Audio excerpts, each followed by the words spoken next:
Good morning, everybody, and welcome along to Whilton Mill, where we have the first round of the Kart Championship Winter Series.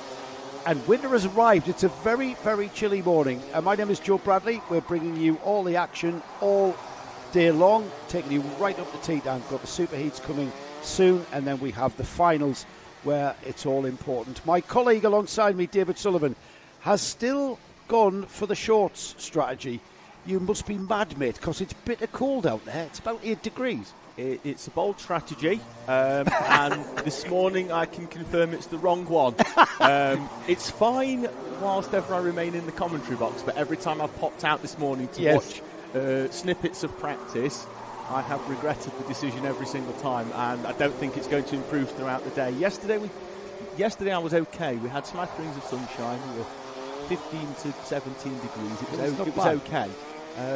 It was not bad. Those thoughts are long gone today. Yes. And when I saw you at the fence there with your T-shirt and shorts, I'm thinking you're still hankering after summer.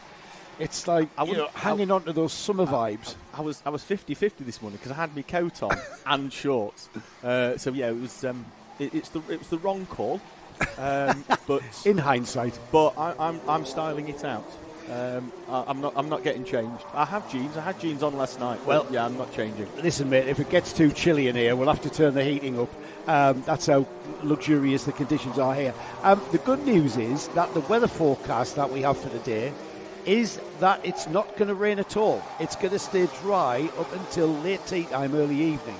That may change, of course. We are in the UK, but at the moment, dry track conditions. Yes, the track might be cold. Yes, the track might be a little bit greasy and slippery because of that cold. Yes, the drivers are going to have a bit of a tricky time getting some heat into their tyres, certainly in the first 3 laps. But at least it's not going to be stop-start with rain, wet, wet, dry, wet, dry. It's not going to be like that at all today. It's going to be consistent. I think everybody's happier with that. Yeah, a lot. Mainly the mechanics.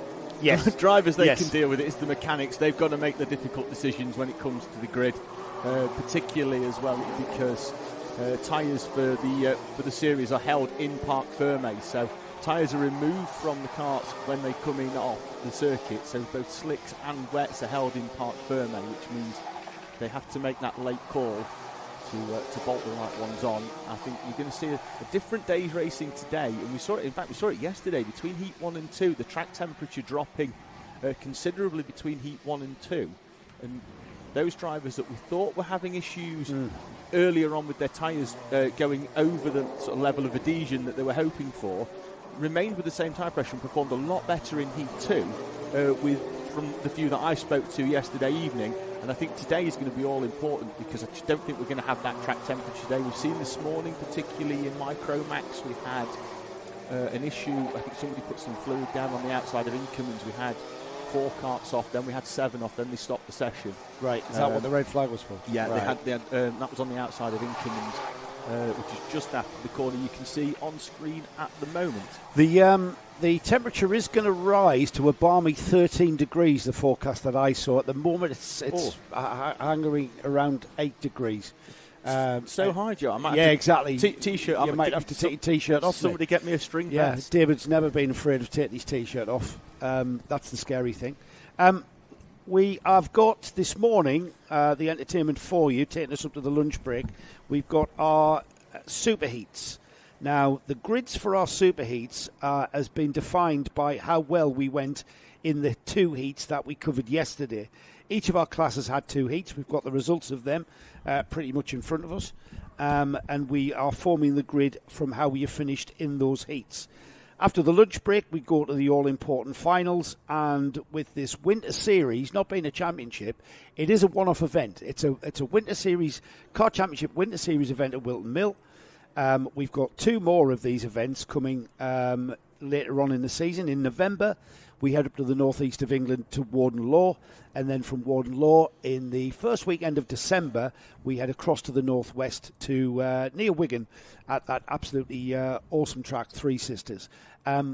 They are one-off events. There is no championship, so it's all about on the day and the accolade of saying, I won a Winter Series round, I suppose, David. Absolutely. I think what we're also going to see is different drivers dropping in and out, and they'll go to their local track. So we're going to see what I sometimes like to call a local hero. Yeah. They're good at their local track, and it's where we're going to see, I think, new drivers, particularly. I think when we go to Warden Law, there's have a plethora of Hunter Motorsport drivers to join us on the grid. Absolutely. It's not too far. You're going to get your drivers from anywhere within the sort of northeast, northwest as well, coming across to Warden Law. I think we're going to see a lot of new names at Warden, in particular running at the front, so that's going to be very exciting. Then that trip to Three Sisters, which is going to be a very, very different dynamic, particularly for your classes at the lower end of the speed scale, your Bambinos, your Cadets to an extent. They're going to be doing a lot of braking around Three Sisters. I was going to say the Bambinos and the electric Mighty E's around Three Sisters. I'm trying to think of where they will slow down. Maybe the double left in the middle of the complex, right in the middle of the circuit, which. Even that chicane towards the paddock, that's going to be pretty fast as well. I'd say Honda Cadet are flat through Valley, so I think really? Bambinos are going to be as well. You scrub enough speed off coming down the hill in the right-hander. I don't think they lift. They have to brake into the double left just after what they call Paddock bend, which is the left-hander just after the dummy grid entrance, and then there's a double left. They have to brake into there.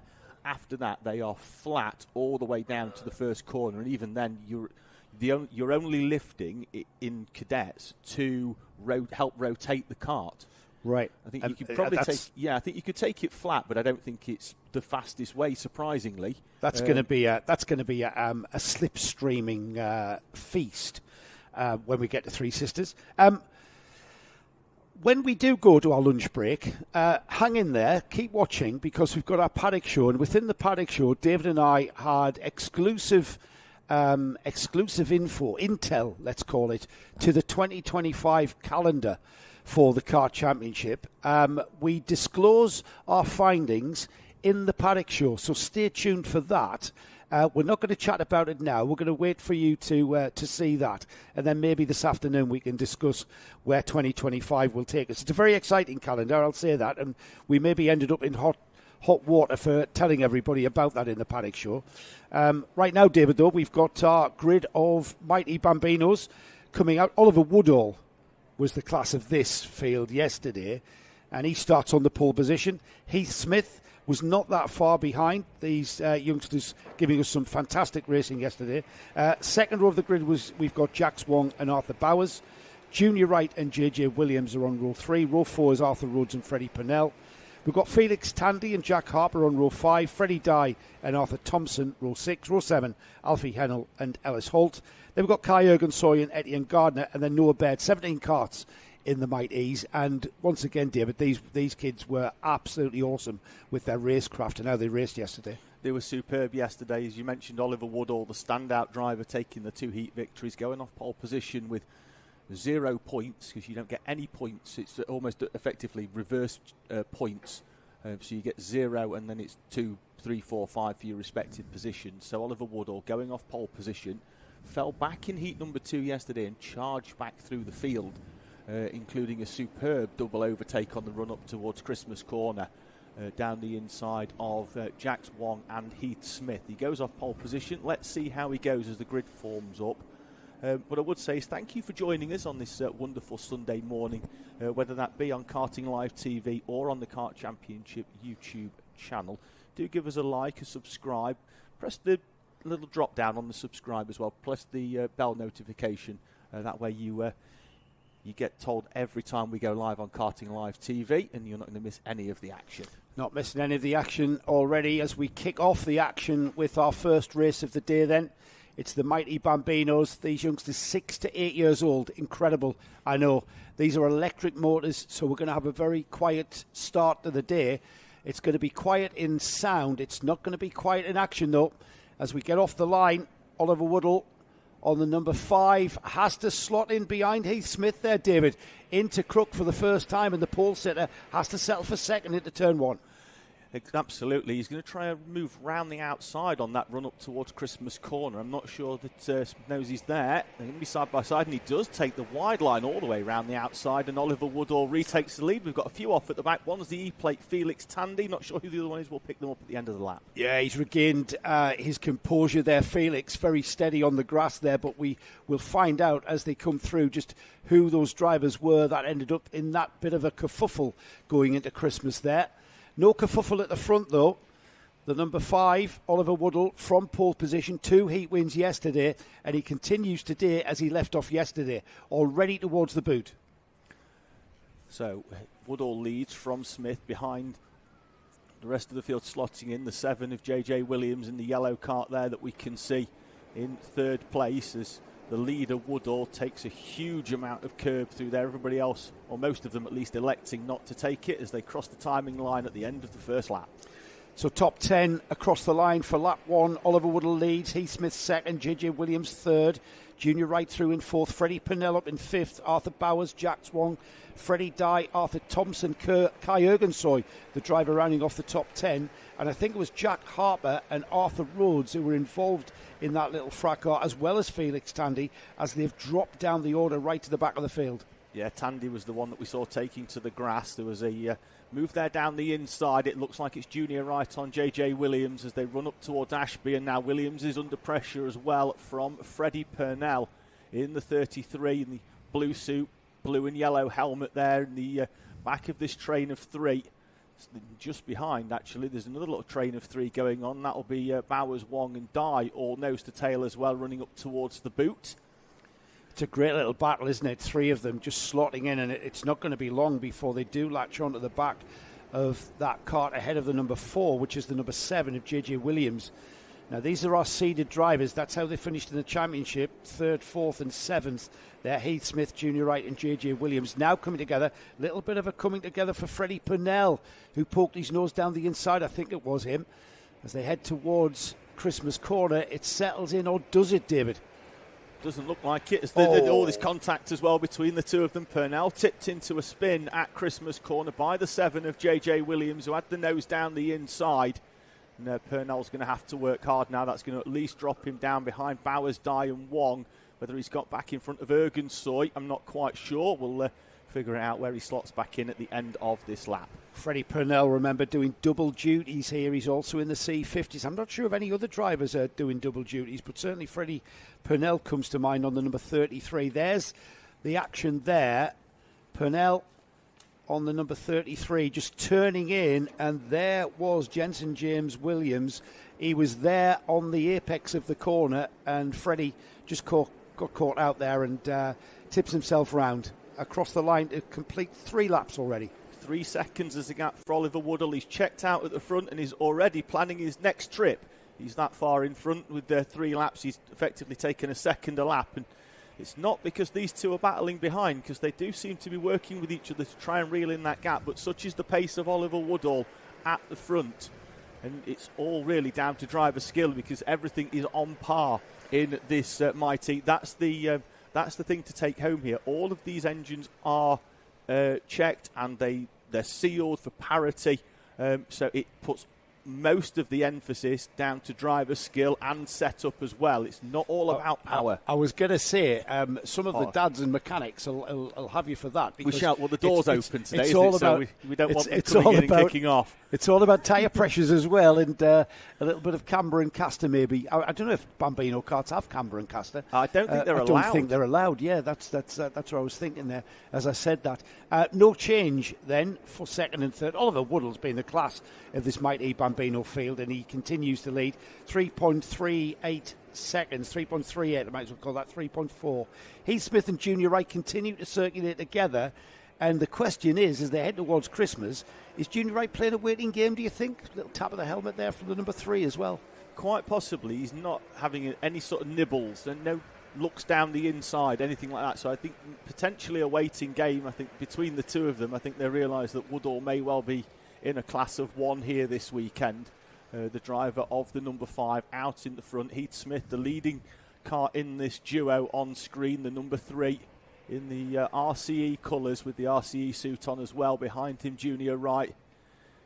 just trying to figure him out. But Heath Smith, another little look over the shoulder there as they run up towards the boot. Obviously very conscious that a move could be possible. I think Junior Wright in that light blue and black liveried cart is just inadvertently giving that rear bumper a nudge of the orange and black cart of Heath Smith as they complete another lap. The gap to the lead had gone out to 3.9 now. And it looks like Junior Wright on that light blue cart as they head through Crook Corner. It'll be a slipstream battle up to Christmas Corner. Let's see what happens when they get there.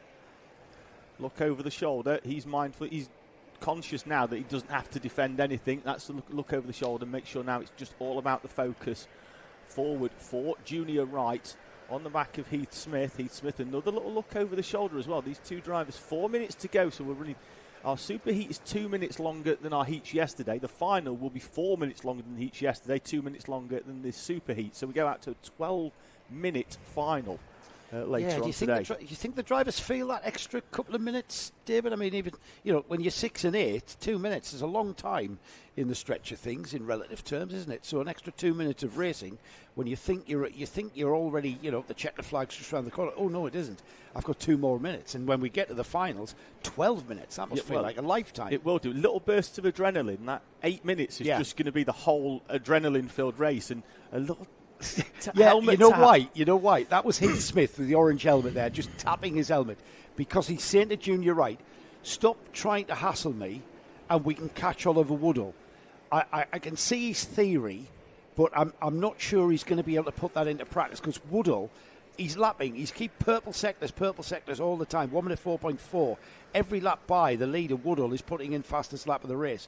And I'm not sure these two here can actually catch him. 1 minute 5 is where they are lapping. So they're a little bit off the leader's pace at the moment. I was about to say, there is a flaw in that theory, and that flaw is Oliver Woodall. Yes, good point. His pace, unmatched here, particularly this morning, but also yesterday when he came through. Another look over the shoulder. I think it's this sort of area at the moment where Heath Smith is being hustled and hassled by Junior Wright. There is some little taps in the rear, but it's not deliberate. He's got to stay close enough to him. They do take slightly differing lines out, and again, another helmet tap. Now they've got to be mindful here as well that there is points. This is not a pre-final. We don't start where we finish, which is the pre-final format. There's points available that get added onto yesterday's points as well. Yeah, so it's all about where you finished in yesterday's heats and where you finished now in your super heat. That will define the grid for the all-important final. So it still is very important to have a good finish here, but it's not the end of the day if you have a bad super heat and you did well yesterday in the heats, if that makes sense. I begin to confuse myself there, to be honest. But yeah, it's all about just amalgamating all of the points accrued. I'm not sure. Time's running out here. We're getting towards the 90 seconds to go bell. And I'm not sure if Junior Wright, who's nudging the back bumper of Heath Smith, and that's not a deliberate thing. He's not trying to push him off or anything. It's just the momentum of the speed of the cart that's carrying him forward. And it's kind of inadvertent, and it's unavoidable, isn't it, in these circumstances?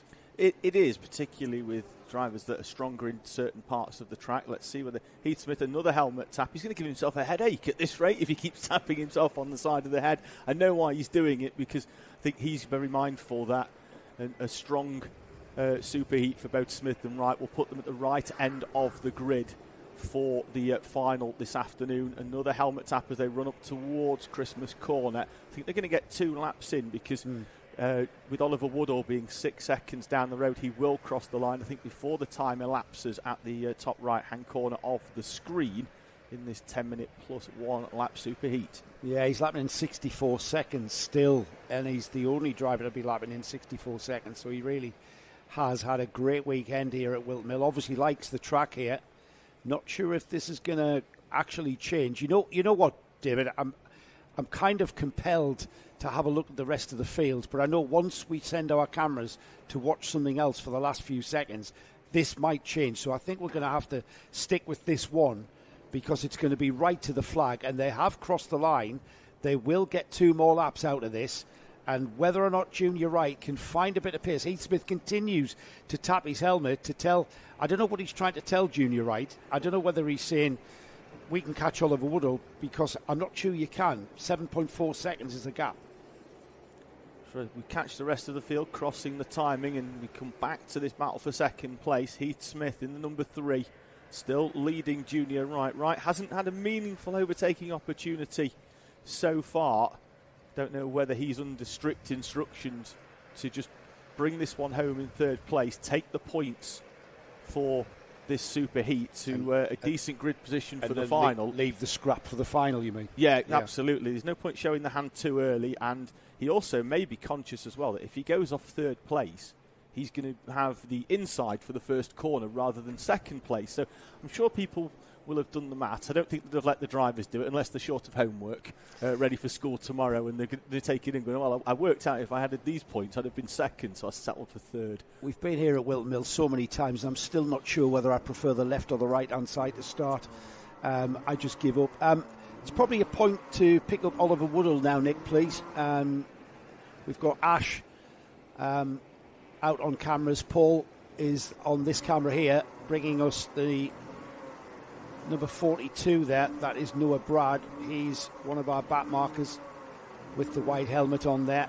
We're looking for the number 5 of Oliver Woodall. I think Woodall could be in front. He is there. He is there. Yeah. That's spot on. Well done, boys. You picked him up, because he is heading towards the checkered flag, and it will be at 100% finishing record this weekend. 100% finishing record, 100% victory record for Oliver Woodall as he makes his way around the boot for the final time.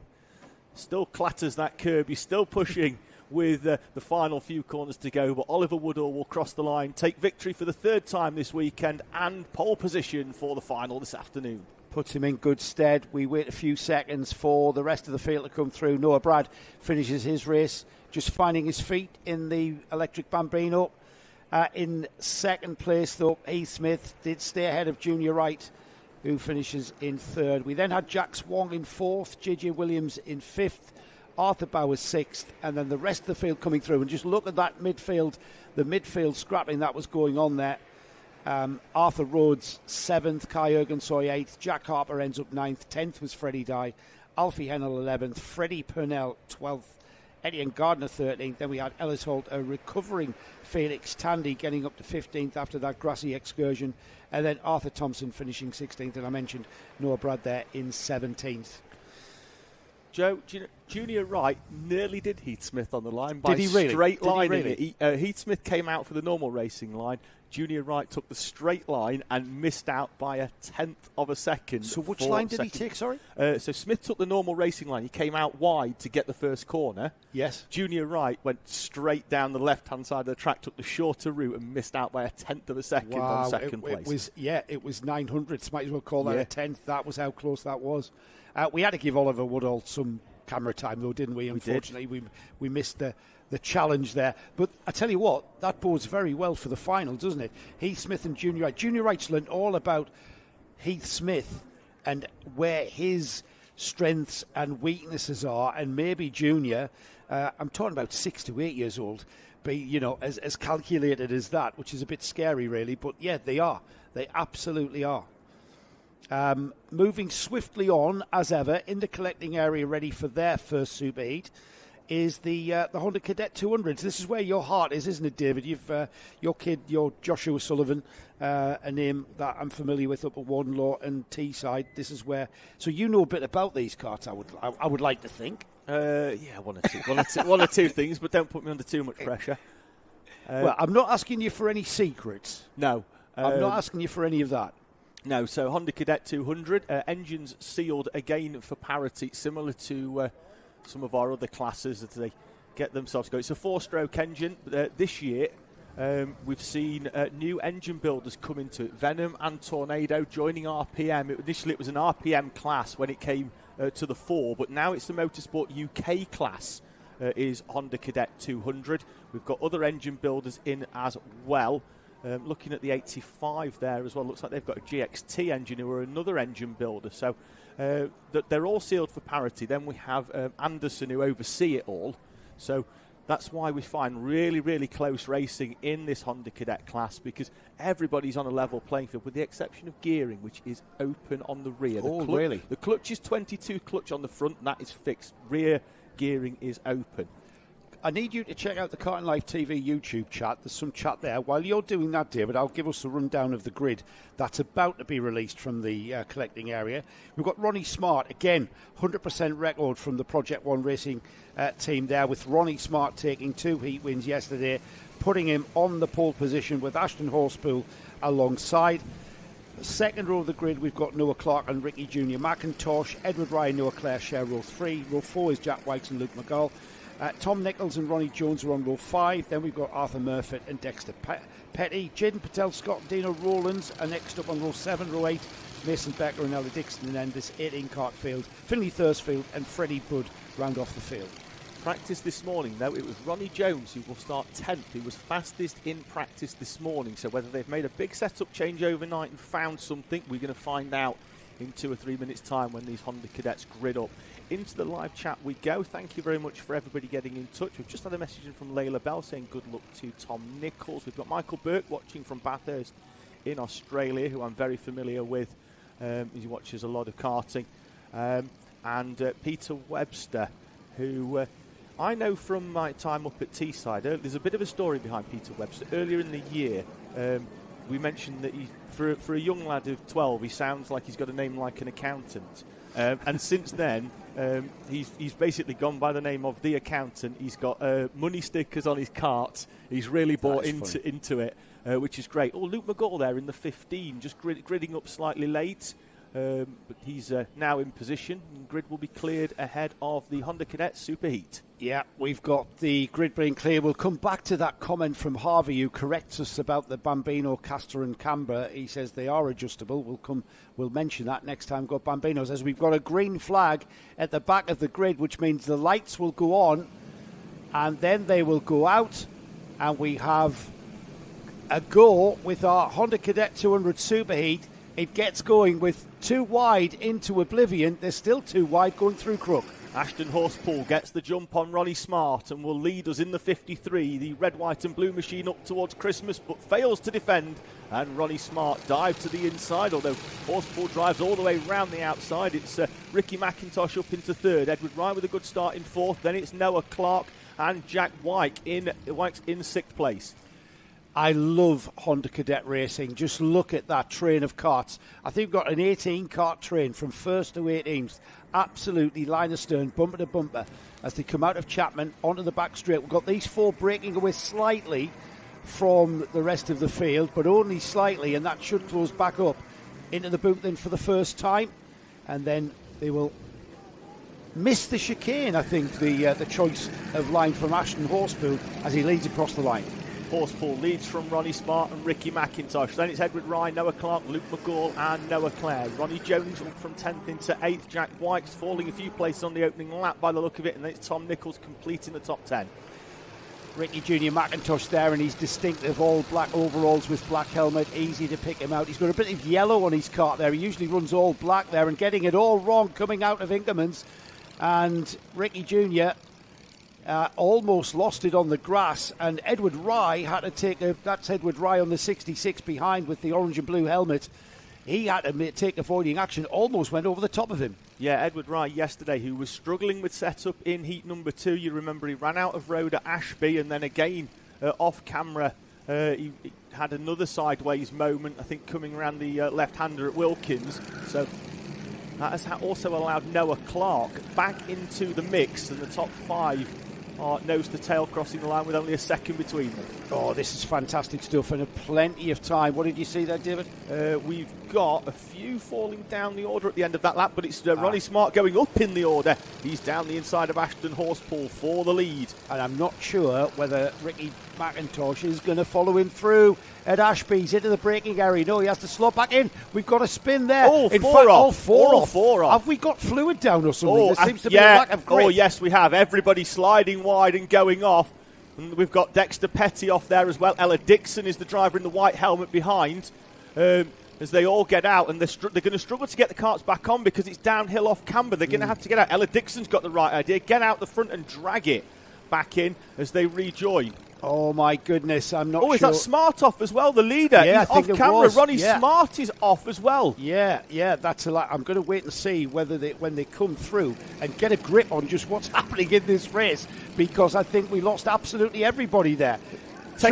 Who's leading, Joe? Luke Take McGull. a guess. Luke McGull, the 15, who joined the grid late-ish. Jaden Patel-Scott up from the back of the grid. We've got somebody shaking their hands to say slow down. I'm not sure why. Yeah, because he's just letting them know the yellow flag is being waved, I think, and then they've got slippery surface. Right, slippery surface from Inkerman's there, down to Ashby. They get through there. They plot their route through and avoid the slippery surface, whatever that is. But these are four-stroke engines, David. Yeah. You could potentially have had oil down from one of the motors, but that's everybody who went off. It is. What I do know is earlier on in the race, we did have drivers off there, and whether rejoining they've dragged some of the wet grass back on, I don't know. But maybe, it was. I thought maybe the four had just gone off because they were all taking evasive action, but then when 5th, 6th, 7th and 8th went off as well, it was clear that there was a bit of a lack of adhesion, and it moved McGall up 5 places, Patel-Scott and Nichols up 6 places. Patel-Scott started 13th. He's up to 2nd. So 11th place gain at the moment. He's under a lot of pressure from Tom Nichols on the 74. They've got a sighting of where the slippery flag is, or slippery surfaces, I should say. And there, side by side, bit of wheel banging going on. Jaden, not exactly an easy overtake there, the number 88. We see a lovely chat that you had with him in the Paddock show. He really is a bit of a character, Jaden Patel-Scott, and he's come on massively this season. Still on his novice plate, and I notice he's renewed that number on his Kart as well, that he scuffed off in practice. Yeah, he's returned to the 88. In front of the leader, Luke McGall, just behind now actually, is the 44 of Ricky Junior McIntosh. It took McIntosh a full lap to get back on track. Edward Wright is a full lap down as well. It took him, when the field came through, he was the only driver still dragging his Kart back onto track for young Edward in the 66. But this is the battle for second place at the moment. Jaden Patel-Scott, white helmet and blue suit, being hounded by Tom Nichols in the pretty much all red livery. A big look over his shoulder to find Freddie Budd in the 84 just behind him. He was tapping his helmet to Freddie Budd, but I'm not sure he understands that. He's got quite a cushion there. He looks over his shoulder. He's not there. Yes, Tom, he's not there, mate. You can focus on trying to get past Jaden. Jaden on the yellow and black Kart there, the zip livery on that Kart, the white helmet of young Jaden there. Just looks over his shoulder. Tom Nichols is still there, though. Nichols also on the zip chassis, but electing not to run the traditional zip sticker kit livery, which Jaden Patel-Scott is. He's right in the wheel tracks, pulls out to the inside as they run up towards Christmas corner. Tom Nichols is through for second place. He's been threatening to do that for a couple of laps, hasn't he? Jaden Patel-Scott didn't really have anything in the toolkit, didn't need to fight it out. He tried to squeeze him at the start and then thought, absolutely pointless at Christmas. There's such a selection of optimum lines through Christmas. I really do like that corner. It's the offset camber, isn't it? The camber of the corner that just invites you in. They're already towards the boot then. I'm not sure Patel-Scott can come back at him. No, another helmet tap though from Nichols. Of the drivers that went off earlier on, Ronnie Smart was the first one to get back on track. He's currently in 8th. And the reason I'm saying that now is because this is very unpredictable as to what the grid's going to be now for the final. Because your drivers that, Luke McGall, who yesterday was roughly in that sort of 5th, 6th place, is going to pick up win points at this rate as Nichols defends off Jaden Patel-Scott in the run-up towards Christmas corner, and it works out for him. But it's going to be very difficult to figure out who's going to be on pole, Joe. It's a very good point. You've got Ashton Horspool started 2nd. He's down to 15th. You've got Noah Clark started 3rd. He's running in 13th. You've got the 4th place starter, Ricky McIntosh. He's down in 16th. This is going to be a completely mix the grid up for the final. That, for us in the entertainment business, is tremendous. It's the script we want to receive, isn't it? Absolutely. Not very happy or not very great for our poleman Ronnie Smart, who I forgot to mention there. Started on the pole, and Ronnie in 8th place and trying to recover as many places as he can. 2.5 minutes to go. Luke McGall with a gap of 3 and a fraction from this battle on screen, which sees Tom Nichols taking defensive lines and again imploring Jaden Patel-Scott to try and work with him. Jaden Patel-Scott is not interested in a mutual contract of peace at all, is he? He's no. absolutely wanting to get by. As we look towards the infield there, here they come through Chapman. I like to call that contract the Barrichello-Irvine-Massa contract, the compliant number 2. And Jaden Patel-Scott does not wish to be a compliant number 2 to Tom Nichols. Not at all. And yet Tom is continually tapping his helmet to say to Jaden, stop trying to fight me. But I think, you know what, in fairness to Jaden, Tom Nichols has got a huge gap of, here we go, let's see it. It's 3 seconds. So I think Patel-Scott can actually see that and think, well, no, I want to finish second, so I'm going to have a go at you. Here he is, in the slipstream towards Christmas. Stays behind him and then pulls out. McGall with the gap at the front that these two are really not going to reel in, but similarly, they're not being closed in by Freddie Budd either behind them, so they are free to fight each other. They just need to be mindful that they've been handed effectively a lot more points than they were probably expecting at the start of this superheat, and they don't want to throw away that opportunity by squabbling for second and potentially taking themselves out of a very high point scoring position. Now, I'm not sure exactly why, but Patel-Scott has fallen back off the rear bumper of Tom Nichols. Maybe it's a little bit of smooth driving from Tom, or a little bit of a slight mistake from Jaden.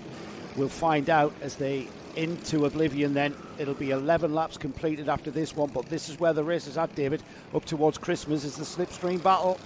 It's closed back in because Nichols wasn't particularly quick round the final corner. Patel-Scott had created that gap by making a slight error around the left-hander at Ozier's, and that had fallen him back as he clattered the curb on the inside, but then was handed the lifeline back as Nichols was slow round the final corner. Into the infield section then. They're already out of the left-hander at Parker, into Chapman now. Time's running out because it's going to be the last lap board that Luke McGall will see when he crosses the line.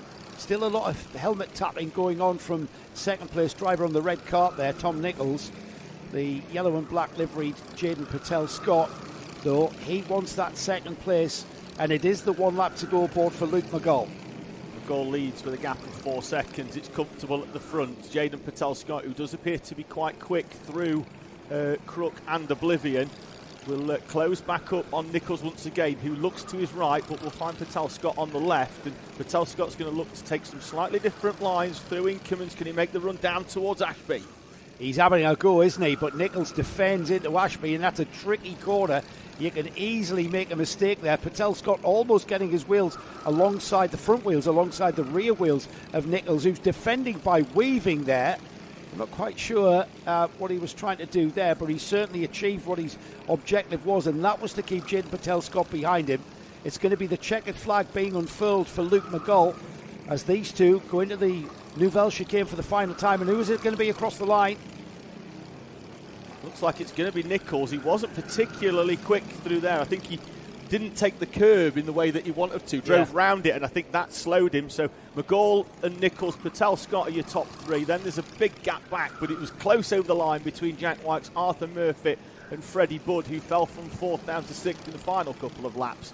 Then it's Mason Becker in 7th. Crossing the line there, the early race leader, and Ronnie Smart, his 100% record for the weekend goes as the top 5 all went off at Ashby a few laps in. Dexter Petty finishes 9th, the top 10 completed by Finley Thursfield.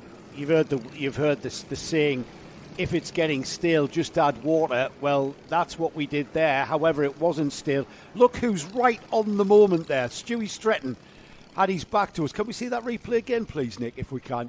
Because the guy with the orange bib, that is right in the middle of the camera shot here, just behind the tyre, bend down at the tyre barrier. That's our good mate Stewie Stretton, isn't it? It is poor form from him though for standing up and moving.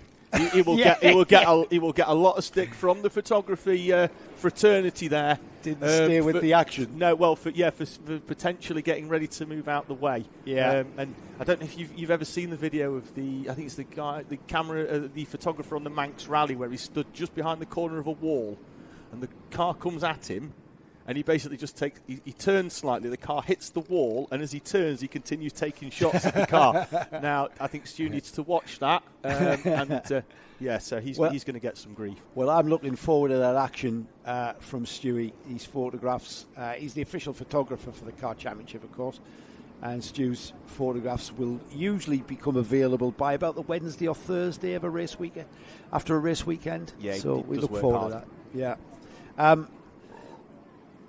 That does indeed bode very well for our final for the Honda Cadets. So we look forward to seeing that. The grid being produced for that. We'll see where people turn out, because of course the officials will have seen a lot more than we saw there, and they'll be acting accordingly. We'll wait and see. Right now though, we're getting ready. In the collecting area there is are our MicroMax runners. We've got a grid of 11 karts that qualified for this, and another double heat win yesterday. It went to Harris Barber with maximum points scored for Harris Barber to put him on the pole position. Alongside him is Logan Rolfe. Row 2, Ralph Martin moving up from Bambino's and finding himself on row 2 for this MicroMax race is alongside Buddy Hugo. Row 3 is Lewis Cocotti and Ethan Lloyd. We've got Freddie Blackshaw with ST Racing's John Stewart's team in 7th with Noah Wicklow. Again, another driver moving up from Bambino's from earlier this season. Noah finding himself on the 4th row alongside Freddie. Zach Andrew and Freddie Walker on row 5, and then rounding off the 11 kart field is Jensen Darlow, who is a name we are fond of. His mum, Sarah Darlow, is the grid marshal in the NKC, and his dad also a bit of a karter himself is Tim, his dad. So Jensen just starting out this season, his first season, and finding his feet in the MicroMax class. A couple of champions in this one as well from other classes that have stepped up at the end of last season. Keep an eye out for Ralph Martin. He goes off P3, double Mighty Bambino champion. And the Motorsport UK British champion in Coma Bambino, Noah Wicklow, in the 53. Now, I'm just having a quick look in the live chat there, Joe, because we've had Alex Van Gien get in touch with us. I think he's on a scouting mission ahead of next weekend. He is. The footage is looking great, he says. Are you hearing this, Nick?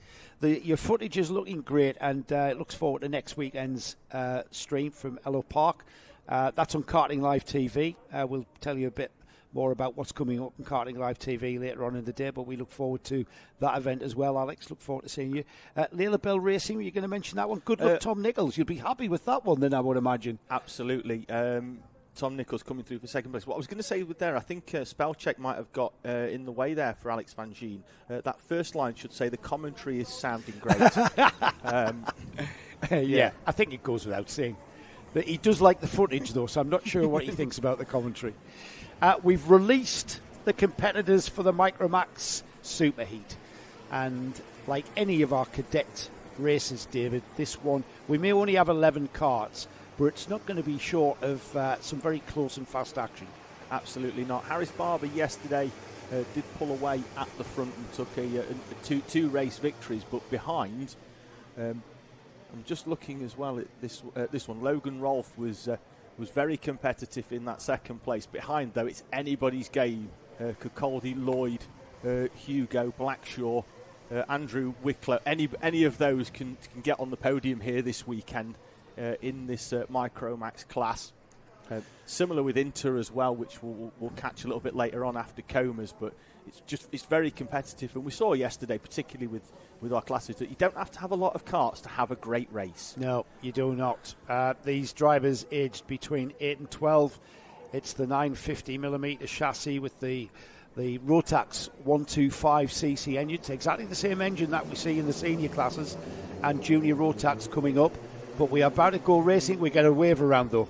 Which was probably for the best for some of our drivers who made an early exit from the yellow tram lines. Now, just to let you know, them tram lines, before the lights go out, if the karts leave those tram lines, it's 2 wheels out and that's a 3-second penalty. All 4 wheels out is a 5-second penalty. So that's why they stay in line. Then all of a sudden you'll just see them effectively, split like a flock of birds, left, right and centre. But they do have to stay in. I think for some of them there who did stray outside those tram lines very, very early, that wave around will be very welcome. So when are they allowed to come out of the tram lines? Is that when they cross the start line? When the lights extinguish. As soon as the lights go out, you can come out the tram lines. Yeah, you can come out the tram lines, but you have to stay in them. You will also notice there is a yellow acceleration line, albeit it is very worn as the carts go over, but it is behind grid slot. When the standing starts, it's behind row number 5. There's a cone, actually. Yeah, it's been spotted by our good mate Gaz Bury, who ringed it on a little screenshot for me. The cone is just on the right of the picture there. You can't quite see it. Another waiver out. I think they're too fast. Yes, I agree. I think Richard's not happy with that. Richard Mason, our steward and starter, he gives the go-ahead for the lights to go out, and I think Richard has been Dan Ashton. Remember him? He's been in touch this morning. This is about the time where Dan Ashton will walk out into the middle of the track and do lots of Team America distress signals with his arms in order to tell our drivers to slow down. Well, Richard's been, learning the craft from Dan and been Dan's right-hand man. Dan, by the way, is not with us this weekend because he got a better call, didn't he? He got a call to go to Malaysia. I know we give him a bit of grief about it yesterday. Yeah. Deservedly, I'd like to think. They're well in advance time-wise, so his day is finished. He's done, yes. Done. Yeah. He's cooling off in a jacuzzi probably now or getting a massage or something. He's in Malaysia, so I don't know where I'm going with that, so I'll shut up. Here we go then. We're coming out of the boot and we will bypass the Nouvelle chicane. And this time, it's all about the acceleration. And I know the starters do not like early acceleration. Now, this looks all right here. I think we're going to get away here. And the lights have gone out. We've got a little bit of... you know what? It always looks chaos in that midfield, but it's a lot calmer when you're actually in it. It does. Harris Barber leads us through. Then Ralph Martin has got the jump on Logan Rolfe and moves up into second place, but it looks like it could only be brief. No, door closed on Logan Rolfe, who's into third. Then behind them, Lewis Capaldi has similarly found a way past Buddy Hugo, who's fallen all the way back down to 6th place. It could be Zach Andrew, I think, in front in the... is it not? I'm trying to figure out who's in 5th place. We'll find out at the end of the lap. Yeah, Lewis Capaldi showing that S plate. The letter S on his number plate denoting he's the Scottish champion, and he's getting in amongst it there. Ralph Martin, though, and the orange cart there, the orange and black RCE cart, having to settle for the outside line into the boot, and he's lost 2 places. Logan Rolfe and who was it? Was it Lewis Capaldi as well, taking advantage of that disadvantaged driver there and making it good because they've crossed the line there behind Harris Barber. Logan Rolfe second, Lewis Capaldi third, and Ralph Martin settling for 4th. Martin having to settle back in. He just didn't really have a choice there as Logan Rolfe got down the inside. Lewis Capaldi with a superb move, just putting his car in a position that Ralph Martin really just could not get back in line, and he slots into 4th place. This one, I get the feeling now, this is one of them races now I think it's going to plateau a little bit very early on in this race and then go again later on, just because what's happened on the opening lap there with all those overtakes has now seen the field fragment a little bit as they run up towards the boot. The top 4 already breaking away because Ethan Lloyd and Buddy Hugo, we caught them in the background on the run up to Christmas, were having a battle. I do feel that at the time Hugo had got in front, Lloyd's back in front though. There he is in the orange helmet going through the chicane. Now these MicroMax drivers choosing the clatter across the curb at the Nouvelle chicane, a little bit different to what we've seen in the previous cadet classes and the Bambinos for sure. Harris Barber is in the lead. Here's a challenge back for 3rd as Ralph Martin comes into contact with the S-plate of Lewis Capaldi. That's going to rage on just ahead of them. Logan Rolfe, one of the characters of the paddock, Logan, isn't he? You can't walk past Logan Rolfe without him stopping and having a chat.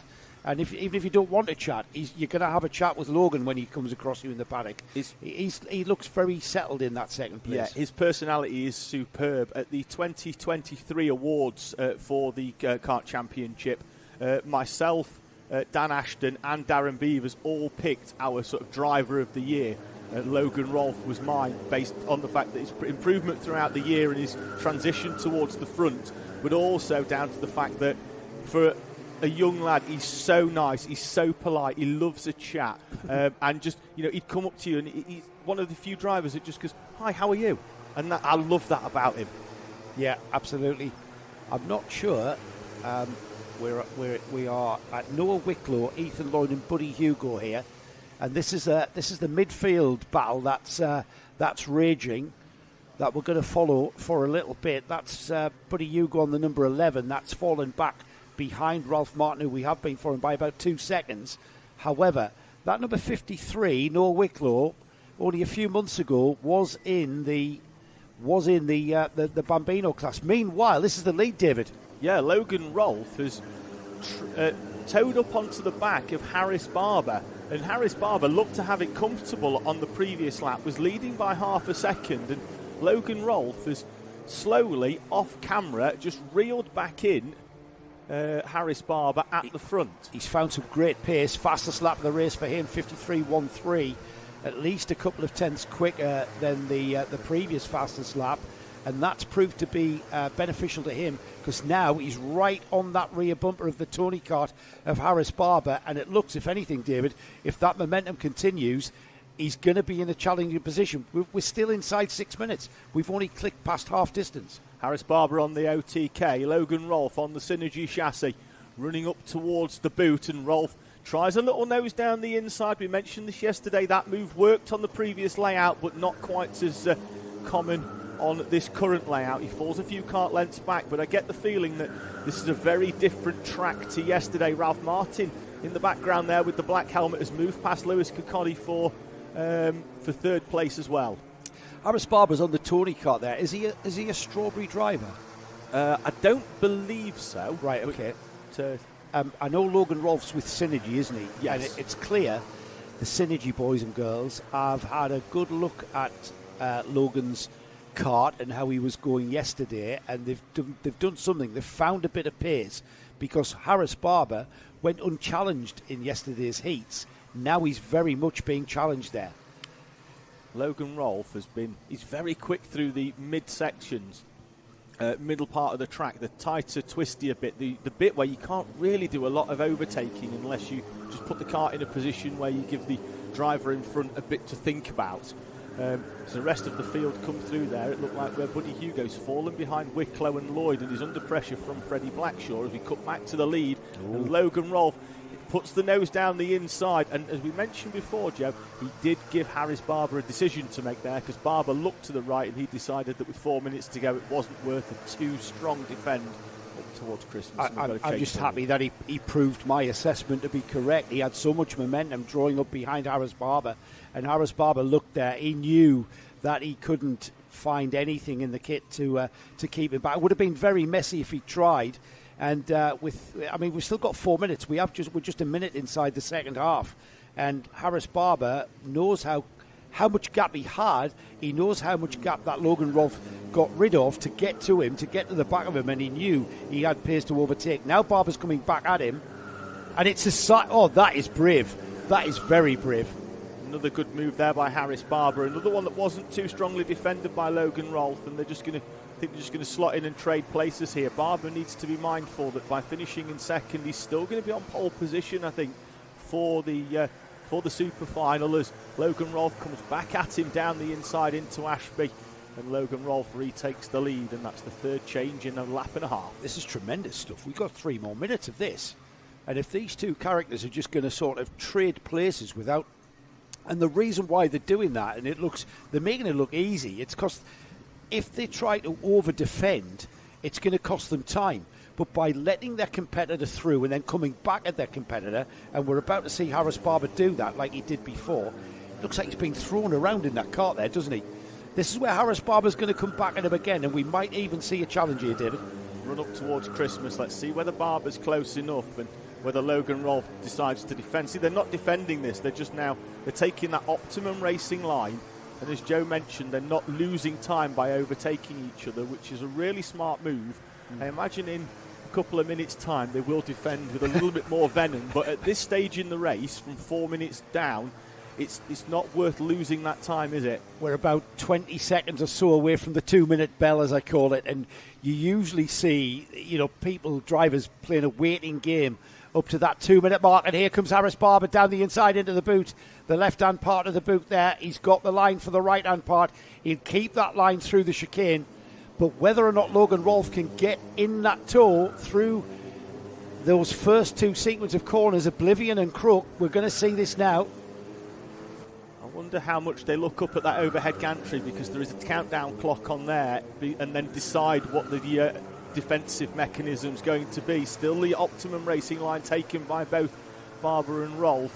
Wouldn't like to pick a winner out of these two, as Logan Rolf clearly feels he's got the pace. He's down the inside again at Ashby, and once again we switch positions. I think we're going to see, maybe in the next couple of laps, if Harris Barber is in that situation again, I can see him defending into Ashby's.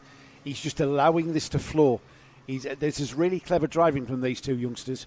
Harris Barber letting it flow. He knows he needs to slot back in on the back end of Logan Rolf. We've seen him move down the inside, a very brave move into Oblivion. This is them coming out of the final turn here, heading towards Oblivion now. Let's see if he can pull it off again. Not quite, I think. Over the timing with a minute to go. Logan Rolf leading from Harris Barber. Ralph Martin is closing in fractionally, lap on lap, in that third place, but I think he needs these two to start scrapping, and they're not doing so. Harris Barber, reminder, doesn't need to win this one to start the final on pole position. You mentioned Ralphie Martin there. He's having a bit of a lonely drive now. He's got a 2-second gap to Kokodi as these two at the front continue to battle it out. No chance of any kind of inclination of movement here, but we're into the final 30 seconds. They are going to make it round for another 2 laps, David. Now, we'll see a complete change in their body language and attitude towards each other here. Into the boot, and it will be another 2 laps this time by. I think Harris Barber was considering a move down the inside into Ashby, but that was removed by the fact that there was a yellow flag for Jensen Darlow, who's retired from this race in 11th place. As they run over the timing line, 10 seconds to go. And Harris Barber not quite as close as he was on the previous lap to Logan Rolf. And you see the positioning there just towards the middle of the track, a little bit different to what we've seen. We see that they seem a little bit more animated in the seat as well, down towards Ashby's.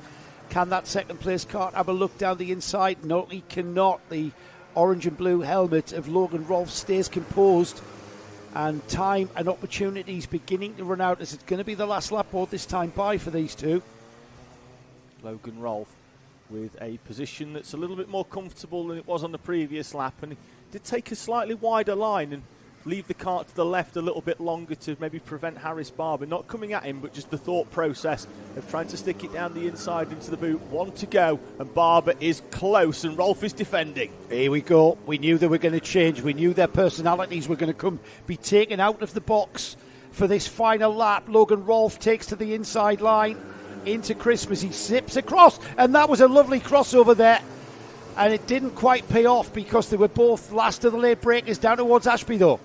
Thought there was going to be shades of Mansell and Piquet there. I saw that as well, mate. Yeah. From Harris Barber back to the inside. Logan Rolf with looks over the shoulder. He's defending off Harris Barber as they go into the left-hander of Wilkins. And it's going to be the left-right of Oziers as they run up towards the boot for the final time. Here they come then. Who's it going to be? Time running out. Opportunities running out. Logan Rolf, he takes the optimum line, as does Harris Barber. There really is lacking an opportunity now as it's a one line through the Nouvelle chicane.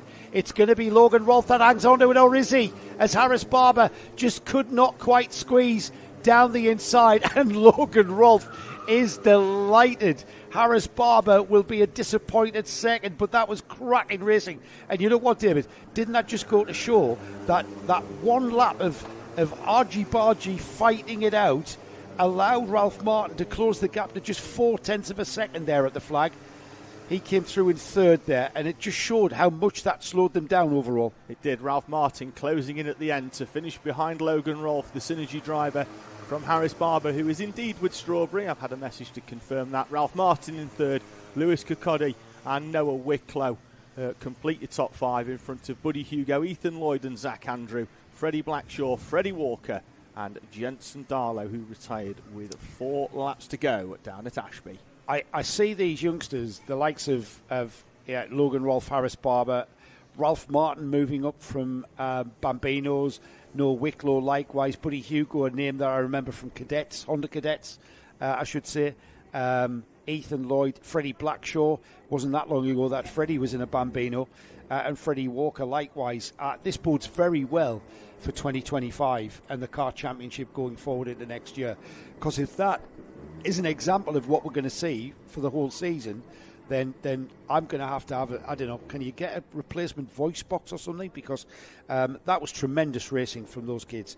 Tremendous racing. It does. The problem with all that excitement, it normally means that you have to drink a lot, which comes with its own side effects as well, which we won't go into too much detail about. Yeah, exactly, a pit stop. There's a bottle of water I forgot to put on your desk for you out back there as well. We stay with, do we class InterMax as a cadet class? We're moving out of it's strange, isn't it? Because it's a cadet chassis, but with drivers that aren't really cadet drivers, because there is once again there's an age crossover. You can be 13 in InterMax, but you can be 11 in junior Primo, 12 in junior Rotax. So it does provide a bit of a window for our drivers. Well, I suppose it does what it says on the tin. It's an intermediate class before the junior, before you get into junior Rotax. They have been released. We've got a 13 kart field that have been released. Sebastian Clark is on the pole position with Oscar Roach alongside. Second row of the grid is Adam Giuditis and Jensen Seal. We've got Leo Livings and Harvey Bacon on row 3. Row 4 is Jensen Walker and Jackson Hilton. Rian Townsend and Amrit Singh Atwell are on row 5. And then row 6, Victor Poppercull and Eli Rideout, with Hugo McCluskey rounding off the 13 kart field. And Hugo, a name that I remember from Teesside karting. Yeah, had a retirement yesterday, hence why he's going off the tail end of the grid in heat number 2 was his problem. Have you seen that? That's handsome a bit scary. fellow? Can I have a copy of that for the mantelpiece? Keep the kids off the fire. You can. He's still wearing his BKC, CKC and JKC T-shirt, though, so it's good to see Dan Ashton has not forgot his roots. He's just forgot everything else in picking a different championship over us this weekend. Not for comment, as we've got the field coming round for the start. Let's see if these youngsters can do a good job and get this underway. It's a nice pace by Sebastian Clark, Oscar Roach. That's Sebastian Clark on the number 151, the light blue kart there. And now they accelerate.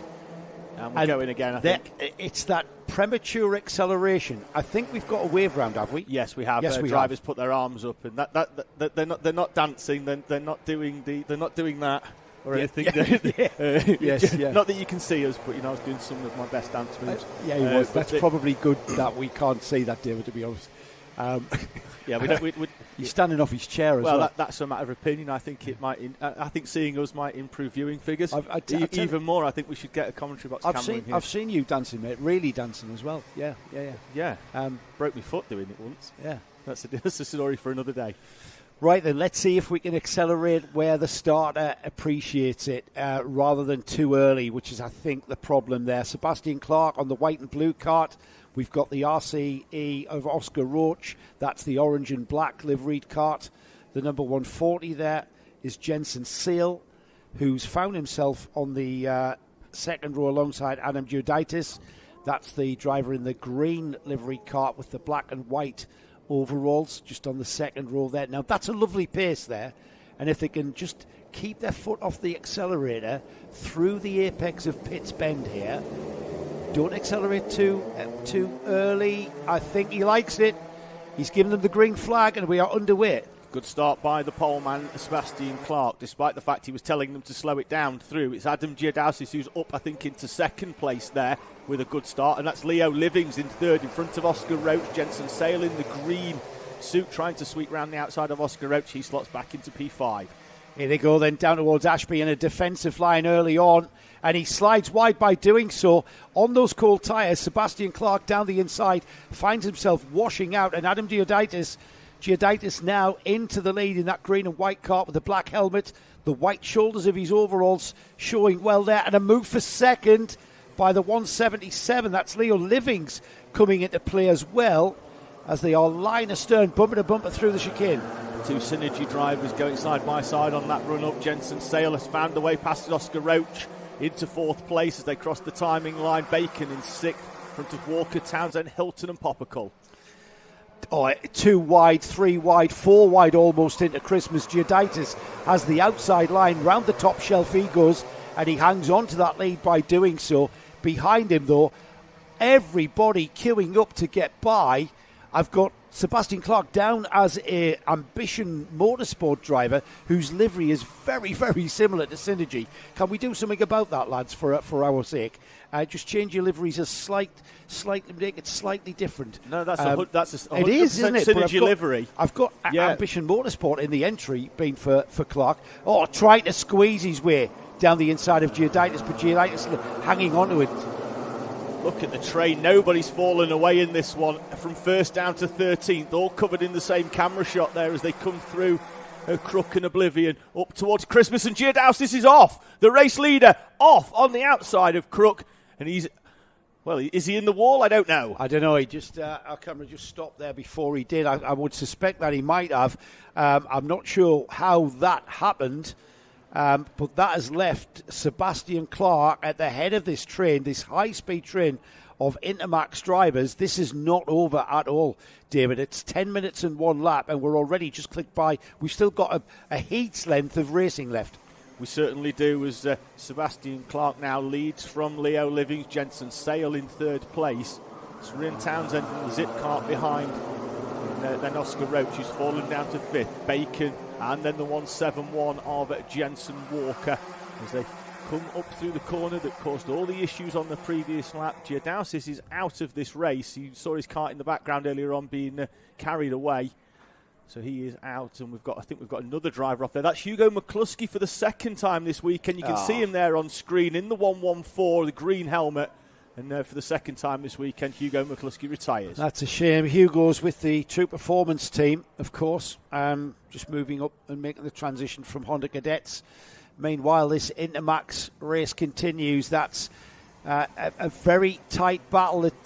They are definitely got Synergy livery on those karts as far as I can make out. So it's a Synergy 1-2. Clark leading. Leo Livings is in second. The green overalls of Jensen Sale easy to pick out, and him now latching onto the rear bumper of Livings and going and getting involved as well as Ryan Townsend in fourth. Jensen Sale, last year's runner-up in this championship.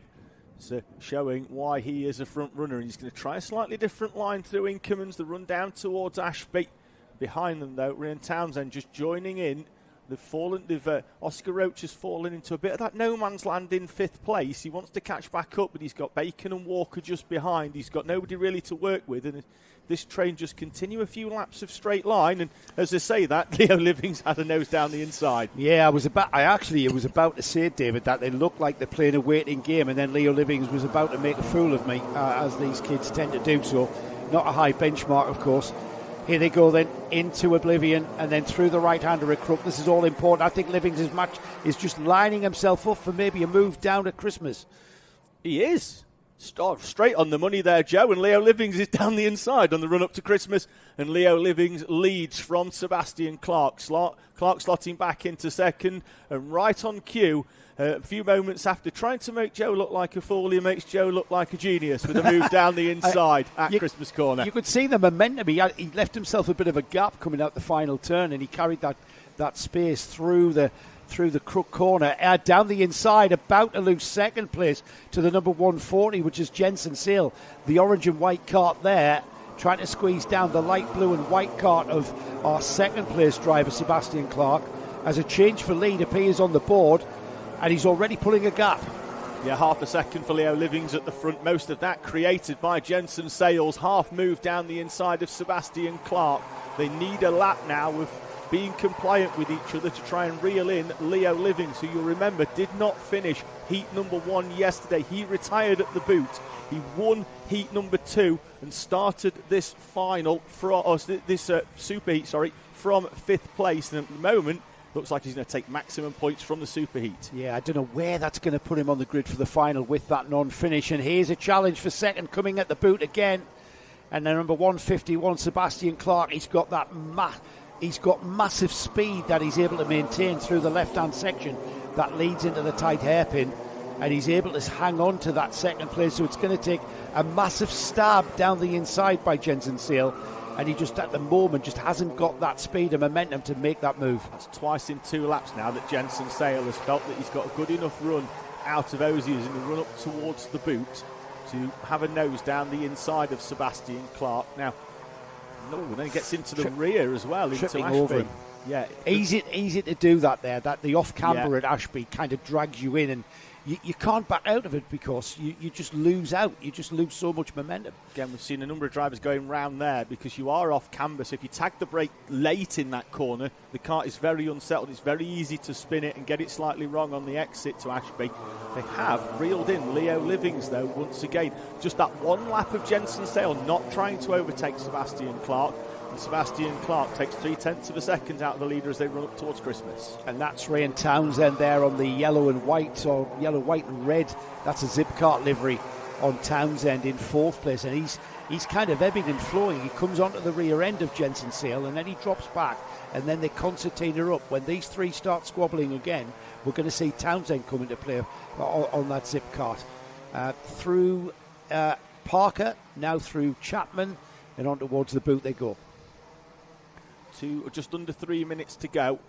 Leo Livings leading, but once again Sebastian Clark is so quick into the boot. He's used it on a number of occasions to fend off Jensen Sale, and that's where he's finding that extra few tenths a lap to close back in onto the back of Leo Livings. The gap is equidistant to what it was on the previous lap. Can he get a good run up towards Christmas Corner? Here they come then. I'm not sure they're close enough to challenge, so they all take the optimum line through Christmas. It's a very fast corner, Christmas. It's not as slow as you might think. Looking at a plan view of this Whilton Mill circuit, you can carry a lot of speed through there, as we saw there from the InterMax drivers. Sale absolutely all over the back end of that second place Sebastian Clark car, though. Jensen Sale, blue helmet, green suit in the 140. The driver with the different livery on his kart to the two in front of him is... I think for me here, he's playing the sort of waiting game, because I think he feels here that if Sebastian Clark goes down the inside of Leo Livings at the right part of the track, if he just puts his kart there, we saw it work earlier on in MicroMax, that he can take advantage and without doing any of the hard work. We've had the 2-minute bell, we're about to have the 90-second bell, and this is where the personality change comes into effect going into the final couple of laps or so. And we've got these karters that are prepared to just follow in line astern without too much of a challenge. Yes, if the challenge presents itself, they're going to take an opportunity. But in this final 2 or 3 laps, this is where we see people really having a go. And right now, Leo Livings has got it all to lose with Sebastian Clark not that far away, and Jensen Sale staying in the mix. Just dropping off again is Ryan Townsend, though, David. This is another one where Sebastian Clark doesn't have to win this to start the final this afternoon on pole position, because he's already taken maximum points out of his 2 heats yesterday. A second place in the Zubi heat will put him on that front row. I'm yet to find a racing driver to settle for position, particularly in karting, when there isn't a championship on the line. But here again, Livings not defending yet, but I get the feeling there's going to be a little bit of a switch in Leo Livings' mentality in the next 30 seconds.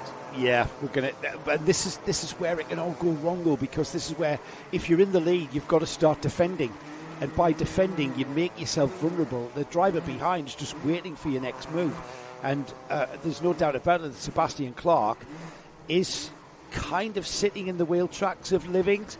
Whether or not he's got the pace, we're going to find out now, though, as they come through the Nouvelle chicane. They're heading towards the start-finish line, and as they click across the line, still with 4 seconds on the clock, 2 laps to go. Yeah, just keep an eye on Ryan Townsend behind, 1.5 seconds. But if these two start battling, you'll see how much time it will cost them if he can close that in. So he's the driver just in the periphery off the back of this leading trio, which has actually become a bit of a duo at the moment, because Sale's fallen off the back of Sebastian Clark, who at the moment is just happy riding shotgun to Leo Livings. It could just be a smart drive, this, from Clark, knowing that second place is enough. Let's see whether he tries a move on Livings up to the boot. Opportunities beginning to run out as they get to the boot. They fan out defensive line from Livings there into the boot section. That's compromised his speed. That allows Clark and Sale to get right back on the bumper through the chicane and out of pit bend. Crossing the line now, last lap board, a pleasant sight to see when you're in this position, but it's all about this run up to Christmas. Looks like he's close enough, but Livings is going to go on to the inside, and Livings is tight. Sebastian Clark has to follow him because Jensen Sale is right behind as well, and if he'd have gone wide, Sale would have dived down the inside of him.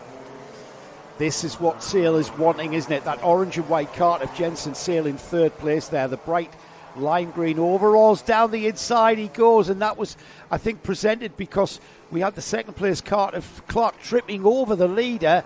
But this is it, David. Last opportunities here into the boot. Livings defending to the inside. Sebastian Clark is going to have to pull out something special here. Jensen Sale with the move, trying to get it down the inside. The door's always going to be closed there. And Leo Livings will take his second race victory here of the weekend. He won heat number 2. He wins the super heat as well, but I think it'll be Sebastian Clark on pole position for the final, with Livings' retirement at the start of the weekend.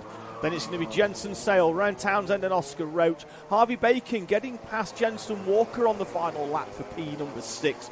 Walker in 7th with Armit Singh Atwell, Jackson Hilton and Victor Popical. The field on track rounded out by the 143 of Eli Rideout, with Adam Jadiaustis and Hugo McCluskey both retiring on the same lap very early on in this InterMax Superheat. Just look at the gaps between those top 3. Leo Livings across the line, 18 hundredths of a second ahead of Sebastian Clark, who was only 12 hundredths of a second ahead of Jensen Sale.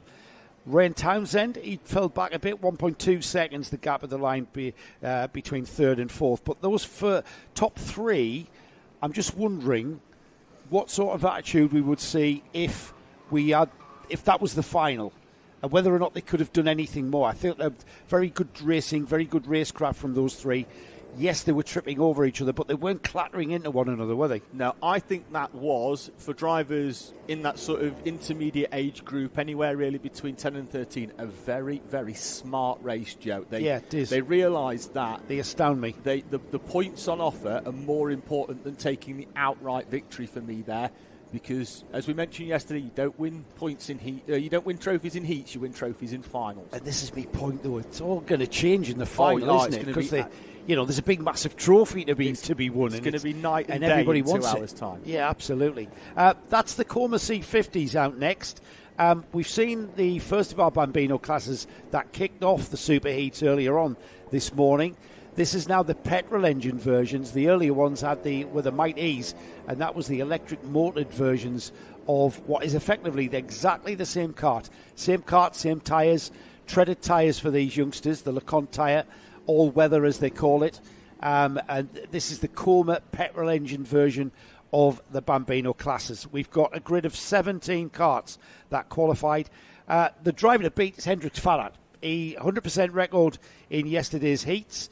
He will start on the pole position. Calman Simon, he looked threatening, didn't he, Calman? And he looked threatening, he threatened to maybe take a heat win. It didn't quite come off for him.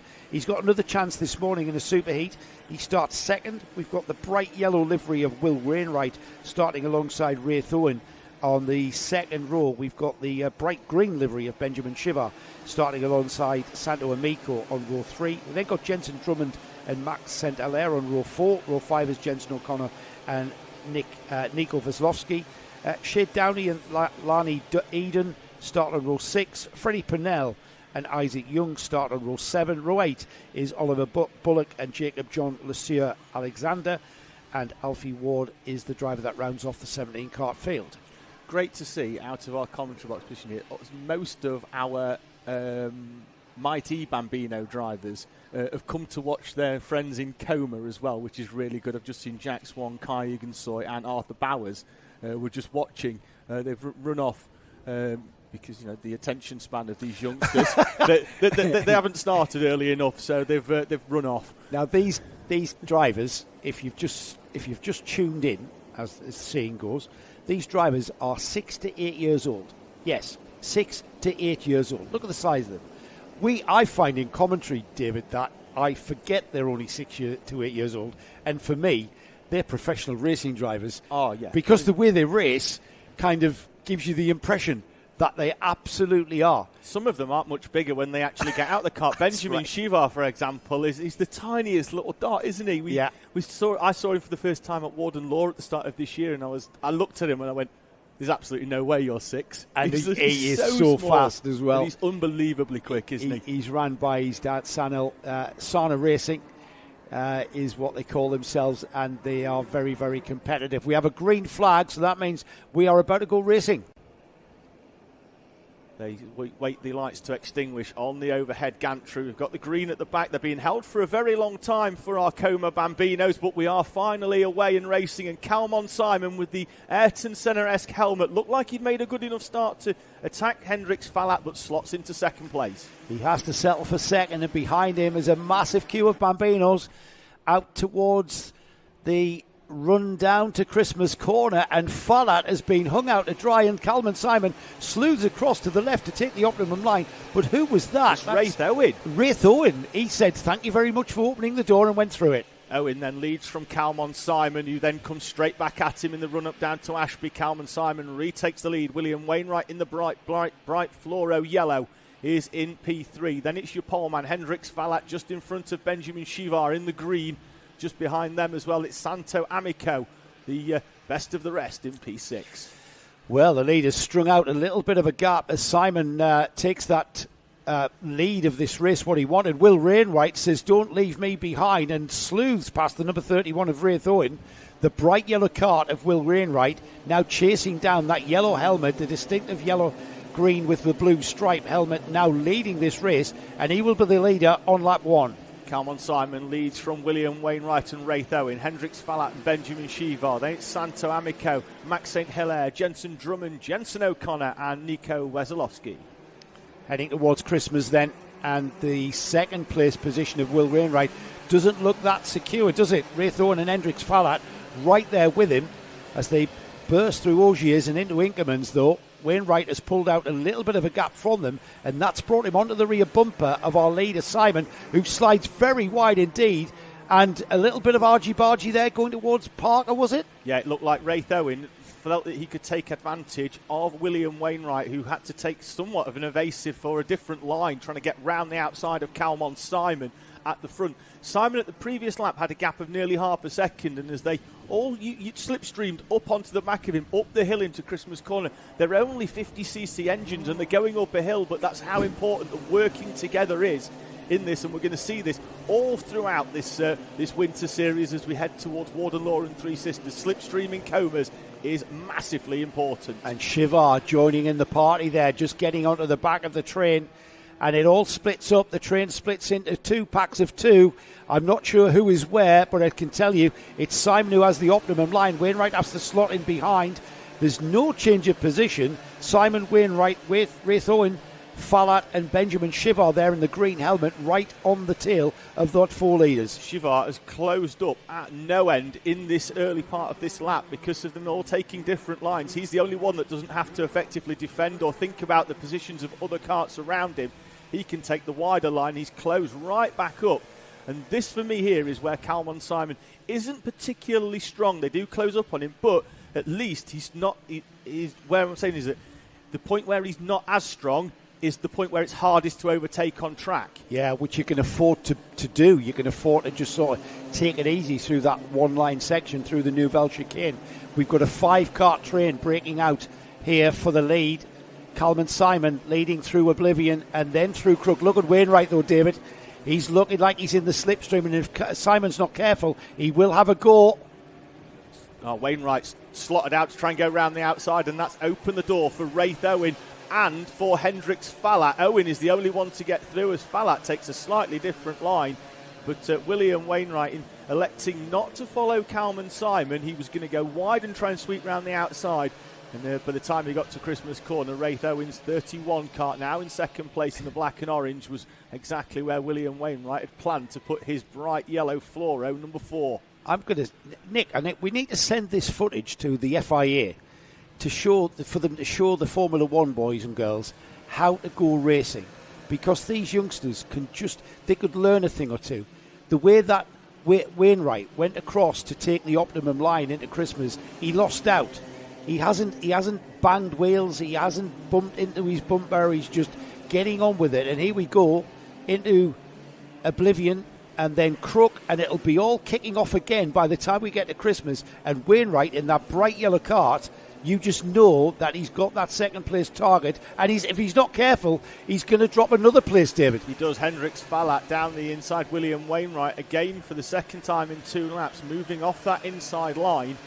Try and widen the corner and be a little bit quicker, but has fallen back now into 4th place. And Once again, Kalman Simon going dangerously wide round at Ashby. Yes, it's quick, but you're only a wheel width away from dropping it wide out on there, and then you get onto the dirt, and there's definitely no grip out there. Wraith Owen being pushed along at the moment by Hendrix Fallat, and you can see the two of them there towing up onto the back of Kalman Simon, once again working together to give them both an opportunity of winning this race. Would you believe we have just ticked by half distance? We've got just inside 5 minutes of this to go, and you know what? If I was a betting man, and I'm not, I think I'd have a little wager on Hendrix Fallat. He's been so composed from the pole position. He won both heats yesterday, so this is a bit of a learning experience for him this weekend. Look at that, down the inside, all three of them. Fallat, I think, has the pace, if he can just get ahead of these two ahead of him. Keep your eye on that number 10 in third place there, because I think his day and his job in hand is not finished yet. I think he's got something in the kit that maybe will come to the fore. His job for me here is to try and push the other two away from William Wainwright and Benjamin Shivar. That way, when they run up to Christmas, he doesn't have to follow that inside line. He can take the much wider line and give himself an opportunity either of sweeping around the outside, which we know you can do in Coma Bambino, or taking a more advantageous line on the run down towards Ashby. You know what? Do you think these 6 and 8-year-olds actually think like this? I actually think they do, I think they're so clever. I think their development curve of racecraft, and you can see as well that there's a big difference between your younger Bambino and your older Bambino, even though it's only effectively a window 6 to 8. And here we go. Oh, and Kalman Simon is overly concerned with Wraith Owen, and then Wraith Owen overly concerned with Kalman Simon, and he finds Hendrix Fallat is going for the lead. He's through into second place, but as the two leaders became preoccupied with each other, Hendrix Fallat again just picking them off one at a time. Did you notice a little helmet tap there from Fallat telling Wraith Owen, look, just let's work together. Let's work together and get me the lead, I think is what that meant. Yes, let's work together for my benefit. Yeah, well, I see that all the time. I actually laugh inside my head when I see that. If Kalman Simon's not careful, he's going to be challenged for the lead into the boot, and it's the left-hand line, the left-hander, I should say, and Hendrix Fallat as the line. And as if I was the prophecy that I made of Fallat making his way to the front, that's paid off earlier than I thought he was going to be able to, David. Slow and steady in terms of the progress for Hendrix Fallat. It's been anything but slow for the action out on track, but Hendrix Fallat's sort of gone 5th, 4th, 3rd, and then taken the lead. Looks over the shoulder at Kalman Simon, and it's pretty much as you were throughout most of the heats yesterday then. As wide goes Hendrix Fallat, an uncharacteristic mistake for the 10, and Kalman Simon is back in front. He just carried so much momentum into Christmas Corner there. He tried not to slow the cart down, let it breathe, but he let it breathe too much, ended up on the exit curb, and that allowed Simon, who was right with him on his bumper. And now we've got Simon back into the lead of this race with just under 2 minutes remaining. That is the first time in this race, actually, that Hendrix Fallat has taken the wide optimum racing line. All of the others have been down the inside where he has to brake earlier.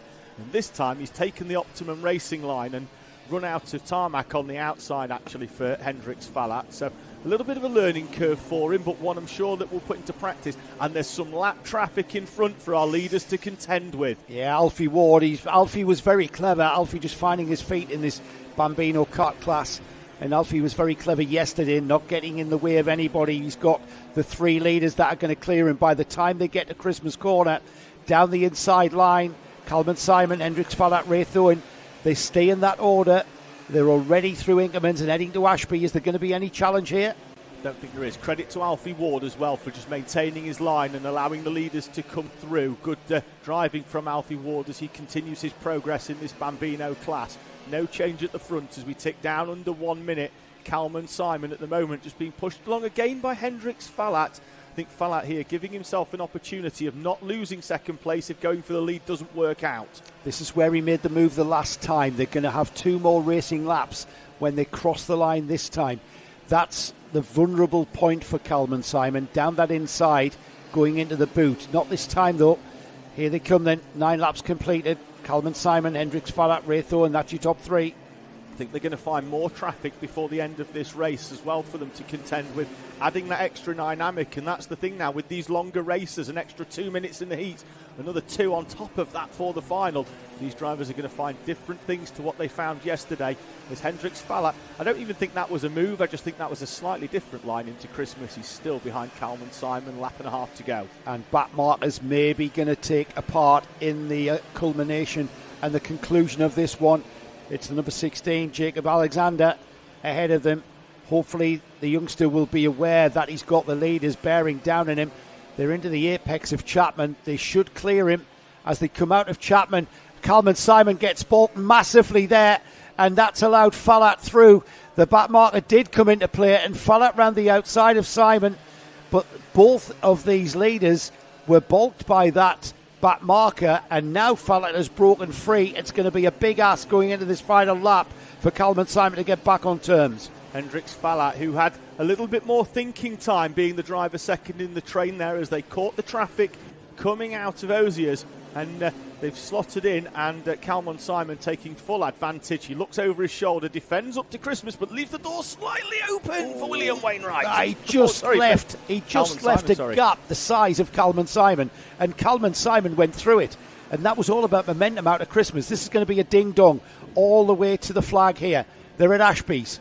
And now look at Ray Thorne coming back in. If these two trip over one another, Ray Thorne's going to be with it. He's got the best view in the house, with the exception of us here at Karting Live TV, as they head on to the final few corners of this Como Bambino Superheats, as Kalman Simon will lead us up towards the boot. He defends to the inside, but it looks like Fallat's got the run. Fallat's got the speed to go round the outside. Can he keep the nose in? No, he can't. Door closed.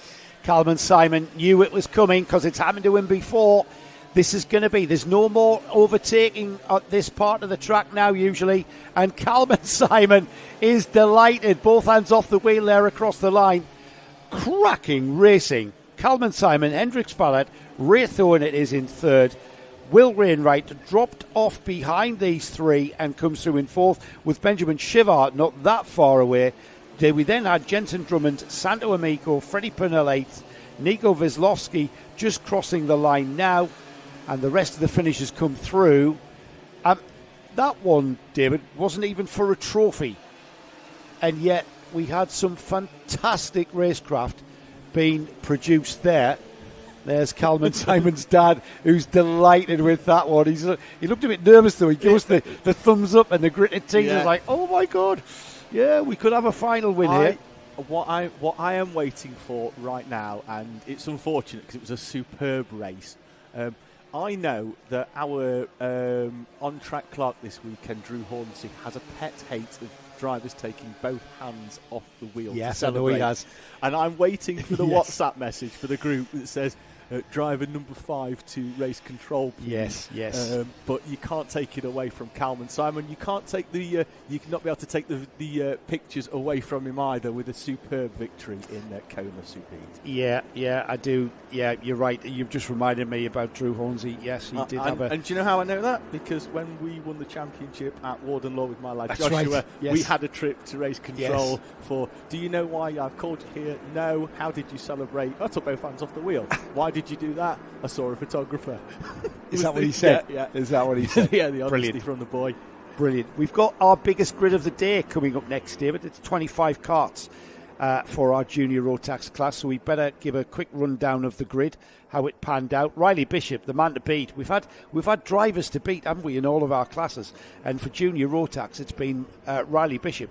Not that far away from him, though, has been Milo Manderson, and we expect more fireworks from these. They share the front row of the grid, of course. Marcel Poppercull and Jack Robinson are on row 2. Logan Lauder and Daniel Hartley with a fine 6th place qualifier there.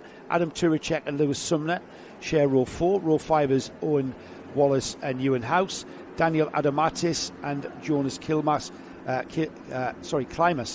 share row 6. Row 7, Andrew Dixon, Sam Green Gomez. Row 8 is Alfie Lambert and SD Racing's Charlie Very. Lewis Holt and Daniel Callahan share row 9. Row 10 is Bella McConville and Aris Ali. Bella telling me that she had a bit of a nightmare day yesterday. She's on a repaired chassis, just wanting to see how it went. It's probably a new chassis coming in on the Christmas list for Bella. Zane Quaker down the orders in, isn't he, for this superheat? Sophie Caldwell shares row 11 with him. Oliver Liversidge and Kosti Zarov will share row 12, and then rounding off 25 Kart is Braden Donoghue. So I think to look out for is that starter in 21st place, Zane Quaker. He's bound to come up through the order. I can't remember why he's down there. Did he have a non-finish? Difficult day yesterday for Zane Quaker. Did one lap in qualifying for Quaker. Then in race number 1, he moved up from 24th to 10th place and was involved in a racing incident that dropped him back down to 24th and out of the order.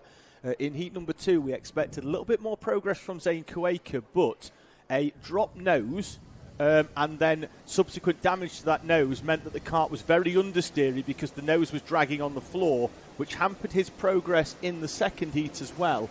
And he only managed to get up towards the sort of mid-pack, where we expected him to be challenging towards the top, inside the top 10 for Zane Quaker. So he's a driver to look out for. Drivers already out, being released from the collecting area. This is a rolling start. We've got karts off to the drivers left. That's Andrew Dixon on the left, who's rejoined, and one of the Ultimate R drivers in the 241. That's Alfie Lambert on the grass, and we've got one of the KMS drivers as well rejoining late.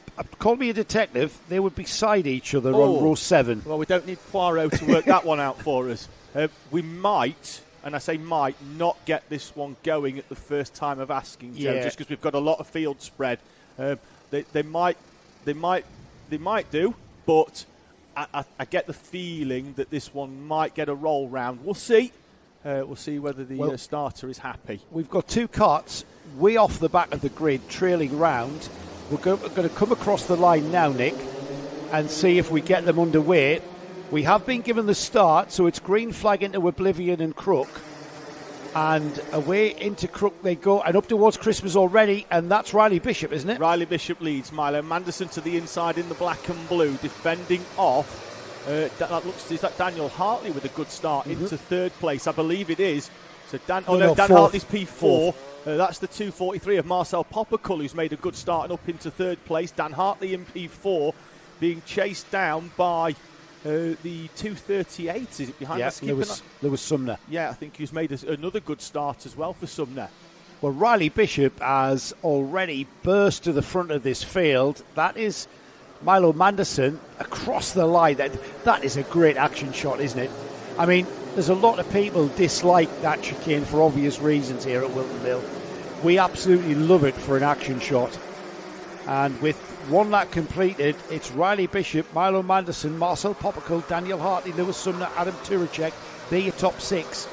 And it's certainly not over, but I think Bishop, David, has pulled out a gap from Milo Manderson, and he's going to have Marcel Poppercull to contend with before he can even think about chasing down Bishop. A gap at the front, which is enough to break the slipstream early on for Riley Bishop. Those drivers that we mentioned about to keep an eye out on, including those that had problems on the opening lap.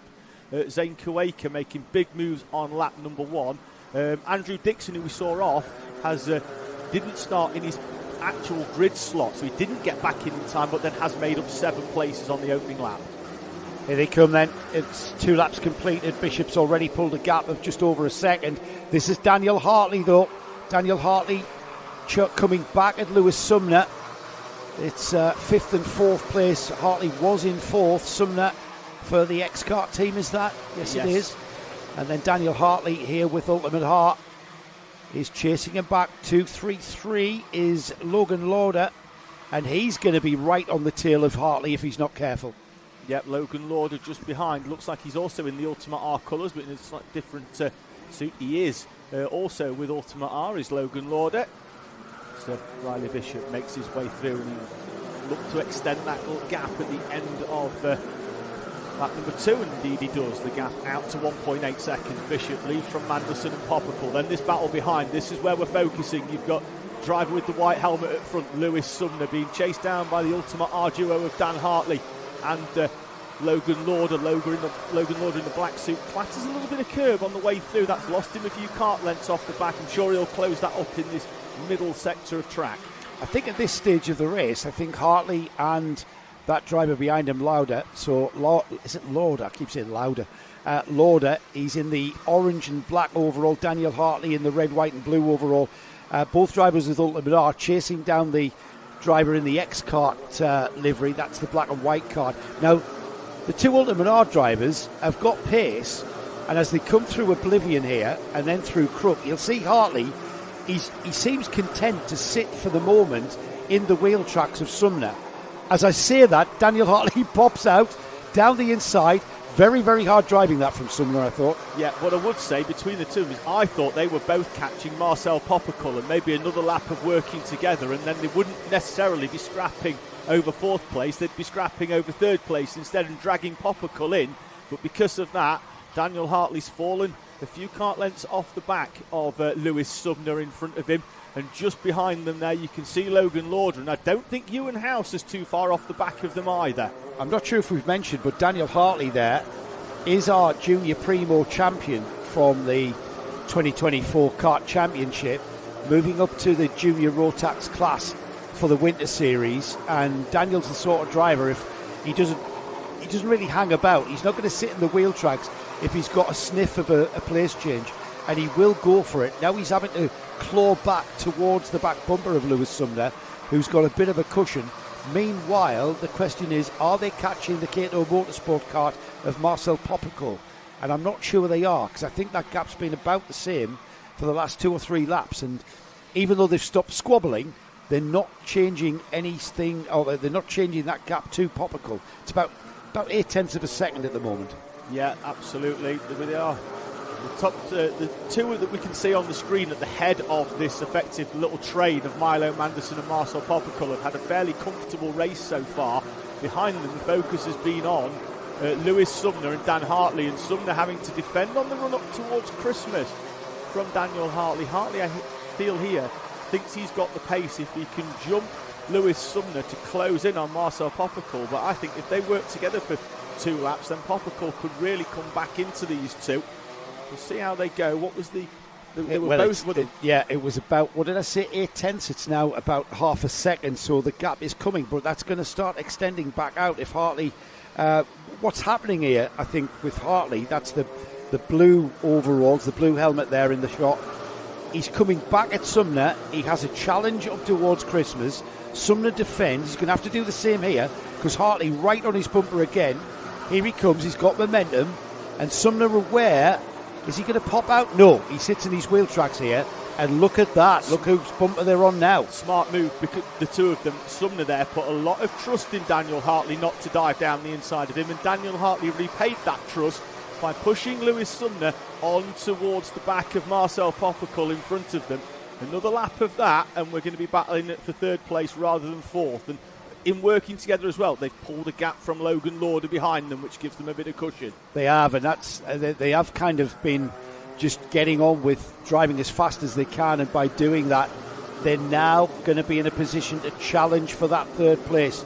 So the Cato Motorsport driver in the form of Marcel Popical as the ex-karter Lewis Sumner, and then the Ultimate R driver Daniel Hartley. They're the 3 drivers in the shot. That's Cato Motorsport's orange and white livery there, with Popical now aware that the ex-kart driver Sumner is right on his bumper. Marcel Popical, third in the championship last year, racing under the flag of Poland for Cato Motorsport. He's trying to hold on to third place here from Lewis Sumner. Daniel Hartley as well, but Hartley has fallen away because Sumner has now decided he wants to work with Popical for half a lap to try and move away. As he tried to move down the inside there, Joe, didn't quite work out. Yeah, a little bit of a nudge there, a bit of an inadvertent tripping over. Hartley lost a lot of time at Chapman, which he's regained because these two have tripped over one another.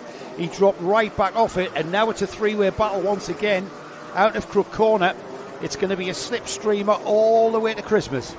Yeah, now Popical defending to the inside late on from Lewis Sumner.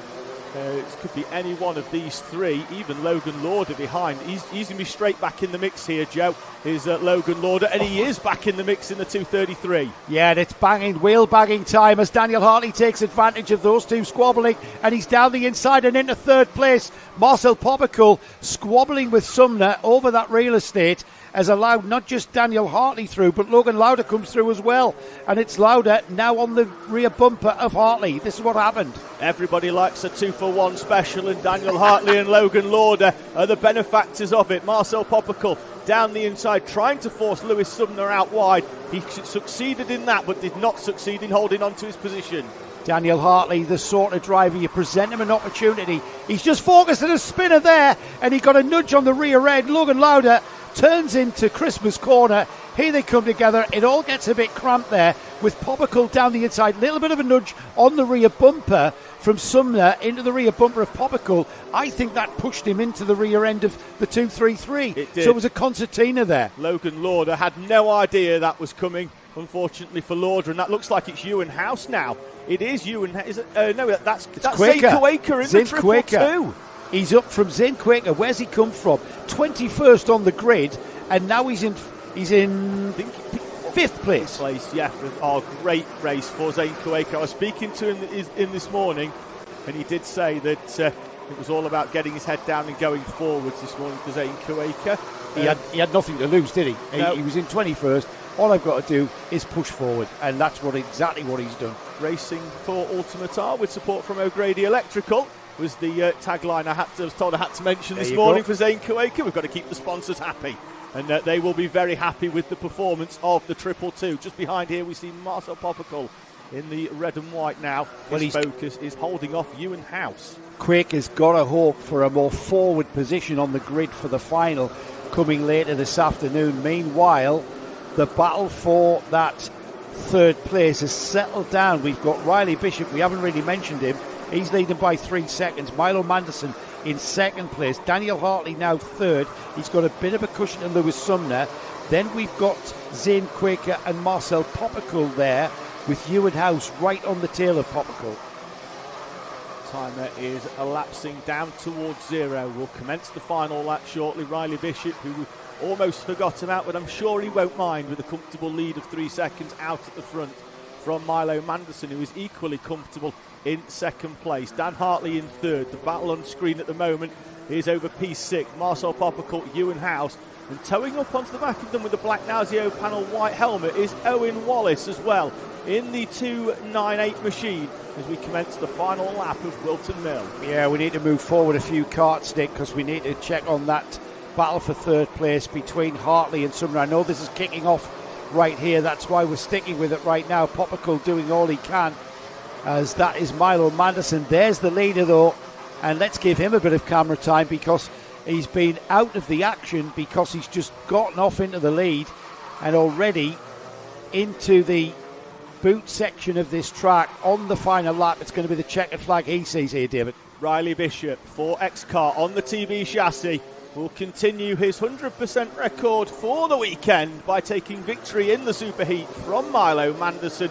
Daniel Hartley works hard throughout this race to secure P3, last year's Junior Primo champion in third place. Lewis Sumner and Zane Quaker, with Marcel Popical, Ewan House, Owen Wallace, Daniel Adamitis and Logan Lauder falls down the order towards the end to complete the top 10 in an all-action Junior Rotax superheat. Interesting, I thought. Very, very interesting just how aggressive those teenagers were. That's the difference between our kids class and a teenager class, which is a lovely segue into us talking about Junior Primo, which is coming next. Well, just before, I was going to say we'd gone from a InterMax superheat where they'd gone points are more important to a Junior Rotax heat where everyone's just gone, I want to be at the front of this train. It's far more important. The points were completely out of the question there. Yeah, it was just about getting ahead of the person in front of you. That was the simple mission statement, wasn't it? That was a great race. I mean, that wasn't even for the final. The final's coming later, so heaven knows what's going to happen there. I think it's going to be a tough ask for anybody to get onto terms with Riley Bishop and indeed Milo Manderson, the battle is going to be, or the war is going to be for that third place, and that's anybody's guess who's going to be in position for that. I'm going to caveat that slightly, Joe. It very much depends on the starting position for me for Zane Kuwaker. Yeah, He's point. come from 22nd to 5th in that one. For example, if he gets 14th or 15th, there's absolutely no reason why he can't get himself in the mix. It's going to be important, though, I think, for Bishop and Manderson, who've been the top two all weekend, check out early and make sure that Zane Kuwaker doesn't have a chance. He might be the driver that we need to maybe challenge Riley Bishop. I mean, Riley's been driving really, really well. He's on the brand new TB kart. He's with the X-Kart team. They are the new TB kart is being supplied through X-Kart. They're the supplier, the UK supplier for the TB kart, and that's a great debut for that brand new kart. Certainly there. Is. Been very, very dominant. Yeah, its debut in the kart championship. It debuted at Kartmasters. I think Jack Nettle's ship at Kartmasters put it on the front row in qualifying there. So it's certainly a chassis that we know can run at the front, and Riley Bishop proving that in Junior Rotax. On screen now, though, it's Junior Rotax Primo. The kart exactly the same, but it's for our slightly younger drivers. And Joe, it was a great day yesterday, and this was a class where we didn't have a dominant force throughout the day. We had a number of drivers that proved that they are capable of running at the front in Junior Primo. Unable to tell who's going to be at the front of this one. It's anybody's game. I mean, Joseph Mills, he's starting 7th down the grid because he had that non-start, didn't he? Fuel flow issues for him in that one. That's put him down the grid, but he's a one to watch coming through to the front of the field. Hayagriva Gokulnath is the pole position driver with a great effort from the Team M Sport team to put him there. Thomas Harper with that unique livery, taking us back to the late 80s, and the Jaguar silk cut liveried kart for Thomas puts that kart on the front row alongside Gokulnath. Second row is George Cole and Tyler Davis. Third row, Thomas Butcher and Zach Kane. Fourth row is Joseph Mills, as I said. He shares with Ronnie Legg. We then got Lewis Gilbert and Laurie McVeigh on row 5. Alfie Forrester and George Railston are on row 6. Row 7 is Jensen Cook and Trevelyan Sansom. And then rounding off a 15-kart field is Elijah Hartley. We've got a driver off who I do believe could well be Elijah Hartley. It's X-Kart colours, so it's either going to be Zach Kane or Elijah Hartley off just as they came out of the dummy grid. Oh. And so that cold tyres? Possibly so, but that kart for me, I think we could well roll round here. That kart for me, not in a safe place, just off the outside racing line, but they're not going to move it because the karts are coming into shot in the background. So I think we may well potentially roll round, and then they'll move it safely when the marshals can do so. But we are one driver down already. We'll confirm who it is once they come over the line. Let's see whether they do allow them to go racing, and no, already the decision made that we're going to roll round. Can't pick out that it's the 81. That is Elijah Hartley, who was in 15th. Now, if they can get the kart dragged onto track, and they are indeed, Hartley could rejoin, which would be fantastic if they can. Here it's all about getting drivers on track for me. If they can race, then great. I really know how that lad feels. We were at the Hull Street Race back in the early 90s, and the clerk of the course in the briefing said, if you spin off on your out lap, you're off, you're out. And I came out of the pits on brand new tyres and did a 360. And it was in the days where you had to push start your own kart, and I thought he did say I had to just push this off to the side, but I'm not going to. And I pushed started the kart and got going again. But that's just on cold tyres. You come out of the pit lane, you spin the wheel, you press the throttle barely too much, and those back wheels just spin around and put you off. Here we go in Junior Primo. It could be anybody's. We've got 3 drivers from 2nd, 3rd and 4th, all on the same number of qualifying points. 5th and 6th on the same number of qualifying points. This one for me is tighter than a submarine door.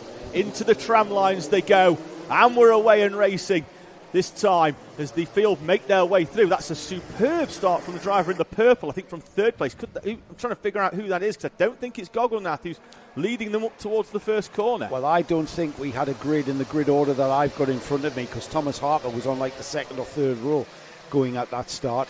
They're already into Ashby. there. Just getting to grips with the number 82 there is, I think it was 82, it might have been 83. That would be Tyler Davis in second place. That does say 82 though. 82. Gogglnath's in second place. There he is, from Tyler Davis. It's George Cole who's leapt the field at the start in the 98 to lead us round. George Cole from Hayagriva Gogglnath. Then it's Tyler Davis. That's Thomas Harper then in fourth place as they cross the line in front of the 90 of Joseph Mills. Keep an eye on these karts that started in the midfield and are moving forward. That's after bad starts and non-finishes. As we are line astern through Christmas, George Cole, though, commanding lead already by about a second. It was Gogglnath who was in second. Tyler Davis not far behind. Then the purple and white livery of that silk cut livery of Thomas Harper. Joseph Mills in the orange and white livery behind him. And there's a move down the inside of Gogglnath, and that was Tyler Davis. Davis with a good move. Gogglnath considering coming straight back at him, but then it's going to be Harper now under pressure from Joseph Mills, and Gogglnath trying another nose back down the inside of Davis and more, and continues that battle. And you can see the damage it's caused, because that black bit that's on his nose cone was not there on the entry to the boot. That is pure rubber from the rear wheel of Tyler Davis. That might have been enough to just dislodge that mount, and it might be. We'll keep an eye on that, on the nose section on that green and white kart there in that third place position, as he comes now under pressure from Thomas Harper. And behind Thomas Harper, he's got for company, who's that? That's Zach Kane. Zach Kane, yeah. He's moved past Joseph Mills. Zach Kane in the X-Kart livery. As Harper takes a wide entry into the left-hander at Osiers and finds that he might have Zach Kane on the inside of him. No harm done for either driver, but needs to be mindful. You can't leave the door open there when you're in a train of cars. No coming together this time at the boot as they come across the line to complete 3 laps. George Cole now leads by 1.6. There's Tyler Davis in second there. Gogglnath in third. Thomas Harper fourth. Zach Kane, Joseph Mills, Alfie Forrester, Laurie McVeigh, Thomas Butcher, and it's Lewis Gilbert, 10th place kart there.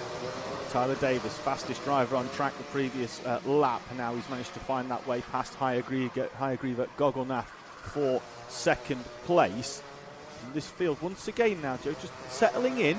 We're having a very early mid-race lull here in Junior Rotax, but something that I feel these three need if they can. It's the only way they're going to close back in that 1.6 seconds to George Cole is by working together.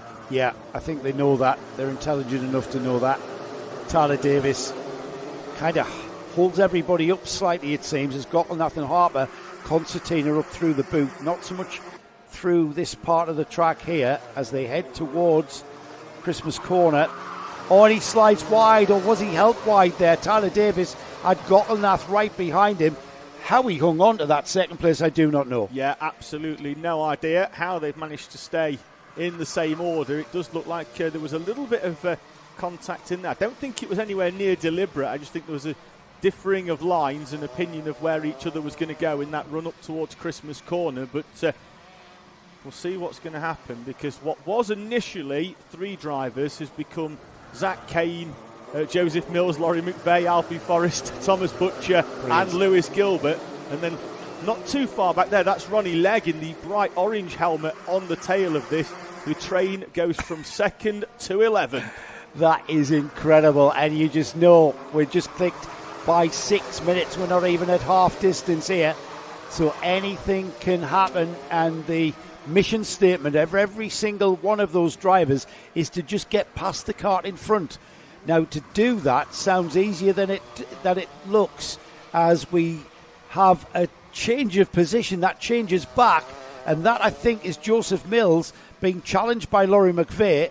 Laurie McVeigh there went down the inside, and we'll have a look at that as they pass underneath us. McVeigh, who started yesterday from the back of the grid, having not set a time in qualifying, moved forward in both of the super heats as Zach Kane finds a way past Thomas Harper over the timing line. Harper dropping down a place into P5. Zach Kane continues his ascension up the field to P4. Yeah, it was Joseph Mills who had Laurie McVeigh from Project 1 down his inside, but Joseph Mills responded and swapped back position. McVeigh coming down his inside again. That's the orange and white kart there, the red and white shoulders of the Project One driver now makes it stick there. He's got a green helmet that's just coming up behind the purple and white livery cart there.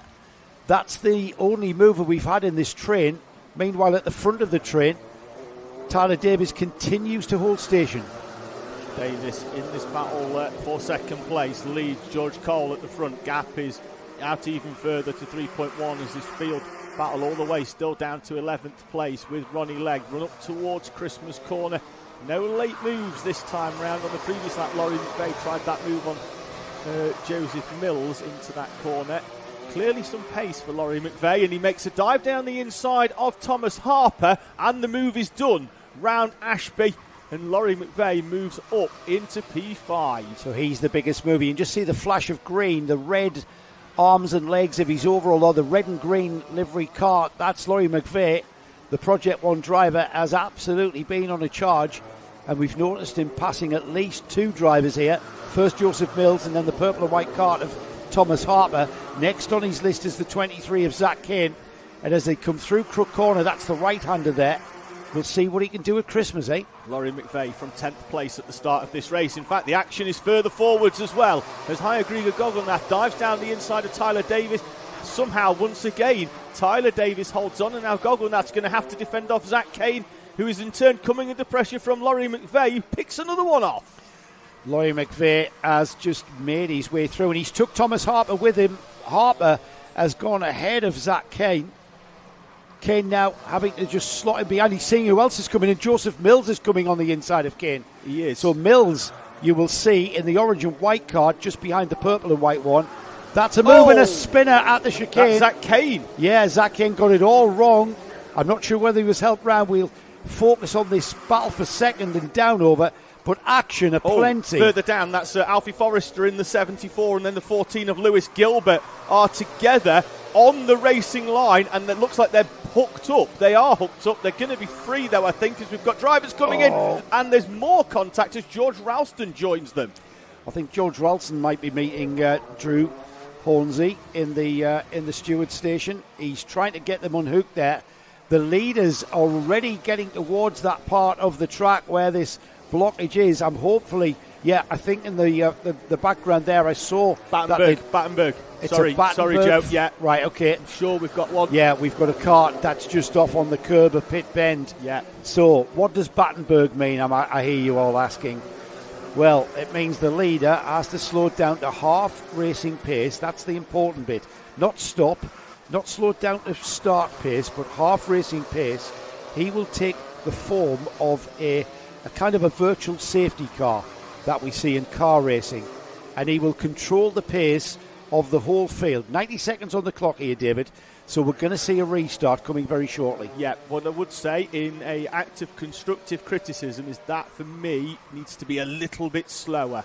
The purpose of this Battenberg flag virtual safety car is to close the field up, which gives the marshals more time to work when the train has gone through safely to remove carts from a place of danger. The sad thing is, George Cole, who was on for a comfortable win, potentially has now got work to do because he's got a train of carts behind him. Tyler Davis is in second place, Hayagriga Gogolnath in third, Laurie McVeigh, Thomas Harper, Joseph Mills, Zach Kane, Ronnie Legg and Trelevere Sampson are there. Everybody else looks like they've had problems and will need to catch up again, hence why we need Cole just to slow it down a little bit. 30 seconds to go before the end. This could be a one-lap shootout. Good spot there from our producer. He's telling me that second and third look like they've definitely got loose nose cones.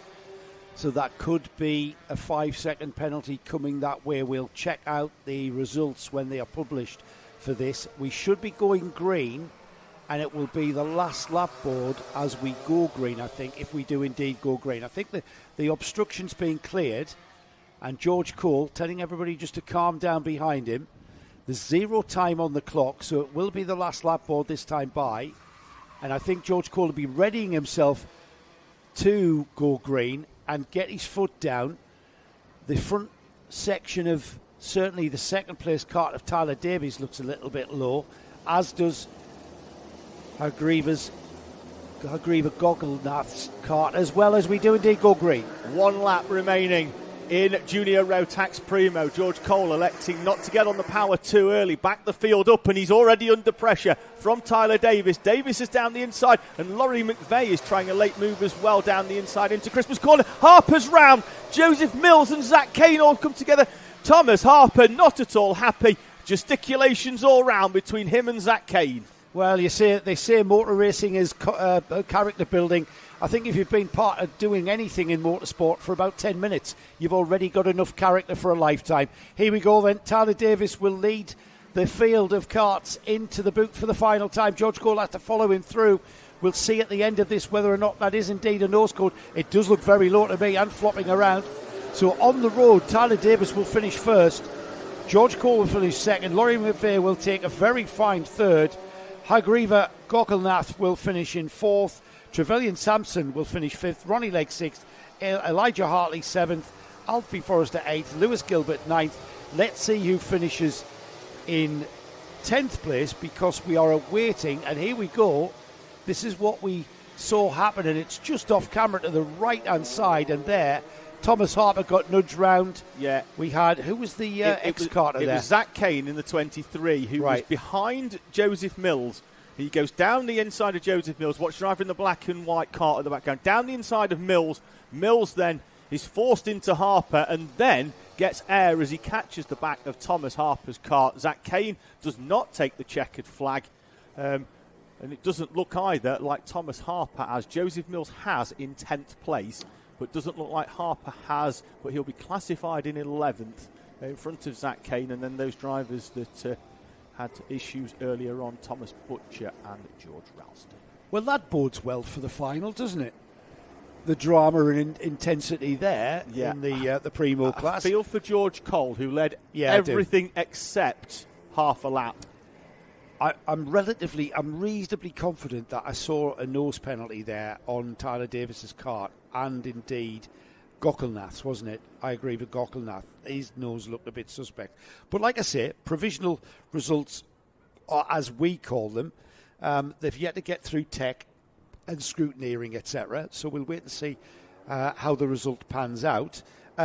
Meanwhile, back to the show, as they say, and we've got the last of our super heats coming next, and it's a first, isn't it, for the Kart Championship? The first time we've ever had a senior class involved in the Kart Championship, and this is a plan not just for the Winter Series, but I believe this is a plan going forward to 2025 as well.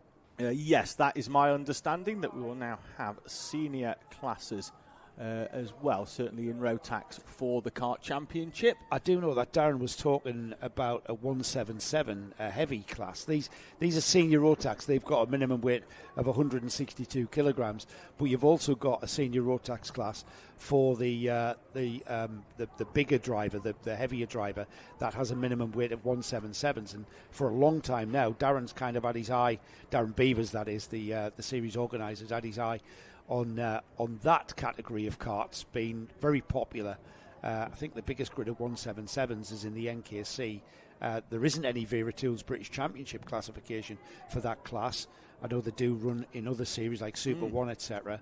But, you know, with this being MSUK, he has his eyes set on maybe producing a 177 British Championship affiliation. Yeah, because there was a 177 British Championship. There was, yeah. Because I think the last winner of that, was it 2021? Daniel Tate, I think. That's right, Daniel Tate. Won the final. Louis Large, another North East driver from, and Matty Easton as well. Matty Easton won it in 2019, didn't he? Perfect as well that someone with the name Large is in Rotax 177. Let's have a look at the grid then for this senior Rotax Superheat.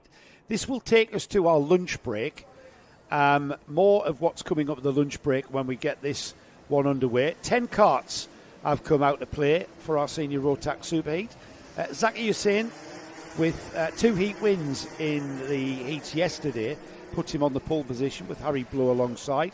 We've then got Harry Hurst-Grover moving up from our junior Rotax class and into seniors for the first time this weekend in the Karting Championship. He's alongside Morgan Hudson-Brown.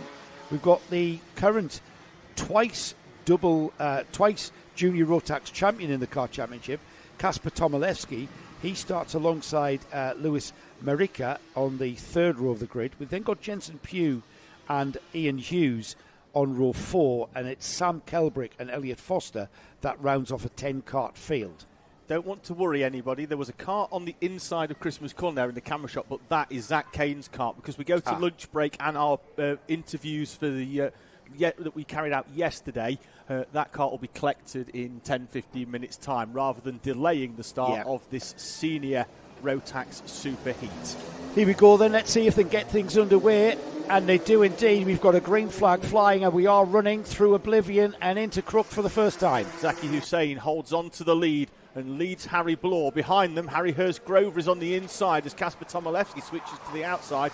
It looks like it's been a good start by the 25 of Morgan Hudson Brown, though.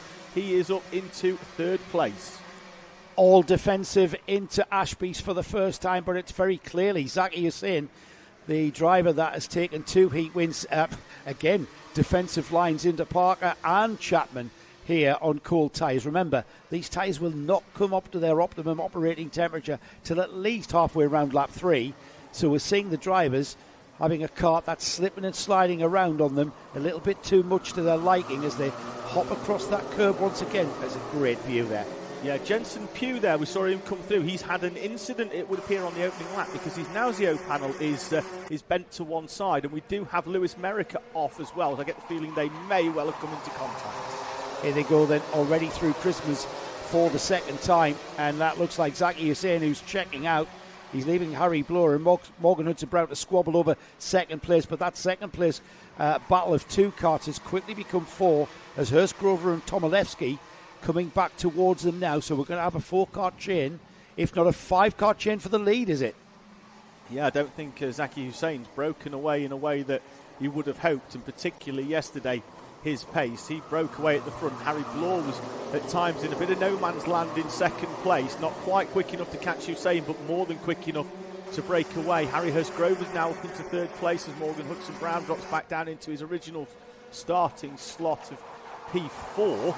Although having said that, that's not the correct order of timing, because now Harry Hurst Grover's back down into P4. Morgan Hudson Brown is indeed still in third place. Hudson Brown, in third, then Hurst Grover in fourth. Off the back of them, that's Kasper Tomilewski with the what looks like an all-white helmet, but I can assure you is white and with a bit of sky blue on it as well, in the white and red Kato Motorsport colours.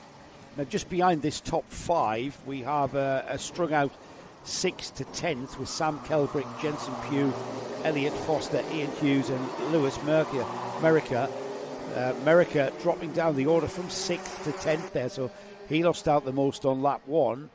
Things beginning to get a little bit quiet as I say that. A challenge for second from the number 25, Morgan Hudson Brown. Just having a look down the inside of Harry Bloor there, but Harry Bloor said go away and slammed the door on his nose. Door closed by Harry Bloor on Morgan Hudson Brown. You were quite right, Lewis Merica did lose out on the opening lap because he's retired his kart on the outside of Ashby. We're down to 9 runners, of which they're split by 5 seconds. This is the battle for second place at the moment, though. Harry Bloor under a lot of pressure by his Ultima R teammate Morgan Hudson Brown as they launch their way over the new chicane, and Harry Hurst Grover is going to find Kasper Tomilewski on his inside as they run up through the first corner, and Kasper Tomilewski snatches 4th place away. Oh, and as Tomilewski gives us a lot of action there, very brave move through Oblivion. The 6th to 10th battle has come together, and they're squabbling. However, with Kasper Tomilewski now ahead of Harry Hurst Grover, it's the Kato Motorsport kart, and who's that? That's just slid wide. That's your battle for 6th place, and it was Jensen Pugh going wide, as I believe did Sam Kelbrick. Also went wide in the 78, and I get the feeling now we're going to have, is that Elliot Foster? No, it's Ian Hughes, up from 9th, I think, into 6th now, and it looks like Elliot Foster could well have gone with him. It's Kelbrick just behind, actually, in 7th place, but watch for the big move of Hughes. 9th up into 6th, Kelbrick 7th, Foster and Pugh all changed, 6th down to 9th. Yeah, he started in 8th place, did Hughes. He dropped down a little bit, and now he's coming back towards that starting position. We've got Harry Bloor now in our view there in second place, the orange and black liveried overalls on that cart. The leader, Zaki Hussain, just ahead of him on the orange and white cart. There's a lot of orange and white carts in this race, I notice. That's the Ultimate R livery, isn't it? It is. This is the second place cart there, David, as they come across the line. Things beginning to spread out a little bit as Tomaszewski settles in to what is now fourth place there in the red and white cart, just coming out of shot. The top 5 all somewhat equidistant now between each other, whereas this changes going further down the order. I think there's a great scrap going on. We saw the remains of it after the drivers went wide at Ashby. Let's see whether Harry Bloor can close in, because Zaki Hussain not exactly pulling a gap, but we've got half a second leader to second, similar. Well, if you look at the timing, ballpark figure, you're within a tenth of it being half a second between each driver. They are on lap 7. It'll be 7 laps completed for the leader, Zaki Hussain. There's the number 44 of Harry Bloor now, who has pulled that gap back to Hussain. I'm not sure just how much of tyre management's coming into play here. We saw how quick Hussain was with 2 heat wins yesterday. There's the first, second and third. Fourth place red and white cart of Tomaszewski, with the X cart of Harry Hurst-Grover, the black and white cart there just hanging onto his tail through Inkermans there. Not looking like we're going to see any challenge there, but I am kind of wary or concerned that Harry Bloor is going to start challenging Hussain very shortly. But like I said, David, it's whether or not Hussain is managing his tyres at this stage. Plenty to go then in this race. Still 4 minutes plus 1 lap, so almost 5 minutes of this 10-minute plus 1 lap super heat. We've got 12 minutes for the final in around about 2.5 hours' time. And as Joe mentioned, the gap is coming down slightly at the front. So how much there's a management to fall back onto this battle for fourth place. Out of the slipstream goes Harry Hurst-Grover. Down the inside on Kasper Tomaszewski for fourth place. I think these two are going to battle all the way to the flag, aren't they? They've swapped positions now about 2 or 3 times. The red and white cart there, you can see KMS, that's Kato Motorsports, Tomaszewski. He's our twice junior Rotax champion. He was junior Rotax champion this year for 2024 in the kart championship. He was 2023's junior Rotax championship. He's made the transition because basically he's getting older and now he's in seniors, and he can enter seniors in the year of his 16th birthday, which he has, and he's dropping off the back there of Hurst-Grover. Yeah, drove round the curve at the end rather than launched it, and you can see how much of a difference that makes to Kasper Tomaszewski back to the front. And once again, Harry Bloor is taking another tiny little chunk. That was just an indication of just how you have to clatter that curve, or else it costs you time. And I'm wondering why Tomaszewski has backed off and gone around the curve. Is it a fitness thing coming in? Has he hurt himself? If he's hurt his ribs, and it's easy to do over the Whilton Mill chicane curb, maybe that is, again, speculation, pure speculation. I'm not speculating about this, though, because that's the battle for the lead. Absolutely. Gap is coming down once again. That final curb here has become very Fullbeck-esque. Yes, it hurts. Yes, it's bad for the car. Yes, it's bad for morale. But you have to hit it if you want to be quick. Talking of quick, Harry Bloor has quickly, in the last couple of laps, drawn in Zaki Hussain at the front, and we've got a real scrap on for the lead here. And if Zaki was managing his tyres, the management programme needs to change, because you've got Harry Bloor now, who's making you having to defend your line now. We are inside the final 2 minutes. The 2-minute sounder has gone into the boot through the hairpin here. Oh, and there's a move down the hairpin. It's not going to be room to get through at the Nouvelle chicane, though. But Bloor's shown his cards there. Has he shown his cards too early, though? Possibly, and they crossed with 1:32, and they've been lapping roughly in the 45-46s. We could have 3 or 4 more laps here. Zaki Hussain defending off down the inside. There's no way for Bloor to come through. Keep an eye out on the 25. Morgan Hudson-Brown is not out of this just yet. Yeah, and if these two continue to squabble for the lead, that is going to allow Morgan Hudson-Brown into position. And look at that, he's already latched onto the rear bumper and goes down the inside of the 44. So Harry Bloor gets caught out by Morgan Hudson-Brown, who just took advantage there towards the boot, though it's not over. Morgan Hudson-Brown in the 25 up into second place. Harry Hurst-Grover's back in the mix as well. Them 2 Ultimate R drivers need to settle themselves down if they want to have aspirations of getting past Zaki Hussain, who in those two coming together ever so slightly, has gained a few kart lengths. 40 seconds to go.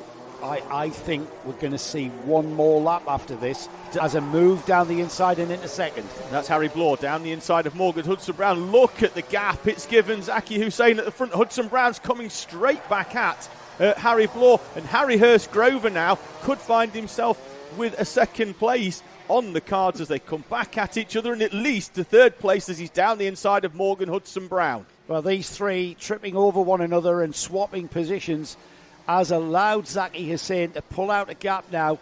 We head across the line, and it's right on the cusp of the time running out, and I would say it's one lap to go aboard for Zaki Hussein. It is indeed.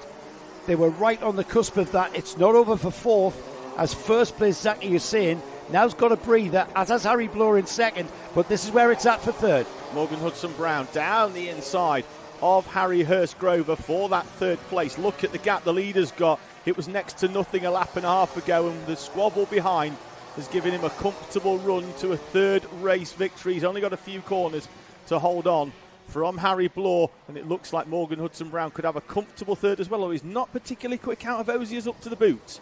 Here we go then, the boot for the final time. The checkered flag is being unfurled. It'll be Zaki Hussein just ahead of these two that will see the checkered flag as the battle for third rages on. It's not going to change though. Hussein takes the win. Harry Bloor second. Harry Hurst-Grover has to finish behind Morgan Hudson-Brown as Hudson-Brown took third.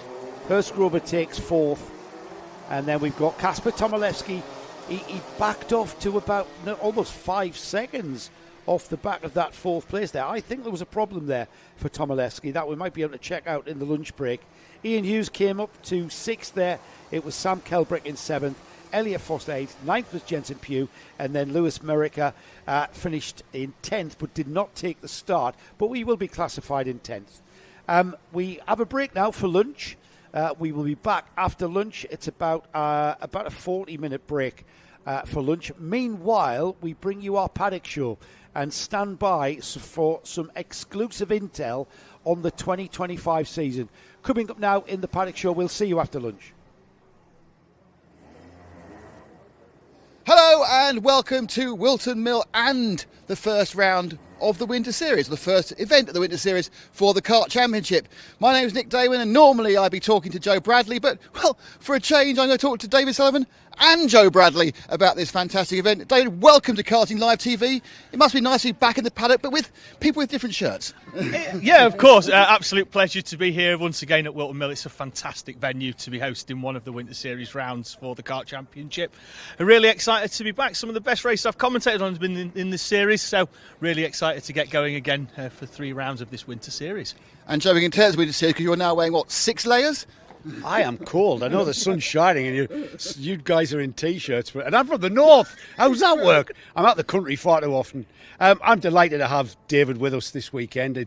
David's knowledge of this championship is second to none. He's been with this series for what now? Is it 3 years? And I'm just going to glean all of that knowledge. I can sit back. If I've smoked a cigar, I would. And David's going to give us all the information during our live stream. Well, the good news is normally I send one man intrepidly into the paddock, but I can send 2 men. So, Joe, David, do your paddock best. Joe Mills, brand new chassis, no excuses this weekend. Talk me through why we're on a brand new chassis. Well, second practice yesterday, driving, I thought I bent a track rod, steering was wonky, and then all of a sudden floor tray scraping on the floor, and the chassis has snapped. Right, come and show me the damage. It's over here. Let's have a quick browse at this. So we've done a good job, haven't we? Yeah. Dad says it's his chassis for seniors once we get it fixed. Yeah, I'm not sure how drivable it'll be though. Good. I'm guessing that's the effect of the new curbs here at Whilton. You have to sort of hit them right, because if you don't, that happens. Yeah, that's what happens when you drive Whilton in the wet, I guess. I mean, it's an older chassis, but still. Yeah. That's the thing with the wet, though, isn't it? You sort of have to hit them curbs to be fast. Now, the team have done a grand job. They've gone off and collected a new chassis, I believe. And did some people chip in to get it built up last night? Yeah, the team was really good building it up and getting it all set up. And it's worked well. I've got P1 in practice this morning so far, so hopefully I can bring it through today and tomorrow. Good. Got fresh tyres on for qualifying, but everybody's on fresh tyres, so that'll really level the field out. Are we hoping for another P1? Where are we looking for realistically? I think definitely top 5 or top 3. I mean, I think we've done a few setup changes since practice to make the kart feel a bit better. I think it's just sort of tidying up my driving and hoping for P1. Good stuff, Joe. Well, we'll keep an eye on it and see how you go this weekend. Thank you. I think one of the main success stories of the 2024 Kart Championship has got to be these Bambino karts. This is the Mighty Bambino. These are electrically propelled karts. No fossil fuels here, just plenty of battery charge. And these two youngsters here have been a big part of the Mighty Bambino Championship over the course of the year. Kai Ergensoy here, dressed in the red, white and black suit, which we like red, white and black because I'm a Sunderland supporter, Kai. You probably don't even know what I'm talking about. And Jax Wong, you're in the blue and yellow. What's your football team then, Jax? Man City. Oh, well, we'll talk to Kai instead. What's your football team? Please don't say Man City. You got a football team? No. No. Right, because you are focused on this. And this is your dad, Kai. What's your dad called? Javid. Javid, you're the mechanic, team manager, psychologist, social worker, the lot, yeah? Everything, yeah. Yeah. Everything. I'm going to ask your dad a few questions, boys, okay? What is it about the Mighty that has attracted you to run that? Fairness. That we don't have to buy 8 engines to be competitive. And if there's any pace difference, it's all about the squishy thing rather than anything to do with the car. And it just makes it a lot less work for me as well. So. How important is it to see Kai smile when he comes off the track? It's why we do it. Yeah. It's why we do it. So Kai, I want to ask you about your kart, right? Come over here. I want to ask you about this. So is that the electric motor that runs it? Yes. Yeah. And do you know how it works? Yes. Does it run these wheels? Does it drive these wheels? Yes. And does it drive these wheels very fast? Yes. How fast? A lot. Yeah. Do you think that you could go faster? Yeah. Right. And is it that when you grow up or get a bit older, you'll be able to get a faster kart? Yeah. But for now, you're going to race this Mighty, yeah? Yeah. And you enjoy it? Yeah. Where do you think you're going to come in this winter series then? Do you think you're going to win or? Yeah. Does it matter? No. It's all about the racing, isn't it? Yeah. Yeah. What does Jax think? Jax, what number are you? 76. Right. And your kart's over there. She's kart's over there, so we're not going to. So, Jax, what is it about racing that you really love then? Battling and having to get in the front. So that's the thing, isn't it, about getting in front and winning. So is it the first time you've been to Whilton Mill? No. How many times have you been here? A few times, I think, because I've seen you here a few times. Do you like the track? Yeah, I love the track. Yeah. What is it you love about the track here at Whilton Mill? The new last corner. Oh, the new one, the chicane. Yeah. Do you like bouncing over that chicane? Yeah. What's your thoughts, Kai? Do you like the new chicane? Yeah. Yeah. What do you like about the new chicane? Bouncing on it. So you guys like flying then, eh? Yeah. Right. So maybe rallycross or something in the future? No. No, you like karting. Yeah. Okay, guys. I wish you all the very best. Have a great race, and don't forget to keep smiling. Okay? Yeah. Jax Wong and Kai Ergensoy, everybody. They're going to have a great weekend. We're not even finished 2024, David and Ned. Here we are, with 2025 looming and some exciting information that you and I were party to. The 2025 calendar in place. Do you think we should tell people? I think we should already.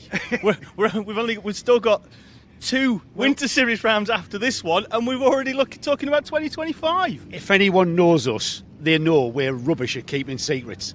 So I've got it in front of me. So here we go then, 2025, the Kart Championship. Round 1, Warden Law in March, 26, 27 in April, Shennington, old school track there. Then we go off to Gig in May, GYG, Glenny-Gores, PFI in June. And then it rounds off July, we're at Rowra. End of the season in August at Whilton Mill. Back here, David. Phenomenal. And, of course, kicking off on my home turf. Your home turf, a superb calendar, by the way. 6 quality tracks and some new ones for our drivers because, some championships, they stay with the same tracks every year on rotation. We're putting some new ones in. I don't think a lot of the drivers that have done this championship will have done Shennington. It's a quality championship. But the first round at Warden Law, one that the drivers really, really like. And it's a track that everyone's familiar with. We've already been there in 2024. We're about to get there for the Winter Series. In March, we're probably going to need a lot of wet tyres. It's going to be cold. I don't know if you know this. Did you know that Warden Law is the highest point in the borough of Sunderland? Really? Yeah, and that's why it's so bloody cold. And then when we go there, our voices go even higher. That's right. So we know the challenges that are presented by Warden Law, arguably one of the most physical tracks in the country. But the second round really is, it's a track that's close to my heart, because back in the 90s, I tended to race a lot at Shennington because there was a lot of high-level racing going on there. Oh, some of the big names have been at Shennington. You only have to see that from this year. You look at the Super Prix, the Shennington Super Prix. It's one of the mainstays of the calendar. They had the historics out. They had Senna's kart going around Shennington. These drivers are going to be going around a track that his kart's been gone around. And it's a slipstream fest at Shennington, isn't it? These drivers are going to have to get used to being in a pack, nose to tail, and every corner's going to count, because if you get out of that train, you're going to get shuffled back. It's an old school airfield circuit, isn't it? And I was absolutely excited when I heard that. Round 3, Gleneagles. Beautiful, beautiful part of the world. Got a lot of motorsport history there. Not far from Ruthven. If you're old as I am, Tom Price was going to be Britain's world champion before he was taken from us in '77. But a great memorial to visit there at Ruthven. But Gleneagles, what a track. In the shadow of Snowdon as well. It's a roller coaster of a circuit, isn't it? You go all the way up the hill. I've known drivers in the past have had to take travel sickness tablets because of the downhill through that Devil's Elbow complex. And, there's always that risk of rain as well at GYG. And when you do, it's that you've got to hook them big curbs on the inside. And that is a track that really separates you quality drivers. Yeah, good handling, good smooth driving. What can we say about the one in June? PFI. Is it still the fastest track? Or should I say, we get the highest speed out of a Rotax Max at PFI, unmatched anywhere in the country. Under the Lichfield Bridge, it's one of them circuits, isn't it? It is the marquee circuit of the country, is PFI. It hosted the World Championships in OK this year, and we're going to go there next year for CKC, JKC, BKC, SKC as well. That's the important one as well. We're adding seniors to the mix. Yeah, of course, we forgot to mention that. I mean, I see PFI as kind of like the Silverstone of karting. It's, the facility, not just the track, but the facility. It's right up there. I mean, I suppose the next tracks on the card, quality-wise, would be Warden Law, Whilton Mill, places like that. But PFI is still, unfortunately, the jewel in the crown. Let's just drop back to Warden. It's going to be a very different Warden when we go, because the work that they're putting in to get that circuit up to a level to try and compete with PFI, to compete with Whilton. Yeah, and you're going to have some brilliant viewing areas, all the tops of the garages coming together for a raised viewing area. It's going to be completely different from a driver's standpoint as well. Oh, absolutely. Particularly even going into that first corner, because it's now going to be in the shadow. It is, which before it wouldn't have been. So it's going to be a really different dynamic. But let's not forget where we're going towards the end of the year. Probably the most picturesque circuit, arguably, maybe GYG, but really the one that everyone looks at for in terms of picturesque and also weather conditions, Rowra. And again, part of the logistics of going to these tracks, I love the drive to Rowra. For me, it's an east to west drive. It's so different to north to south, south to north, and I just love Rowra. First place I ever laid eyes on a kart. You've heard that one before, I know, viewers, but it is one of my favourite tracks, Rowra. Can you imagine when you say to people, where are you this weekend? I'm going to be in the middle of a quarry. Yes, in the Lake District, in fairness.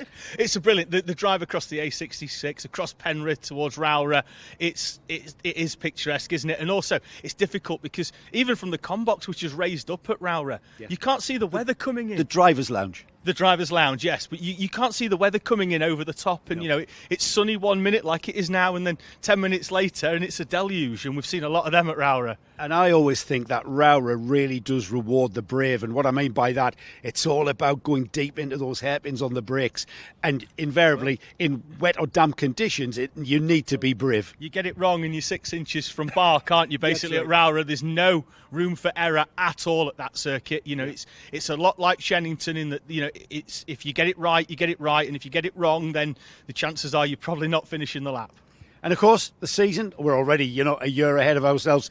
The final round of the 2025 season here at Whilton Mill. arguably one of the finest tracks in the country, right in the heart of England. It's in August. The weather's going to be gorgeous. It's going to be a fitting end to what is probably going to be a very dramatic and intense season as ever. Always get good grids at Whilton. You say it's a very central location for a lot of our drivers. You know, even your drivers from up north, it's only 3 or 4 hours. You know, it's a lot less than what they will have travelled. So we always get a good fitting end at Whilton. Yeah. And you know what they've done in the last couple of years. You know, the new building, the new restaurant, the tarmac in the paddock now, it's starting to bring itself up where it can compete at the top. And, you know, for a lot of people, they have viewed this as effectively just below PFI in terms of standards, but it's getting there now, and you know, there's no reason why this can't compete. And in terms of drivers, I've not found anybody that doesn't like Whilton Mill. Yeah. Even with the chicane. David, we've probably said far too much. Don't tell anyone we've told you all this. Look out for the official announcement coming soon, everybody. Let's crack on with the paddock walk, shall we? We shall. Thanks. Daniel Hartley, reigning Junior Primo champion here in the JKC. We've moved up into Junior Rotax for the Winter Series and probably for 2025 as well. Tell us about last year. Just really good, to be honest. Good mechanic, good kart, good everything. They don't always get the credit, do they, the mechanics? Sometimes he does. We haven't just stayed racing in the UK, though. We've been over at Valencia for the Tillotson T4 Nations Cup. It went pretty well. Yeah, it did. Just second, pretty good. You led the final as well for a few laps. Looked comfortable. You and the other driver moved away at the front and had a battle. Fortunately for yourself, it wasn't the top step, but you must have been really happy with your performance over the whole weekend. Yeah, over the whole weekend, I've just been first, second, middle, anything. Yeah. And the Nations Cup, really something that this championship has supported. Darren's taken teams over in the past, and you know, the UK's won it. Unfortunately, this year we lost out to Germany, but you know, I'm sure they'll be back next year. Your plans to go into 2025, Junior Rotax? Are we looking to try and win some more championships? Probably, yeah. Another driver that's in Junior Rotax, albeit in Primo this weekend for the first time, is Thomas Harper. Thomas, we'd not driven a Junior Rotax until this meeting, first meeting out. Yeah, it's first meeting out, so good. Yeah. We've had a lot of experience in different things over the last 18 months. You know, in the last 18 months we've transitioned out of Honda Cadet. We've had a go in the R200, which is an Inter variant. We've had a go in an InterMax. We're now in Juniors. How have you found that sort of transition through the different classes? It's been very difficult throughout the year doing it, and yeah, it's been very fun as well. So. Another driver that did the Tillotson T4 Nations Cup. We did it last year in Mini and we were competitive, which they call it Mini, but it's actually cadet level in terms of chassis size. This year you were in Junior for the first time. Things were going well until one of the round rubber things wasn't playing ball.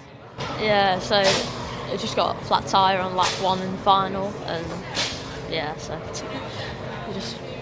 Still dragged it round to take the finish though. Yeah, top 15. So on 3 wheels isn't at all bad. Plans for 2025? Are we going Junior Primo all year? Yeah, I think we are doing Junior Primo all year, which will be very fun. And yeah. And another stab at the Tillotson, do you think, in the another go to the Nations Cup over in Valencia? Oh, I don't know. Good. Well, I guess Dad will make that call, won't he, when he checks the budget. Good stuff. Yeah. Thomas, good luck to yourself in your first go in Junior Primo. Good luck to Daniel as well as he makes the step up from Junior Primo into Junior Rotax. 2024 has been a great season for the Kart Championship. It's been an even better season for this gentleman here. This is Luke Millward, and he was recently crowned the Vera Tools British karting champion in the MicroMax Championship. Luke, I want to shake your hand because you are a British champion. And do you know something? You will be a British champion forever now. How does that feel? It feels really good, but I hope I become world champion forever. Yeah, that's the one. You started in the kart championship and you raced in this kart championship. And then, you know, do you think that by racing in the kart championship, that gave you a good grounding to go on to the higher levels of the British champs? I think it does, to be fair, because this isn't as high standards as the British. It gets people used to it, get to learn to be at the front, so then eventually they will be at the front and then they'll know how to lead a race, like me. Right. And so is it hard to lead a race? Yeah, like I say, at the British we made mistakes in the final because of how much pressure, so it's never going to be easy. Right, so you mean pressure on you as a driver? 100%, but we have to hopefully try and take away that pressure, because otherwise in the world it ain't going to end very well. We're here at Whilton Mill, Luke. This was the track that you clinched the championship, and I remember seeing the TV of you coming in after the race. Were you aware that you'd actually clinched the championship at that point? No, I wasn't. So when did you become aware that you were actually the British champion? About 1 minute later. Right, and how was that? How did that come about? Oh, it was because my teammates knew, I didn't know. Right. So, yeah, and Oman got a penalty. That's how it all, happened. It was really close, wasn't it? So when you went into that final, the final of that final round, were you thinking, I'm going to win the championship, or were you thinking about something else? I was thinking just push away with my teammate, and then Right. we'll swap around on the last lap, and then I've won it anyways. Right. So do you miss racing in the car championship? Because it is, as you've said, there's a lot of pressure on a young lad like you in the British champs. Do you think, you don't fancy coming back and doing a one-off?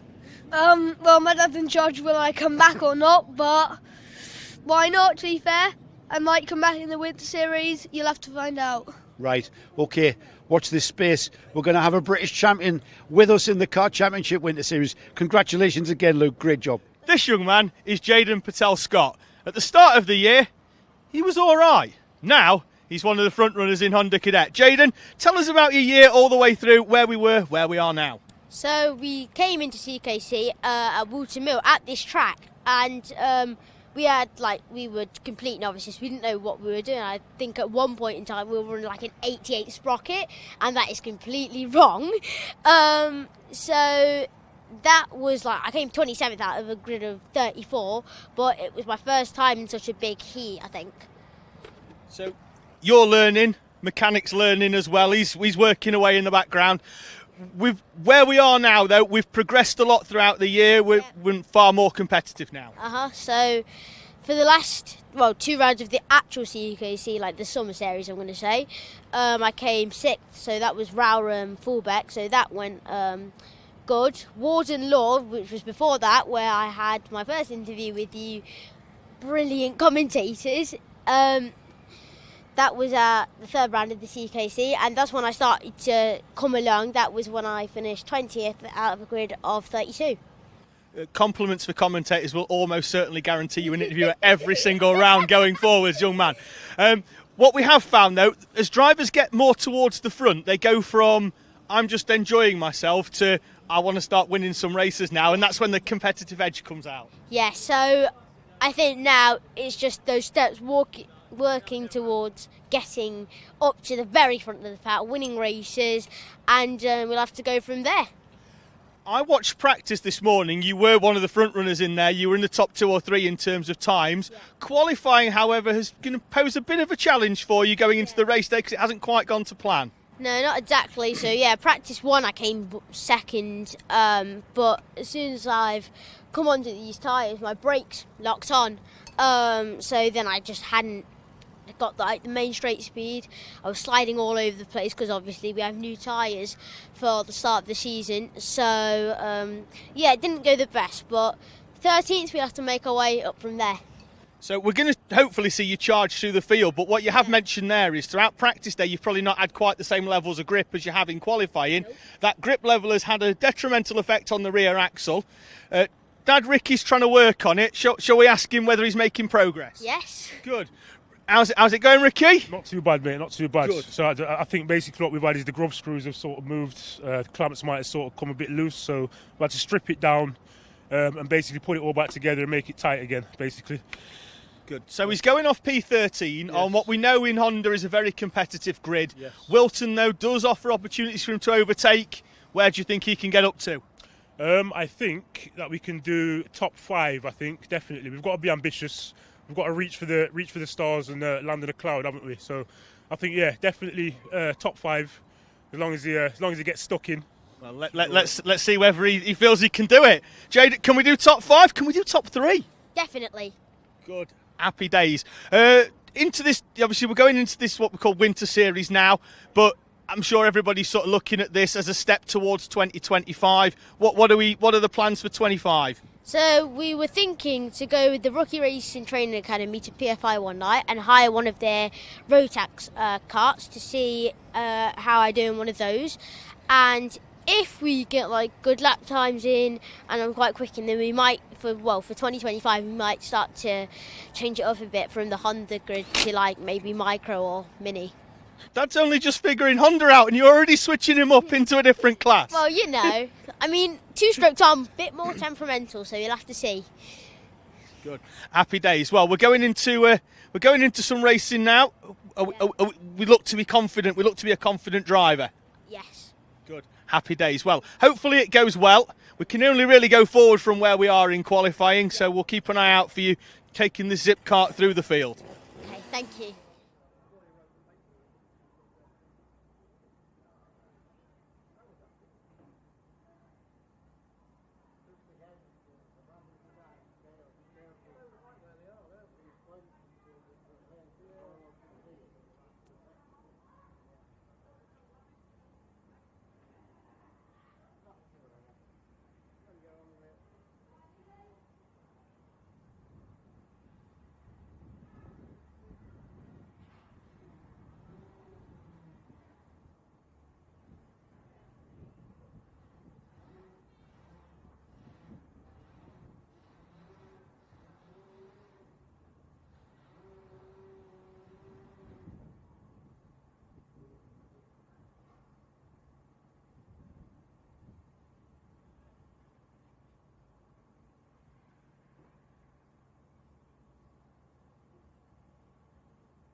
Good afternoon, everybody, and welcome back to Whilton Mill. It's perhaps the most important part of the whole weekend that we're about to get going. It's the finals of the first round of the Kart Championship Winter Series. My name is still Joe Bradley, and sat next to me is still David Sullivan. He just won't go away. Hello, David. They didn't sack us for breaking the news of the 2025 calendar. That might happen yet, mate. That might happen yet. Touchy subject. Yes. But some cracking tracks to go to. Yes, we're probably going to have a chat about that. Well, as I'd say, one of which is Whilton Mill, which is where we are now. Yes, we are. We're going to be back to Whilton Mill to finish off 2025. However, we're just getting going with the Winter Series, and it's the first podium that we're going to fight over here.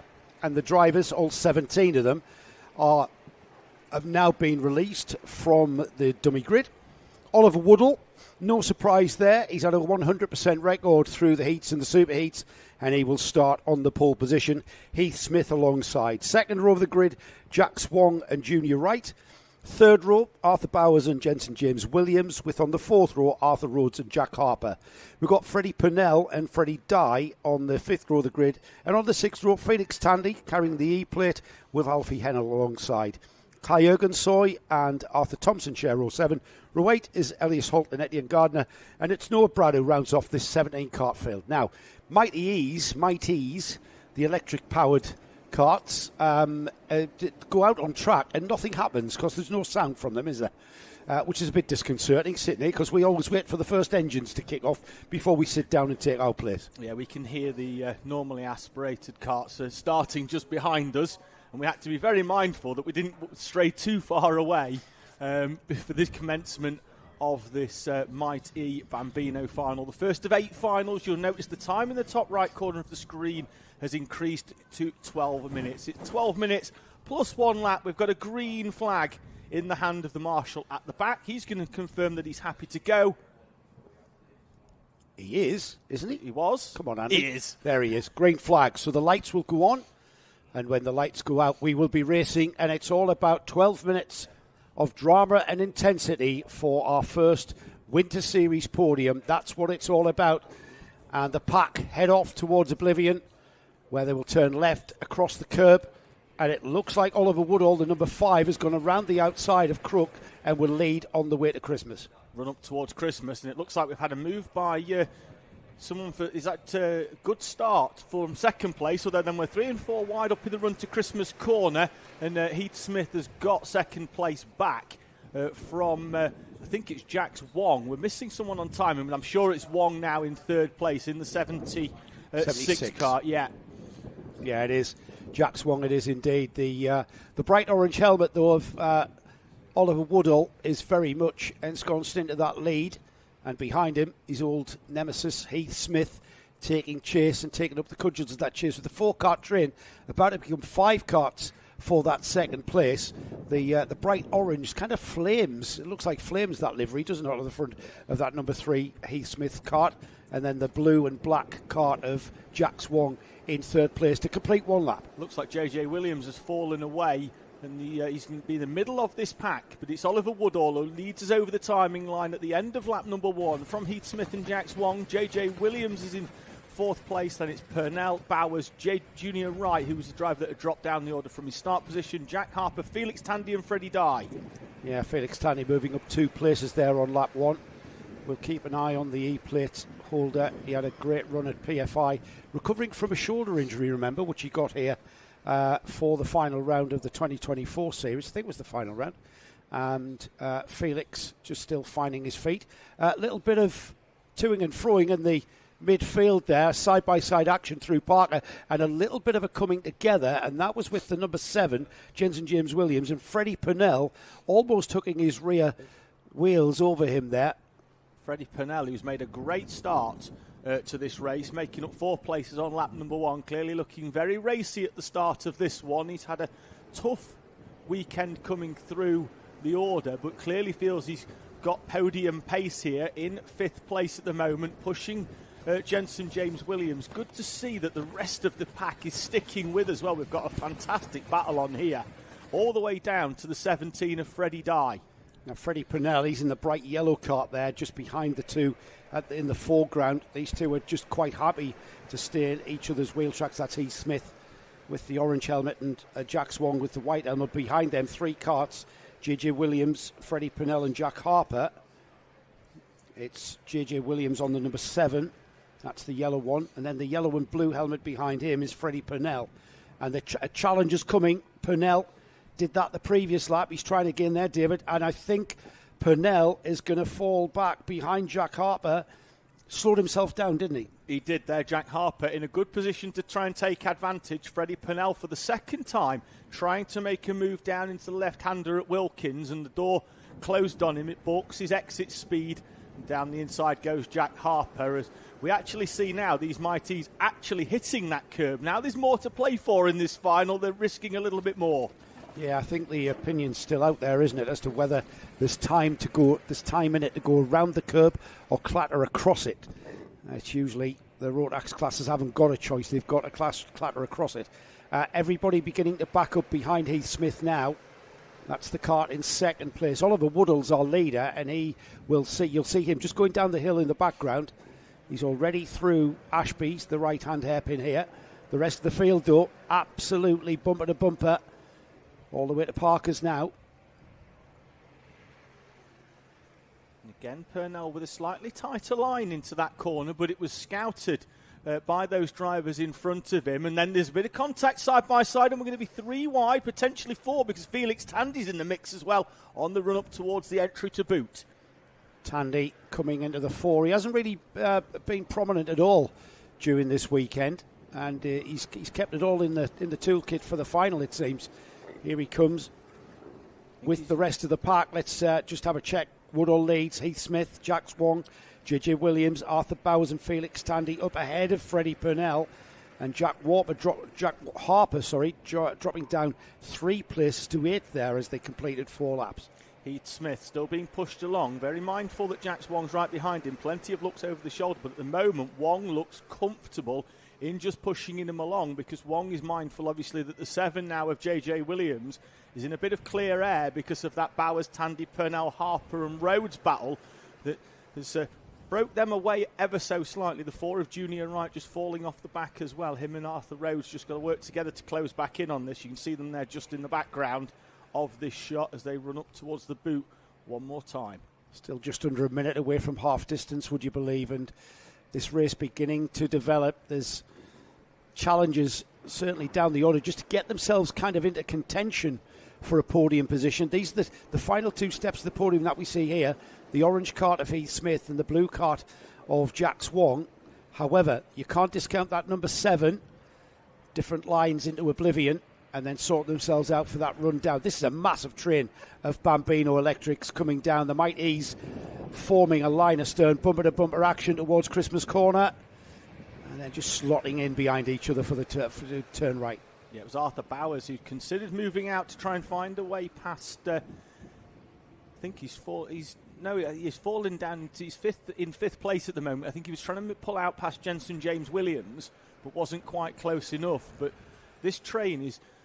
They're not doing a lot of position changes in the last couple of laps, but there's a lot of different lines into different corners, which is making it look like drivers are trying to make overtakes, but then when they get to the corner, they're not alongside. And here Arthur Bowers again is trying to draw alongside Jensen James Williams. Williams should have enough to hold on, and indeed does. So they head round the boot. I wasn't sure whether that was going to end quite as well as it did for all of our drivers, hence why there was a little bit of a pause in the words. Further behind, that's Tandy and Purnell, is it? Yeah. No, Tandy and Harper, sorry, coming together slightly. Bit of wheel banging going on there.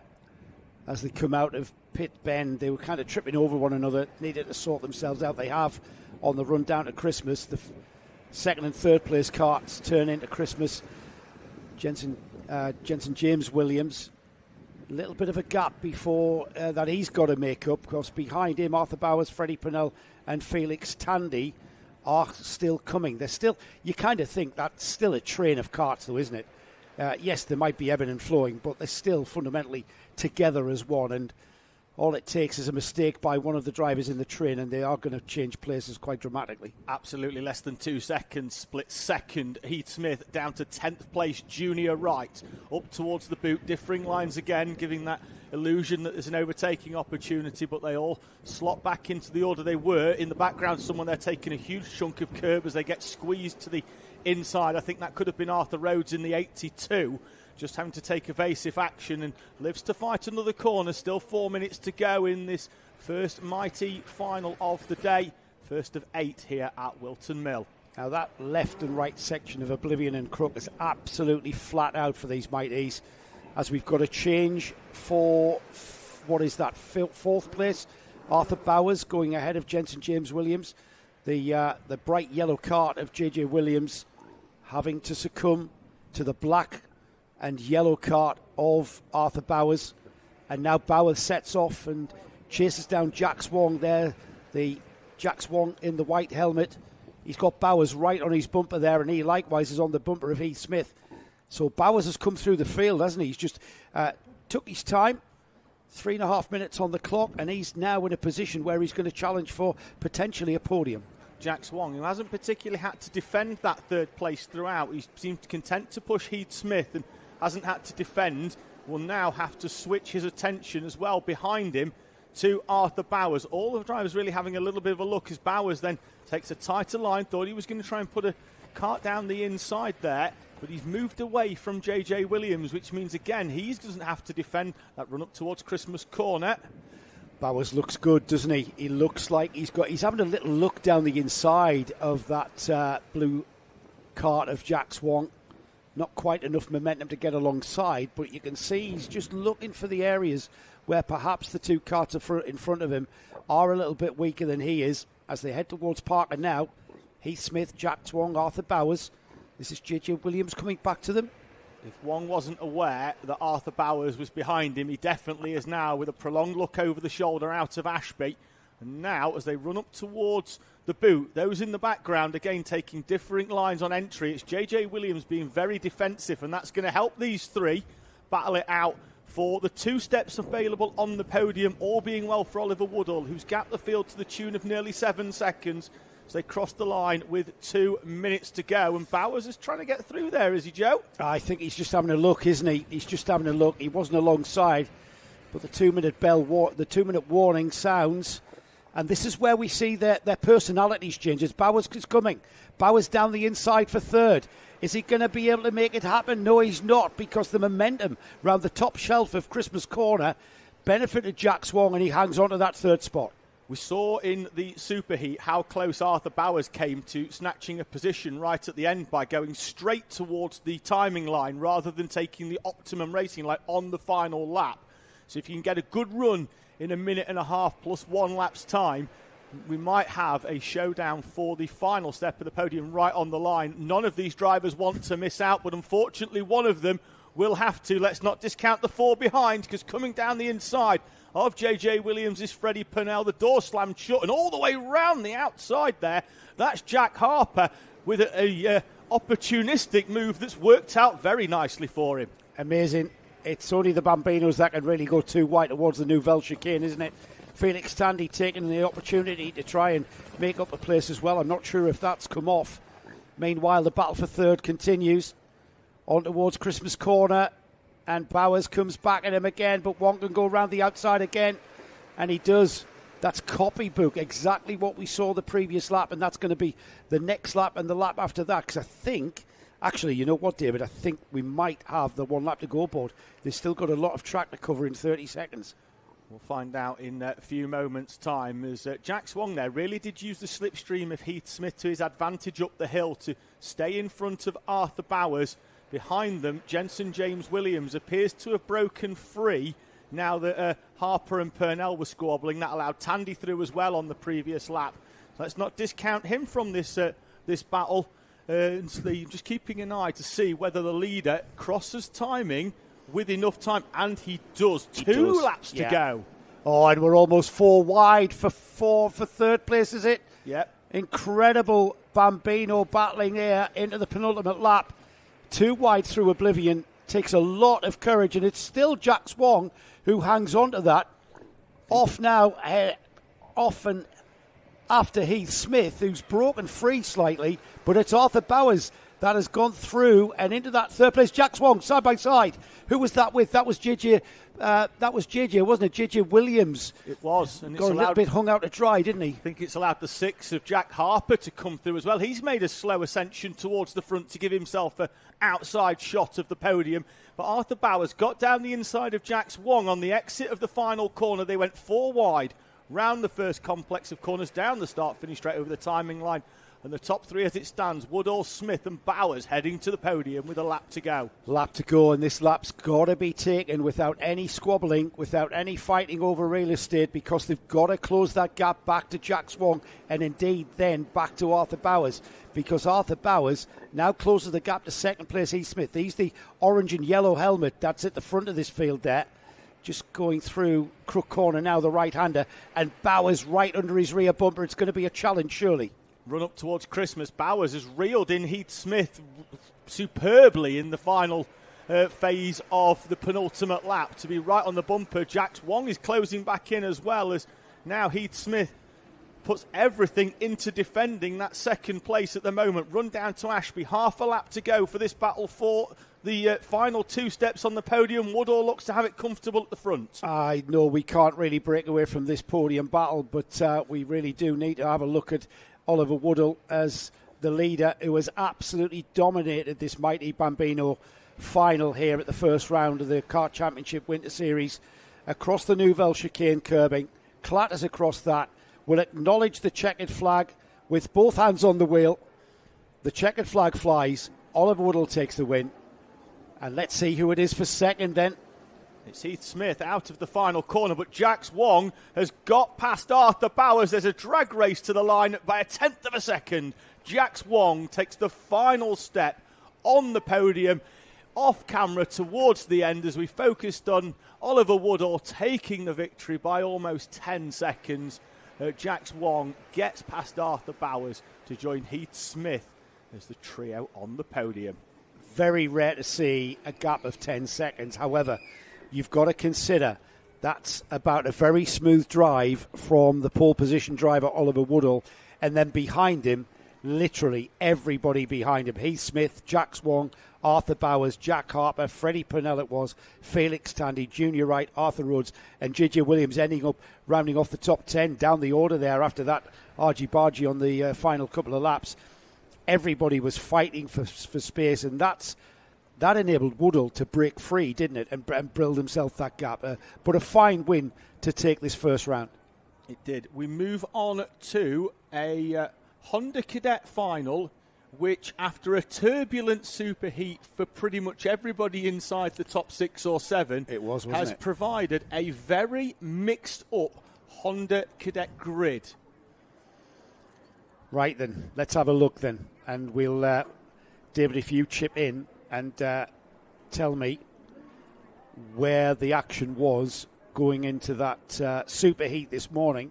Remember, this was where the slippery flag came out, the slippery surface flag came out, and we had a kind of a Silverstone 1975. I'm probably the only one here old enough to remember that, where we had everybody slewing off onto the grass and into the barrier at the Ashby hairpin. That left Ronnie Smart to take up his pole position. Luke McGall, he inherited that lead for that superheat, didn't he? And Luke, that's put him alongside on the front row. Tom Nichols and Ashton Horspool will share row 2. Row 3 is Noah Clark and Jack Wykes. Ricky Junior McIntosh and Noah Clare are on the 4th row. Arthur Murphy and Edward Rye are on row 5.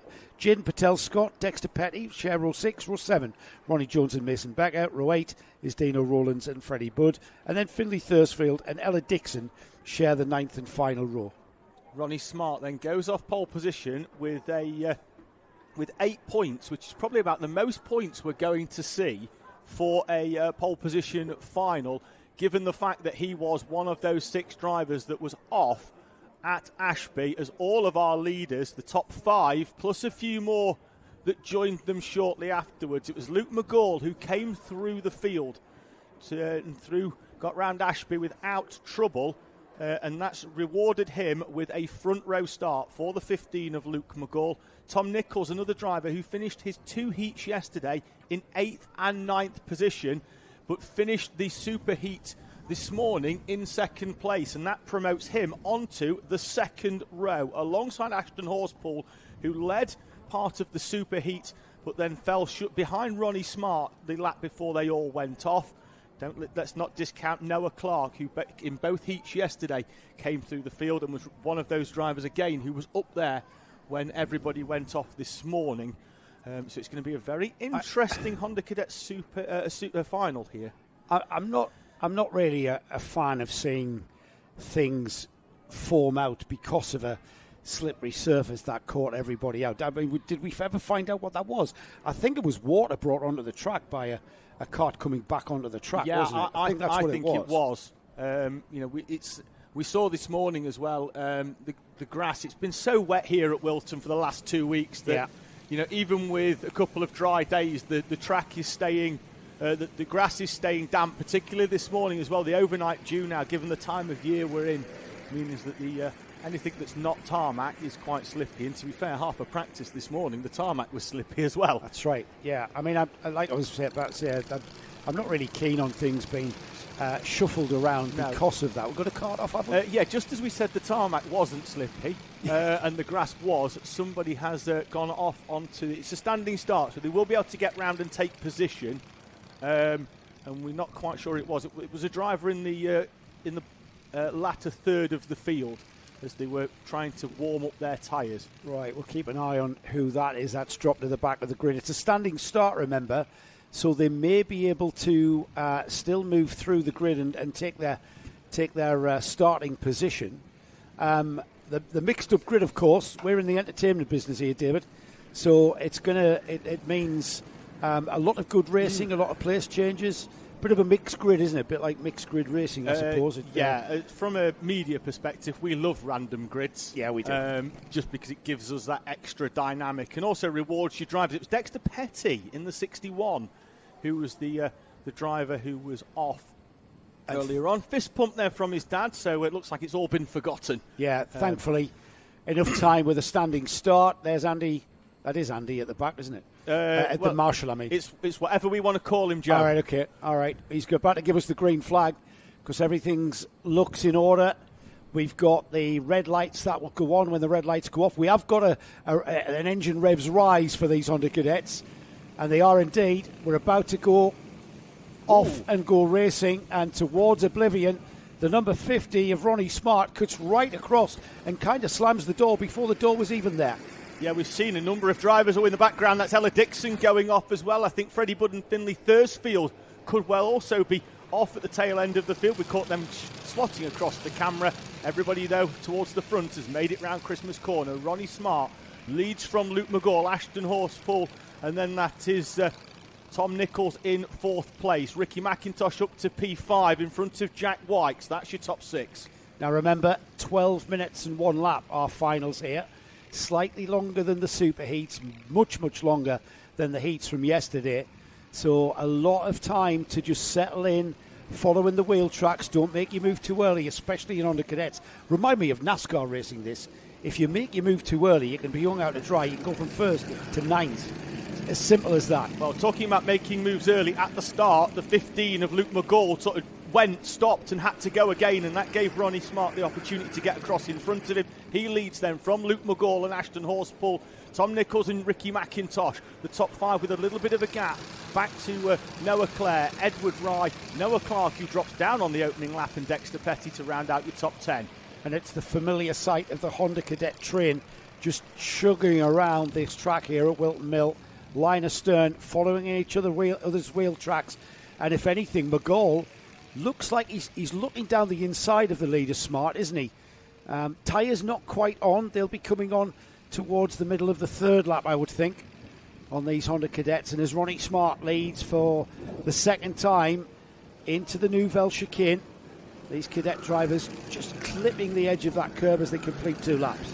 Yeah, these Honda Cadet drivers, some of them will have not encountered that chicane before this weekend here at Whilton, because when the Kart Championship was last here, that chicane didn't exist. The run up to Christmas, the top 5 at the moment look to be on a fairly smart and compliant drive away from the rest of the field in the early part of this race. And they're giving themselves here a 60% chance of a podium rather than inviting the rest of the field in. 5 drivers at the front, gapping away from Jack Wykes in 6th place. And it's going to be a 5-kart battle for 3 steps on the podium here by the look of things. I actually think we might even have 6 because Jack Wykes is not that far away on the number 13. The kart at the back of the train, Ricky Junior McIntosh, you'll see him, the black overalls, the black helmet. It's got a bit of a yellow front nose section. He pulls alongside the 74th Tom Nichols. But it's experience at the front of this Honda Cadet field, experience that they know if they just follow one another round in this train, they're not going to stifle each other's progress. They're not going to stifle the momentum, and they can maintain this train of 5 karts breaking away right until the checkered flag, or indeed the 2-minute warning board, which is when they all change personality. Yeah, Ricky McIntosh down the inside of Tom Nichols on the run up to Ashby, and McIntosh in the 44. Yesterday's poleman is back up into 4th place. He had a tough day yesterday, has the pace to run at the front, feels he's got the pace to run in front of Tom Nichols. This train of 5 pulling away from 6th place Jack Wyke, and down the inside for the lead goes Luke McGall into the boot. And Luke McGall, the super heat winner, leads from Ronnie Smart, Ashton Horsepool. Now it's Ricky McIntosh and Tom Nichols, your top 5. Nichols with a big look over the shoulder. Keep looking forwards, that's where the action is at. Luke McGall, textbook move into the boot, but you know that Ronnie Smart is cool enough to have just let that happen. He knows there is plenty time. We've only had a third of this final here, so plenty of time to get back towards that front end. He's where he needs to be. 2nd place. He's fine to sit there. Ashton Horsepool, I think, is just playing a waiting game. And you know that Ricky McIntosh is sat there on the rear bumper of Ashton Horsepool. But if any kind of opportunity arises, then McIntosh will make the play. The red kart there in the background, Tom Nichols. And then just off the shot, as we've got a challenge for the lead already, coming back at him at the boot, and these clattered together there, David, didn't they? Almost tripping over one another. Smart with a late move down the inside on Luke McGall. Really took McGall by surprise. That has allowed Nichols back right onto the train, and Jack Wykes is coming back into things as well. There's a gap back then to Noah Clark, Dexter Petty, Edward Ryan, Noah Clare. Run up towards Christmas Corner. McGall then leads from Smart, Horseport, then McIntosh. This is his first year racing at a national level for Ricky McIntosh, and he's jumped straight towards the front of everything that he's been racing in at national level. Tom Nichols, another driver who's entering a few national events now in P5, turns 11 on Wednesday. The youngster from Leyland in Lancashire in P5 as McIntosh goes down the inside of Horseport for P3. And as they head towards the boot, we'll see if Ronnie Smart can have another look up the inside of McGall. It's not happening this time. Slotting down the tight line around the hairpin and through the chicane. So across the line, 6 laps completed. McGall, Smart breaking a little bit of a gap to McIntosh, who's gotten by Horsepool. Horsepool want to come back at him. Nichols in 5th. Wykes now joining on the back of that. He's not too far away from the back of Nichols, is he? And no challenges into Christmas, but that's all going to change by the time they get back round to the boot after the infield sections. We know they're going to concertina back up. McGall set the fastest lap of the race on the previous lap, and in doing so has opened up a couple of kart lengths to Ronnie Smart. But in a moment, I get the feeling that McIntosh is going to tow up onto the back of Smart and then push Smart again onto the back of Luke McGall, who doesn't have a particularly good exit from Osiers. And that's going to allow Ronnie Smart, and that is Ricky McIntosh. As I mentioned, yesterday's poleman didn't have a great day, but was my tip for the win here this weekend, and I'm not changing that at the moment. Yeah, he's playing a waiting game. He just adjusted something down by his right-hand side, but I'm not sure what is actually down there. Absolutely nothing, Joe. I was thinking not. Here they are then, 1st, 2nd, 3rd. Little bit of a gap to 4th place, Ashton Horsepool. But you've got the feeling, David, like you said, that black cart there, the black overalls, the black helmet of Ricky McIntosh is coming back towards the rear bumper of Ronnie Smart. Ronnie with Project One. He's got the red and white overalls with the green helmet. And then our leader, Luke McGall. Oh, and McIntosh gets it all wrong at Parker. It doesn't seem to paid him any kind of disadvantages. And I say that, there's Horspool coming right back at him. Yeah, it's lost him a kart length, but could have been far, far worse for the 44 of Ricky McIntosh. As down the inside goes Ronnie Smart. McGall goes wide. There's a change for the lead, and we're back to a 5-kart train at the front. Brilliant stuff. I did not see how Ronnie Smart could have made that move. He left a gap, didn't he, McGall? McGall left a gap into the hairpin at the boot, and Ronnie Smart said, thank you very much. He has to defend now. Bit early for defending, boys. It's 4.5 minutes remaining.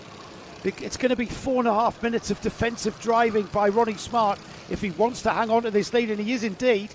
Defending on Luke McGall there, off towards Parker, and we'll see if there's going to be more defensive driving as they come out of the infield section towards the boot. It's very, very early to be defending, and I wonder what the thoughts of the Clarks will be on that, because they're told, we know at this level you can defend lap 1, lap and everything else, but he's not defending into the boot as Luke McGall gets alongside. Smart's going to be there, and then there's contact between the two of them. 3 wide in the middle sector as McIntosh is up to second, and Tom Nichols is round. As he recovers from a half spin. Don't think he's particularly thrilled by what happened. I couldn't see if there was a cause to it, but that has allowed Jack Wykes through as well. So as Ronnie Smart dives down the inside and just forces the issue, there's McIntosh in the black and yellow cart, just tripped him up nearly. But the red cart there, we're just about to see go sideways. He got a good run on Horspool, didn't he? And that was the cause of it. Yeah, I think that's what it was. And that was because everybody in front was tripping over one another. Everything settles down. Okay, we're relatively settled. Into Parker. Ronnie Smart leads. Ricky McIntosh second. I'm hoping that bumper wasn't affected by that hit on Luke McGall. I can't quite see it. And then more defensive driving by Ronnie Smart. It didn't look like it was affected because he basically got under Smart and lifted Smart slightly for Ricky McIntosh. It wasn't very quick in terms of the incident. It was in the slower part of the track. It wasn't a massive impact. Yeah, so I don't think he's going to have pushed it in. But we've got 4 at the front. As now we've got Jack Wykes and Tom Nichols and Noah Clark battling out 5th down to 7th. So it looks like we're going to have 4 karts at the front battling it out. Smart coming under pressure from McIntosh with another slight little tap into the rear there as they break at different points at Christmas. I'm not sure where I'd put my money if I had to put my money anywhere on this 4, because I don't even think you can discount Ashton Horspool, who's the lad on the blue and white cart, the 4th cart in that train. Oh, McIntosh having to defend from Luke McGall, but he didn't have enough space to defend properly, and McGall has gone through the gap, and now McIntosh is going to try to come back, but Horspool, that 4th cart in the train, he's looking for an opportunity. Meanwhile, Ronnie Smart with that green helmet leads the train round. We saw McIntosh struggle at that corner, that left-hander at Wilkins a few times earlier on in this race, and it's there that Luke McGall finds a way through, and now McGall seems to have found a second wind in this race. He's right behind Ronnie Smart, who white lines it all the way up to Christmas. McGall goes wide. Can we get a switch back? No, we can't, because Smart's got it scouted and balks the exit of Luke McGall. Yeah, he did, defended well. He has to defend into Ashby's as well. They'll try to go side by side. That's going to disadvantage him, and Ricky McIntosh in the black cart and black overalls coming back onto his rear bumper into Chapman. 1st, 2nd, 3rd, 4th, absolutely nose to tail, bumper to bumper, out onto the back straight. Is there going to be a challenge? There is. McGall down the inside, but it's a faster line round the outside of the left-hander. They're all going to concertina up, and McGall forces the issue just like Smart did. Smart comes back at him. Oh, it's not going to work. There's not enough room at the Nouvelle chicane, and the number 14, that is Noah Clark, is back into it and into 4th after everybody fell over one another there. McGall and Smart, no quarter given between the two of them as Smart keeps the foot in there. Ricky McIntosh takes advantage, goes all the way around the outside, slots into 2nd. Noah Clark, a big benefactor as well. Bearing in mind, 5th, 6th and 7th were well over a second off the back of this train, and now only 1.4 splits 1st to 7th. I think we might well be right on the cusp as Ricky McIntosh tries down the inside of Ronnie Smart. They're going to be side by side on the back straight, and McGall's coming with him. He's going to have the gap, and there Ronnie Smart again round the faster outside line. He's going to leave a gap open again at the boot, has he not? But Ricky McIntosh, you called it very early on. You said look out for Ricky McIntosh. Your prophecy has come right, but we've got 2 more laps of this. 2 to go. McIntosh with a huge helping hand there by Luke McGall as he got alongside Ronnie Smart, and McGall elected that he thought that if he could push McIntosh, he could get through as well. McIntosh leads from Ronnie Smart, Luke McGall, Noah Clark in 4th place. From Ashton Horspool, Jack Whilton, Tom Nichols. Your top 7 still split by next to nothing as Luke McGall tries a move down the inside of Ronnie Smart. They're still side by side on the run up to the left-hander at Wilkins. I really am worried about Ricky McIntosh's bumper. It's looking down, our observer tells me. It's looking down. Is it flopping about? Meanwhile, in 2nd place, Ricky McIntosh has checked out. He's first on the road. That's how we'll call it. We'll wait for Tech to sort that one out. It's going to be the 1 lap to go board for this field. And as they cross the line, McIntosh has pulled out the biggest gap we've seen all race, 7/10 of a second as they head through Crook Corner now and on towards Christmas. He's not going to have to defend, whereas McGall is defending fresh air because he's got 2 or 3 kart lengths clear of Ronnie Smart, and that's allowed Smart and Noah Clark to close right back up. Jack Wykes has found a way past Ashton Horspool to run in P5, still under pressure from Tom Nichols as they all dive to the inside. Ronnie Smart's going to try a switchback, but it puts him on the outside in the run up to Wilkins, but he's holding on to 3rd place. Noah Clark behind. McGall defends into the left-hander at Osiers. Cracking action this, as ever, from the Honda Cadets as they head onto the back straight for the final time. The checkered flag is already being unfurled as they go in, and Ronnie Smart, we know he likes that faster outside line, but he's got to slot in for the hairpin part of the boot across the chicane for the final time. Then it's going to be Ricky McIntosh that takes the win. In 2nd place, confirmed. Luke McGall hangs on to 2nd. Ronnie Smart in 3rd. Noah Clark 4th. Tom Nichols 5th. Ashton Horspool 6th. Jack White 7th. Dexter Petty was 8th. 9th is Noah Clark. Ronnie Jones was 10th. And the rest of the finishers there crossing the line. But I tell you what, I need to lie down after that one. That was phenomenal. From the very start, we had some tactical and quite clever driving from all of those youngsters. We certainly did. Ricky McIntosh, who started yesterday from pole position but started this final from 7th place, comes through the field. He was my call at the start of the weekend. I made a brave call in the middle of that race when he was down in 5th place that I thought he could do it. For anybody that thought I was talking nonsense at that point, I think my knowledge of Hondas has come to the fore as Ricky McIntosh takes a superb victory at the first of 3 Winter Series events here. Well, I bet you wish Ladbrokes had took the bet, eh? Certainly do. That would have been. I think you would have had very good odds there, David. Once again, I mean, this bodes very well for the remaining 2 rounds after this one, of course. Off we go to Warden Law for more kart championship action in their Winter Series, and then rounding off at what will be a slipstreamer fest at Three Sisters in the first weekend of December. So that is one to look forward to. More action from the Honda Cadets at rounds 2 and 3. Remember, it's not a championship. These are 3 standalone events, so it's the accolade of winning the Whilton Mill round of the Winter Series in the Kart Championship that these drivers are going for. And as it stands, provisional result of Ricky McIntosh, Luke McGull and Ronnie Smart, they'll be seeing... Are you doing the presentation on the podium? I don't know. If they ask me. Oh, they probably will. Yeah. They probably will, David. They'll get the accolade of meeting David Sullivan again. At the trophy presentation. The pleasure is all theirs. Yeah, that's what I've been told. We stay with the cadets, this time the Rotax engined cadets. These are the MicroMax finalists.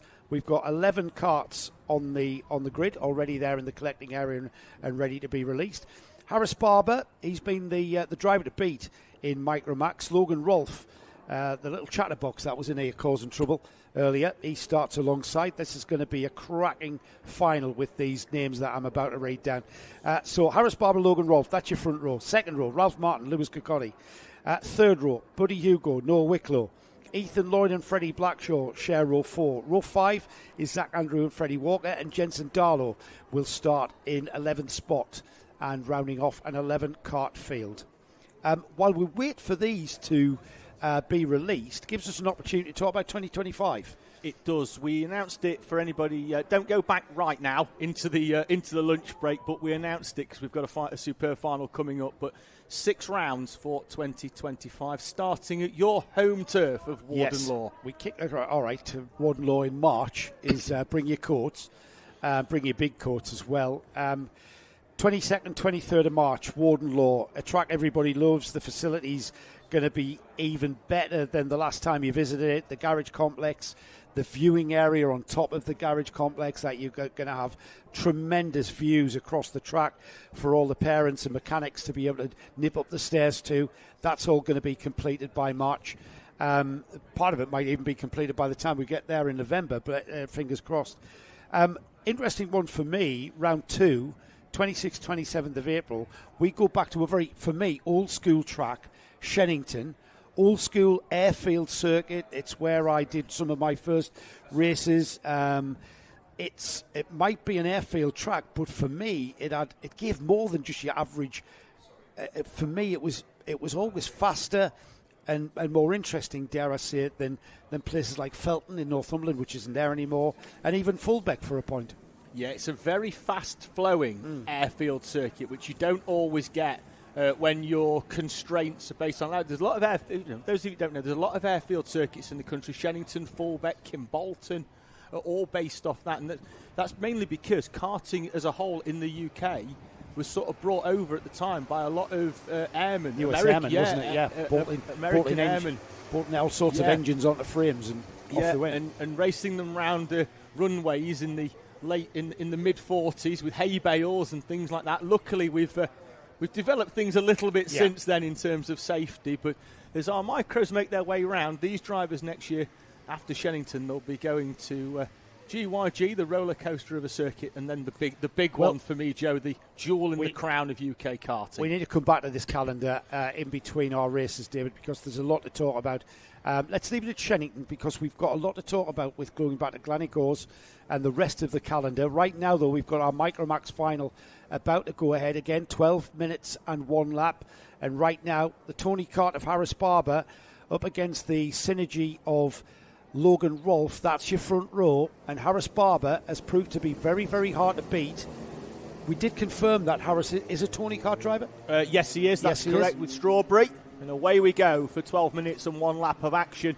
And Logan Rolfe has to work hard to hold on to second place there as he came under pressure from Ralph Martin. And I think that's Ethan Lloyd in the orange helmet, I think in the 66, up into 4th place. Indeed, it is in front of the S-plate of Lewis Coddy. Then it's Buddy Hugo as they run down the hill towards Ashby. That's a cracking start then for Ethan Lloyd. Started 7th on the grid, and he's up to 4th place, so he's made up 3 places in a matter of just a couple of corners. In true Cadet fashion, they are slotting in behind one another, and a change for second. Change for the lead as well, sorry, Joe. For the lead for Logan Rolfe. From first down into third. I think he made a bit of a mistake in the left-hander at Wilkins. Rolfe down the inside. Ralph Martin close enough in that 34. The reigning mighty Bambino champion moves up to second place. And he just looked for that opportunity that presented itself in front of him, and he went through the door that was slammed open by Logan Rolfe. Now then, can Logan Rolfe hang on to this? They are together. Oh, and there's a move. Ralph Martin showing that this transition out of Bambino's, he's like a duck to water on the MicroMax. And off he goes into the lead. And he's took Harris Barber with him. Yeah, I was about to say, got the move done as well before he got to that stationary yellow flag as well. And then got a bit of luck because then nobody could get back past him at Ashby because there was a waved yellow, which has helped him now cement this lead. Harris Barber and Logan Rolfe, who had a bit of a fracas, you'll remember, 2 hours ago in the superheat, could well become preoccupied with each other here. We'll find out as this race unfolds. What I love is Ralph Martin, having got into the lead, he then taps his helmet for everybody. Tap me helmet. Everybody stay behind me. Don't fight me. Look how much track he uses there, or how much curb he used there. Just keeping that momentum, letting the kart breathe at that very fast Oblivion and Crook corner. You've got to let the kart breathe out onto the straight. Ralph Martin will have a bit more pressure on his shoulders than what he's maybe used to. Now, he's won 2 Mighty Bambino championships. The first one I was lucky enough to call, where he had a superb battle all season with Ansel Murray, and then he made himself a double champion last year, but he's doing twice the speed now, and he's going to be under pressure from Harris Barber, who has a look, but not really commits to a move on the run to the boot. Yeah, he's just kind of checking his options, it seems, isn't he, for what's going to come. I mean, still 9.5 minutes of this final left, so just checking out where the perhaps the strengths and the weaknesses are of the drivers ahead of them. These three beginning to break away now, Martin, Barber and Rolf. They're beginning to lose Kirkcaldy, Lloyd and Hugo. They are and there's 4 karts there, Buddy Hugo being challenged by Noah Wicklow just off the screen, I saw. Meanwhile, we'll continue watching this battle for the lead, because I think, David, Harris Barber is just lining something up here. Possibly so. Lewis Kirkcaldy on the previous lap got past Ethan Lloyd. Now he's got a bit of space. Though, he's almost down the inside of Ralph Martin. I'm interested to see if this continues squabbling, whether Lewis Kirkcaldy in the S-Plate, the Scottish champion, can close this gap at the front for these three, because he's not a million miles back. At the moment he is, but as soon as they start scrapping, as Martin takes a bit of curb there, Harris Barber with a look over the shoulder to see whether it was safe to overtake, and he slots back in. Yeah, they're going to slipstream one another all the way up the straight to Christmas Corner. Let's see if any of them have got momentum enough to challenge. And Harris Barber down the inside of Ralph Martin, around the outside, Ralph Martin. Now that is brave. This driver, straight out of Bambino's and into MicroMax, that was a brave move to stick with it and just sit there side by side, wheel-to-wheel action all the way through Christmas Corner. That was very brave and very, very good driving from Ralph Martin. Absolutely. MicroMax drivers from 8 to 12 years old, and Ralph Martin on the younger side of that, 8 years old, makes the trip up from High Wycombe in Buckinghamshire to lead this MicroMax final. We're still not even at half race distance, and he goes slightly wide through the boot. Harris Barber elects not to put the nose down the inside. I imagine that would be a different story in about 6 minutes' time. But Martin continues to lead, and at the moment he is holding that pressure from Harris Barber. Yes, he's going wide, but he's carrying that. That's not a mistake. He's carrying speed at the first couple of corners. Harris Barber and Logan Rolfe playing a waiting game, it seems, not needing to challenge at all, not even having a look to see what the air feels like outside of the slipstream of that leading Ralph Martin.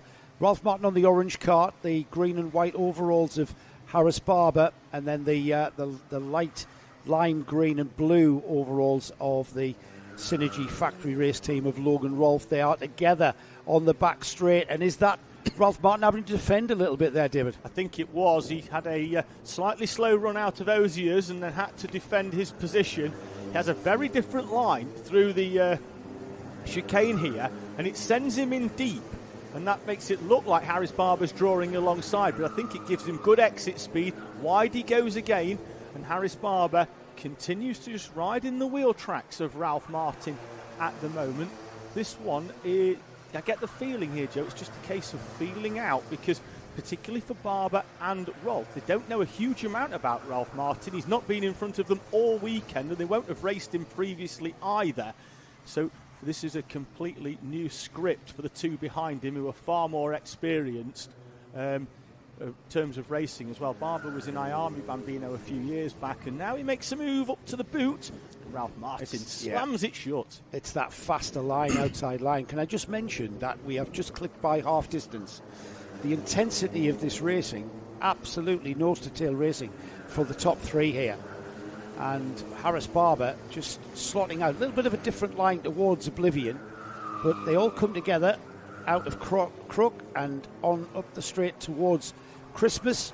No reason to pop out of any slipstream. They just sit in the wheel tracks of the leader, and I just get this feeling that Harris Barber's just waiting to pick his moment. Yeah, I just get that feeling. Yeah, he came over the line, he took his hand off the wheel. I'm not sure whether that was just to free his hand up, or whether he feels that Ralph Martin is being a little bit defensive at times, but I don't feel that Martin's been overly defensive. If he makes a slight misjudgment, and I think Martin doesn't feel that he's not as quick out of Ozier's, he's just parking it. But he's not white lining it, he's just putting the kart where he needs to. That's the line through that final corner, where he carries more speed on entry but loses a bit on exit.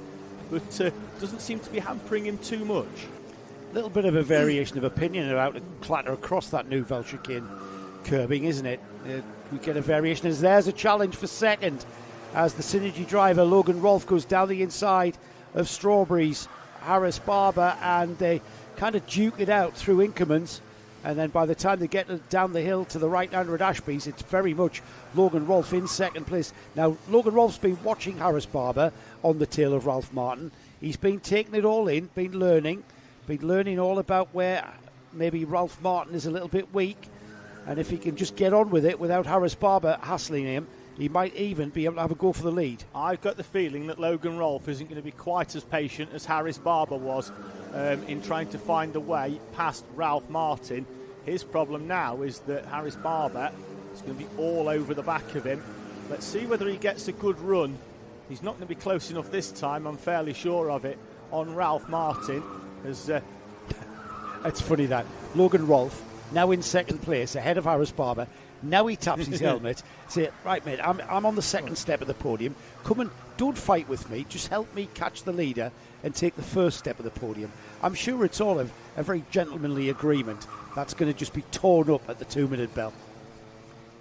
Yes, absolutely. That's karting. Good run again by Logan Rolfe. This time Ralph Martin realises he doesn't have to defend quite as much. Again, we're going to see that differing line. He turns in slightly earlier, and we'll see whether they're all pretty similar there, weren't they? Yeah. I think they've all got the memo. This timing, just smashing your cart over that curb. And look at that, Ralph Martin. He's definitely a little bit quicker out of the chicane and onto the straight. And Logan Rolfe struggling to get on terms. And there's Harris Barber just having a peek down the inside, not enough to get alongside. And Logan Rolfe continues the chase in second place there. Ralph Martin leads, but it's anything but cut and dry with 2.5 minutes to go. Logan Rolfe and Harris Barber are risking becoming preoccupied with each other with a few minutes to go. With Barber tried that half move down the inside of Logan Rolfe at Christmas Corner. It's going to be as you were through the boot. It's all about getting it lined up for that run on Ralph Martin, who since he's got to the front has looked, I wouldn't say comfortable in position, but certainly comfortable in his cart. Yeah, it's a good point, actually. If these two continue to go side by side through Oblivion, that's going to play right into the hands of RCE's Ralph Martin, who will lead, and a challenge for second as Harris Barber comes back at Logan Rolfe, and a change for second. We've now got Barber taking up the challenge of catching and overtaking Ralph Martin. Look at the gap that's enabled Ralph Martin to pull. Yeah, now Logan Rolfe's got a decision to make here. It's, does he push onto the back of Harris Barber and try and get back onto Ralph Martin, bearing in mind that Logan Rolfe and Harris Barber have shared the victories so far this weekend. Ralph Martin has been third throughout this weekend in the heats, and this is the first time he's led, and now the pressure's going to start to ramp up on that 34 as Harris Barber closes in on the back of Ralph Martin in front of him.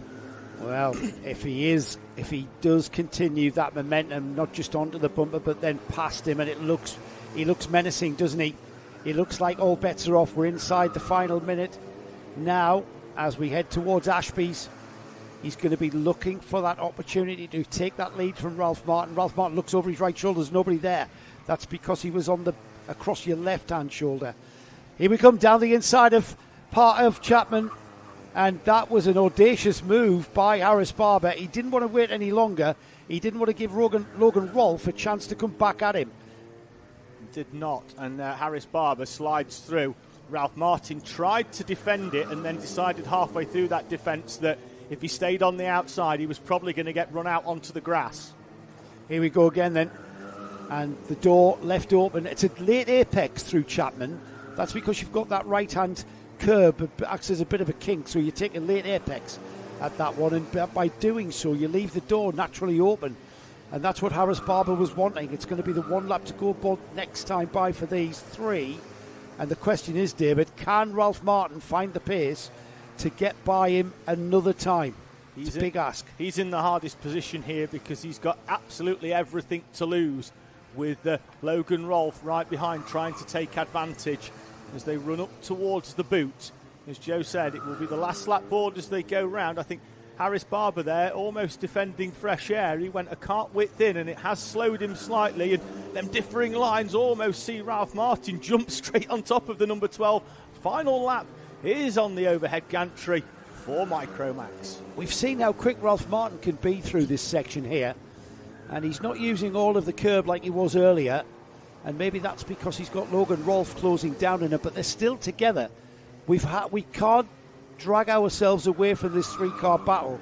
We've been with it from the very outset because these three have been absolutely nose to tail for the duration of this 12-minute final. 12 minutes and one lap, and it's going to go all the way to the flag. Onto the back strip for the final time, David, and towards the boot. Is there going to be a challenge? Ralph Martin, I don't think he's quite close enough to make a move on Harris Barber this time round. The final opportunity goes, and Harris Barber comes out of the final corner, looks over his shoulder and gesticulates in elation as he takes the victory from Ralph Martin and Logan Rolfe. That's your top three. It's been the top three all weekend, really, in our MicroMax class. Harris Barber and Logan Rolfe sharing the heat victories, and Harris Barber will stand on the top step of the podium here at Whilton Mill.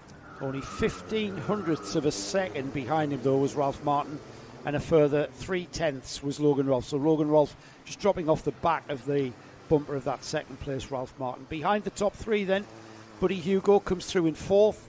Lewis Kokori was fifth. Sixth with Ethan Lloyd. Freddie Blackshaw comes through in seventh. Zach Andrew eighth. Ninth was Jensen Darlow. We appeared to lose Noah Wicklow. No, there he is there. So Noah Wicklow and Freddie walk across the line now in 10th and 11th. So, yep, they will get to meet David Sullivan at the trophy presentation coming up after, of course, all of the finals are concluded. The next final that we have are we on line 4 is the InterMax final. InterMax 950 to give it its full iteration. Sebastian Clark, he's the driver who is with Synergy. We've had that clarified. Sebastian Clark for Synergy on the pole position with Jensen Seal alongside. Leo Livings, also with Synergy. He's on third place with fourth place alongside him, Oscar Roach. Third row of the grid is Harvey Bacon and Adam Giuditis. And then on the fourth row, Jensen Walker and Ryan Townsend. In 9th and 10th, we've got Jackson Hilton and Amrit Singh Atwell. Sixth row of the grid, Victor Poppercull and Eli Rideout. And it's Hugo McCluskey, after what I can only describe as a bit of a troubled weekend for Hugo, making the jump up from Honda Cadets into InterMax. There he is on the number 114. He's with the True Performance Motorsport. That's his dad there with the glasses, just sorting his hair out. Must realise he's on camera, eh? Yeah, Lee knows where cameras are. Does he really? Yeah, definitely. Difficult weekend for Hugo. Problems in one of the heats with the kart, and then a problem at Ashby in the super heat where he went in a little bit too deep, went off and got the kart stuck on the grass, meaning he had to retire. So he will go off the final row in P13, see whether he can make a little bit of progress through. But this one's been a really interesting to and fro, hasn't it, into 950. Sebastian Clark, the early pace setter. Leo Livings has retired from a race, finished, and then had to work his way back up. Won the second heat. Went well again then in the super heat. He goes off straight behind Sebastian Clark. And it's going to be a very, very interesting battle. It could be, for me, it could be any one of them top three on the top step of the podium. It's very close. Let's get back to the 2025 calendar that we inadvertently announced in the lunch break. We've mentioned round 1 at Wardenlaw, round 2 at Shennington, round 3, Glanigores. One of the, if not the most picturesque venues to go racing of any sort. The undulations, the rolling hills of the North Wales countryside. It's one of the country's, well, I've said picturesque, I'm not going to use that again. It's one of the country's most technically demanding tracks, as well as being pretty. Yeah, particularly you get a huge amount of speed on the run up the hill towards Spoon Curve. Then you come back down the hill into the off-camber left of the Oblivion. You run back up the hill then, because the whole track is on a hill, before the right-hand complex down through the Devil's Elbow. which is a very, very interesting complex of corners that is almost single file, but is critical to a fast lap time round at Glanyagors. So I'm sure that all the drivers will be looking forward to going there, but maybe even more so to round 4, Joe, as we head to effectively the Silverstone of British karting. That's how I described it, and that's how I see it. I mean, PFI, Paul Fletcher International, just over the road from Fulbeck, one of the old school tracks. But when Paul Fletcher got the land, he built the track, he built the facility. He wanted the premier kart track in the country. He certainly got that. We recently had the OK finals, didn't we? Yeah. World finals, in fact, the World Championships. There it is. It is the track in the UK that you get the fastest top speed from. Now, average speed. I need to do this actually. I don't know if you've done this. Have you looked at the average speed of all of the tracks and seen which track's the fastest, which track's the slowest? No, but it's got to be up there with Three Sisters. Three Sisters is Three Sisters got to be. We know is unbelievably average. quick. So yeah, I'm not quite sure. PF's probably for me is a little bit longer in terms of lap that they're running on full power, but it's a superb circuit. It's an easy mathematical equation: time over distance equals speed. So it's perhaps one of those long dark winter nights. I'll sit down and I'll do that. Just going off some senior Rotax, or maybe even gearbox carts. Where's my brain? KZ. Maybe the KZs will be the quickest carts on the short tracks here in the UK. But senior, we'll have a look at that and see what sort of lap times over distance we've got. And maybe somebody sat at home with a calculator can work that out for us while we have to focus on this race, which is about to get underway. We've got the karts out on track. It's the InterMax 950 final. And we've got Sebastian Clark on the Synergy kart that leads the field round. He'll start collecting them all up on the back straight now, I think. As he slows down to walking pace, there he is on the number 151. Alongside him is the number 140, which is Jensen Seal. Who's that? Which is that livery? Is that Envy? Yeah, it's TWR. TW Racing. TWR for Jensen Sale. Here we go. So head towards the tram lines. We've got driver on the right. Yeah, I thought that was going to happen. The train on the right-hand side all sort of came together and wouldn't. The 123 of Round Townsend just couldn't get back in. So I'm pleased to see that we have rolled that round because it was a bit of an untidy messy, start. Wasn't it? Yeah, it was a bit messy. If Dan Ashton's still awake, he'll have been having a look at that, thinking the same as us. No problem. If he is still awake, why are you still awake? What time is it there? It's about. Oh, no, it's not. It's not even midnight. It's not even midnight. No, what time is it in Malaysia half right 9, now? 10 o'clock, I think. Yeah. Well, he goes to bed at 9 o'clock. It was a similar time to. Before that, he'd have taken his trainers off and put them in the hotel safe. Yes, that's right. Because it's more important to him than his wallet and phone. They have their own carry case for travelling, though, don't they? Yes, I believe they did. Like a helmet bag. Yes. But for his trainers. Yeah, his trainer bag. Here we go, then. Let's try this again, then. Sebastian Clark and Jensen Seal, you get another try at this. And why is it always the InterMax kids that are a little bit too impetuous? He's getting hit, he says. The number 140, Jensen Seal. He's saying, I'm getting hit up the back end here. So can we, keep the pace up? It's where they accelerate. And they've accelerated already, and we might not like that. But we are running and racing towards oblivion.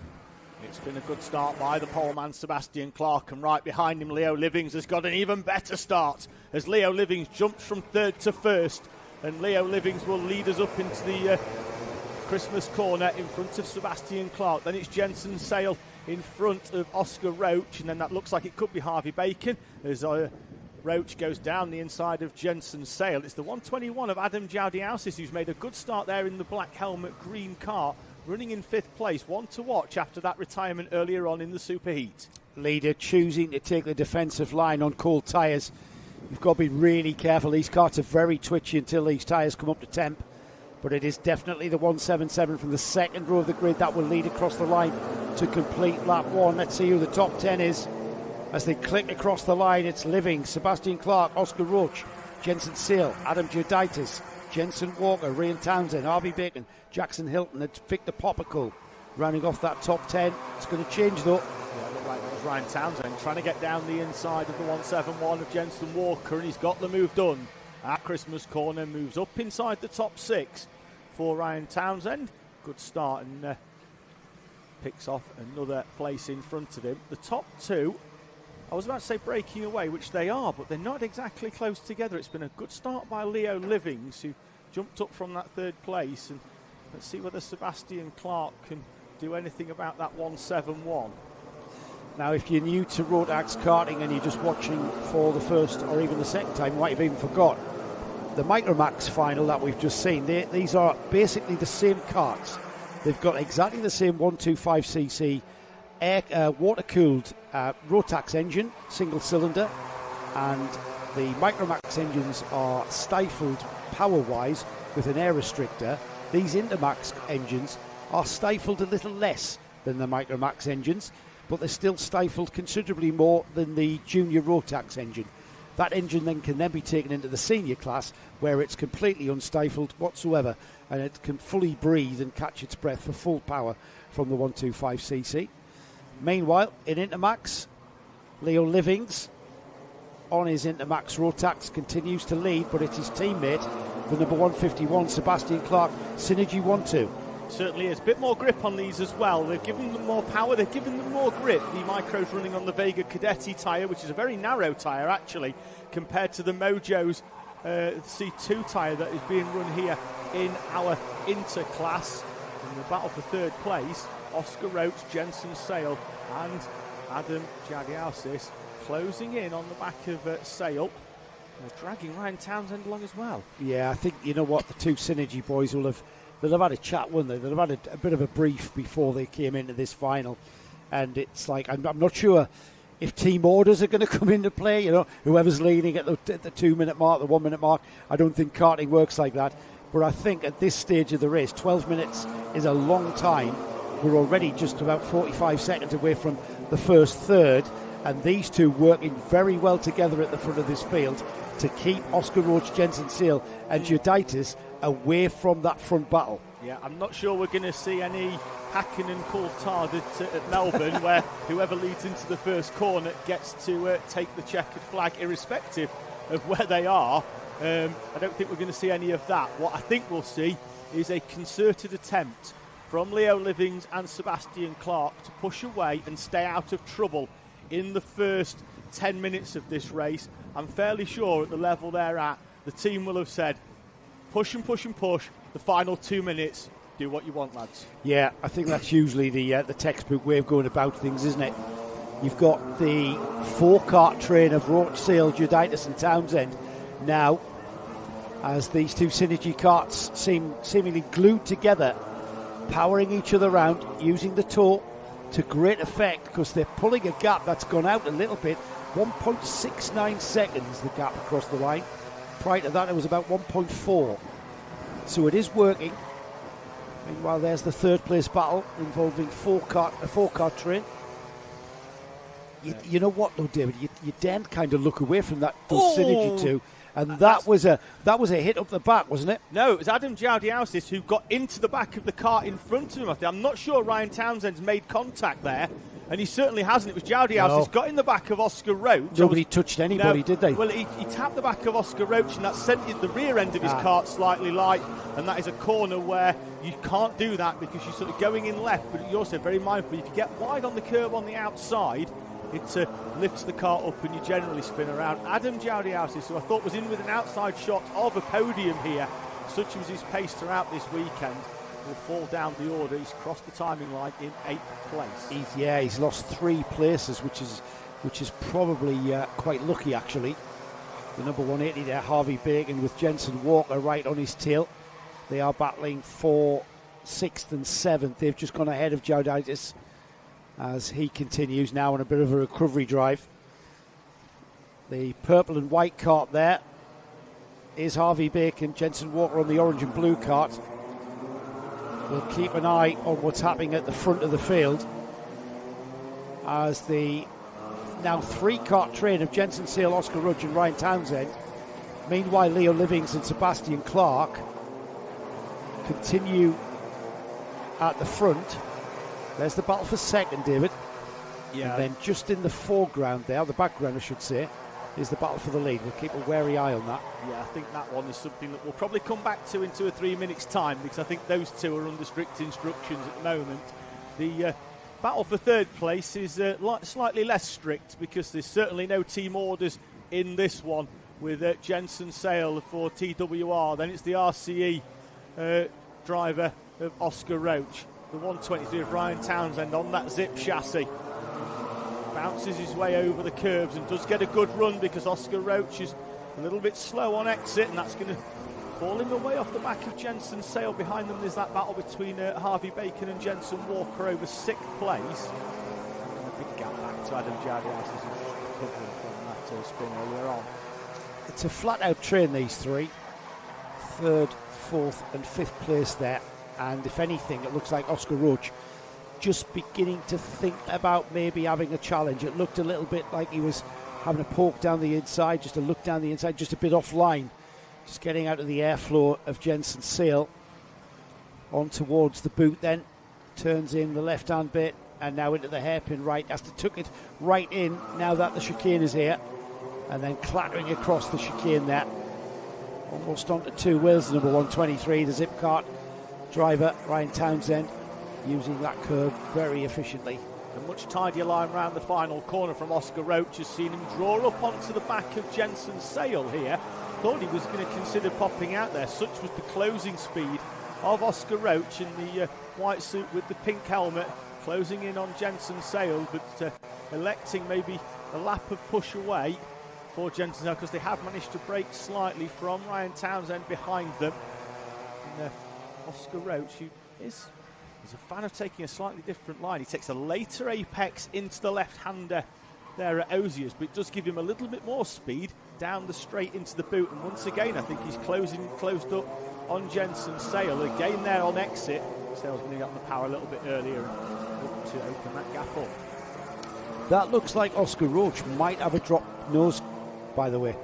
Just check that out. Just check that nose cone out. It looks low. Looks very low. Yeah, it doesn't look wobbly, but certainly not fully out of the bracket, which you definitely don't want here at Whilton, because the curb on the exit of the final corner is dogtooth.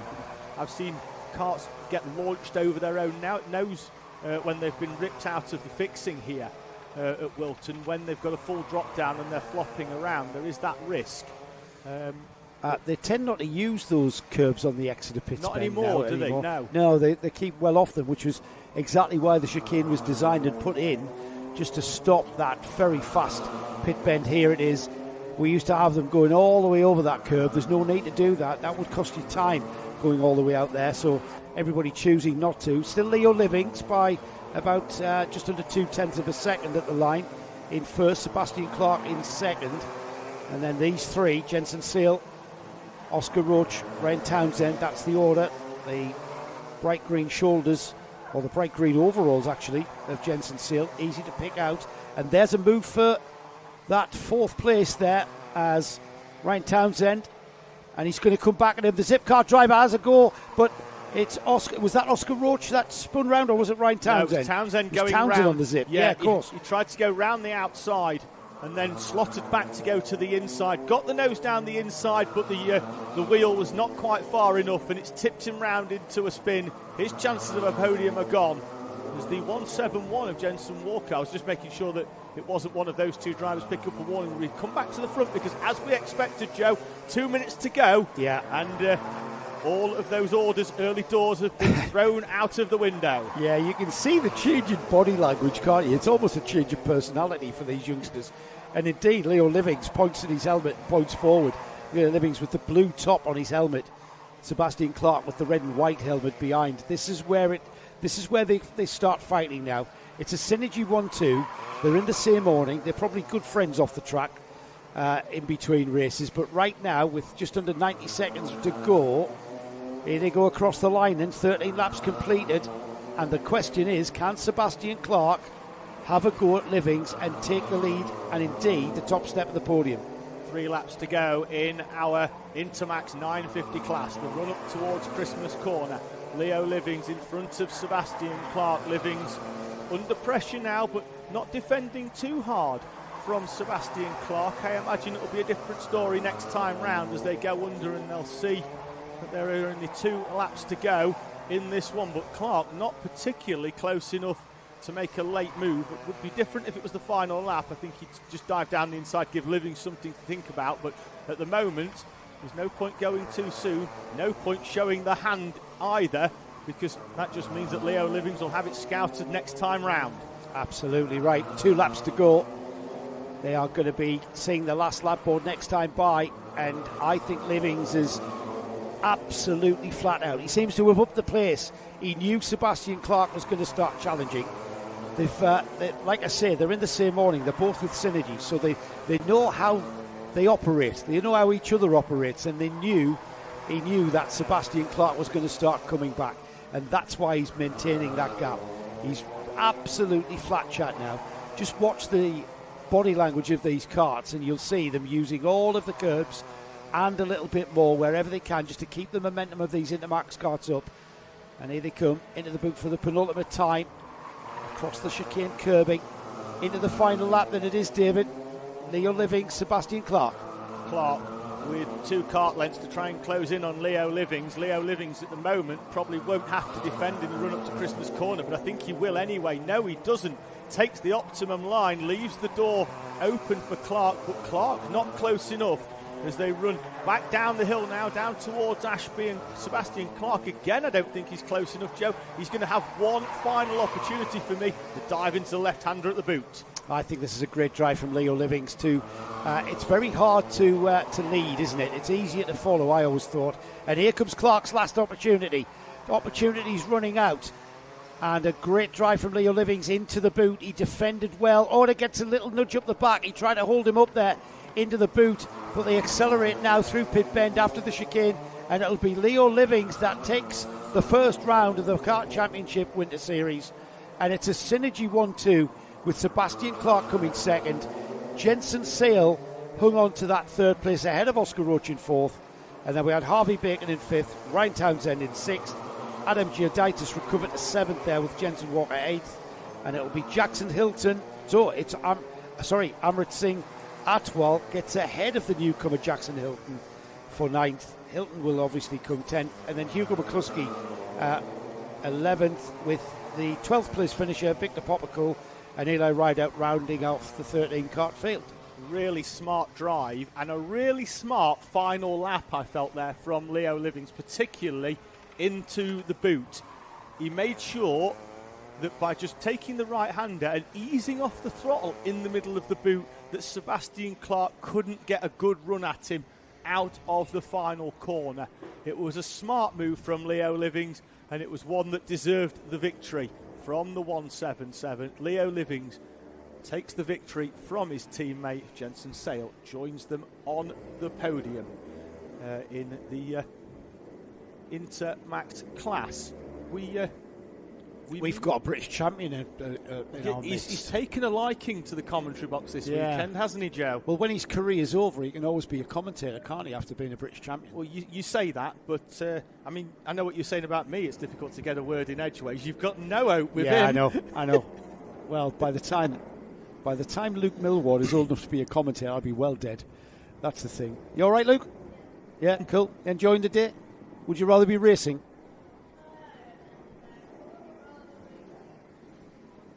Yeah, of course you would. Well, it's not about that, is it? Hey, always be a British champion now, you know that. Luke Millward, who's the Vera Tools British champion in the MicroMax class. Honed his career, of course, in the Kart Championship. About to say it, yeah, absolutely, David. And it just shows, this is what this series is all about. From 6 to 8 years old, the Bambino C50s out there. We've got the Might E Bambinos as well. There's also a Might E Cadet on the horizon somewhere, I believe. I need to talk to, I'm getting the thumbs up from Luke. He knows more than we do. Need to talk to Johnny Stinson about that, maybe at the next round. I haven't had a chance to chat to him at all this weekend. we've got plenty of time to have a look at the 17 kart grid for the C50s. Gives us an opportunity to round off the 2025 calendar. We've talked about the first 4 rounds, Wardenlaw, Shannington, GYG and PFI.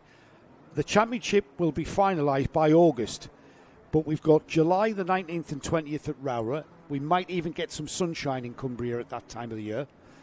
And then we round things off here at Whilton Mill, 9th, 10th of August. The weather should be marvellous. I want to talk to you about Rowrah. Rowrah, one of those circuits, been around a while now, since the 60s. It's changed a lot since I first raced there because we didn't have the hairpin extensions. But it's a track that rewards bravery, doesn't it?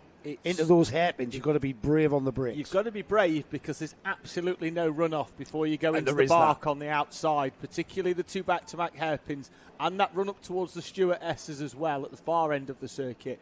And as you know, particularly with Rowrah, anything can happen in regards to the weather, and it often does. Even in July. Even in July. Even in July. I think it snowed in Rowrah in July before. It absolutely has, probably. Your eye in the hills of the on the edge of the Lake District. That's the 2025 calendar. Check out the Kart Championship social media pages for the official announcement. We're a bit premature with announcing this. I suppose we are the official announcement, David. But there'll be more information on the 2025 calendar coming out on the website and, of course, on Facebook and Instagram pages belonging to the Kart Championship. We've got the C50 Comas making their way around onto the grid. It'll be a standing start. And it's Hendrix Fallat. He was beaten in the superheat by Calman Simon. Fallat took the 2 heats. The superheat was Calman Simon's. So this bodes very well for a good, strong final with these 2 sharing the front row. Will Wainwright won't be that far behind them. He shares row 2 with Raith Owen. We've got the bright green helmet of Benjamin Shivar sharing row 3 with Jensen Drummond. Santo Amico shares row 4 with Max Saint-Hilaire. And then row 5, Nico Veslovsky and Jensen O'Connor. The SW plate of Freddie Purnell shares row 6 with Lani Eden. Then we've got Shade Downey and Isaac Young on row 7. Row 8 is Oliver Bullock and Jacob Alexander. And then the 17 kart field rounded off by the beginner, Alfie Ward. So they'll make their way around, David. It'll be a standing start. These karts, petrol engined, a little bit different to the Mighty Bambinos. They were electric powered. And they are a very, very technical kart to get right, aren't they? They are very, very technical in terms of there's quite a lot going on in such a small engine. Difference in air pressure means that you're allowed to change the jet, which you're not allowed to do in some other classes. It's all about momentum with these comas, which we've seen. And smoothness. And that's something about running up, and we've seen them. You can often go quicker sometimes going round the outside of corners because it gives you more of a run on the way out of the corner to keep the engine spooled up and keep the pace going. In this Coma C50 Bambino class, grid is being cleared at the front. We've still got we've still got, that's Benjamin Shivar, that's Sanel Shivar there, just the last off the grid there. We haven't got a green flag because of that.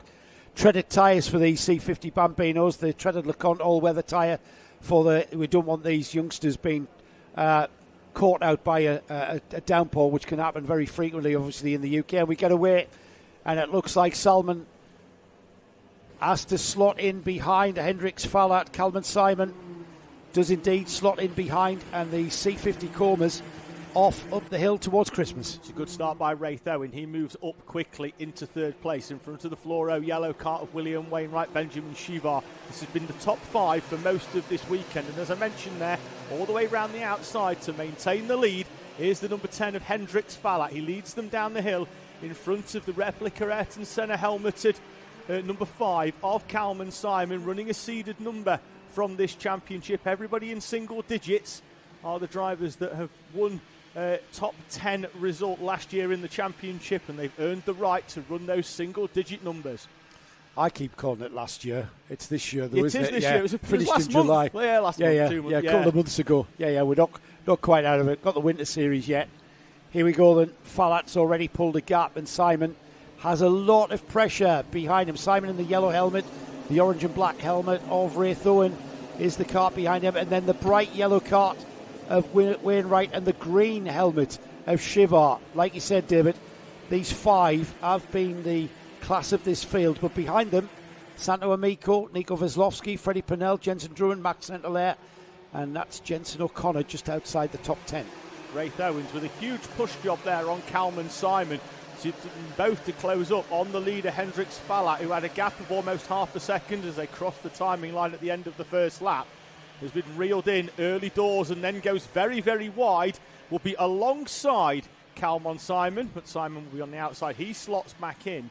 And now it's Raith Owens' turn to run in the top trio. It's historically been Fallat, Simon and Wainwright's been that sort of third driver in this one throughout, as Raith Owen now in the mix in the black suit, although that doesn't help because they're all in black suits.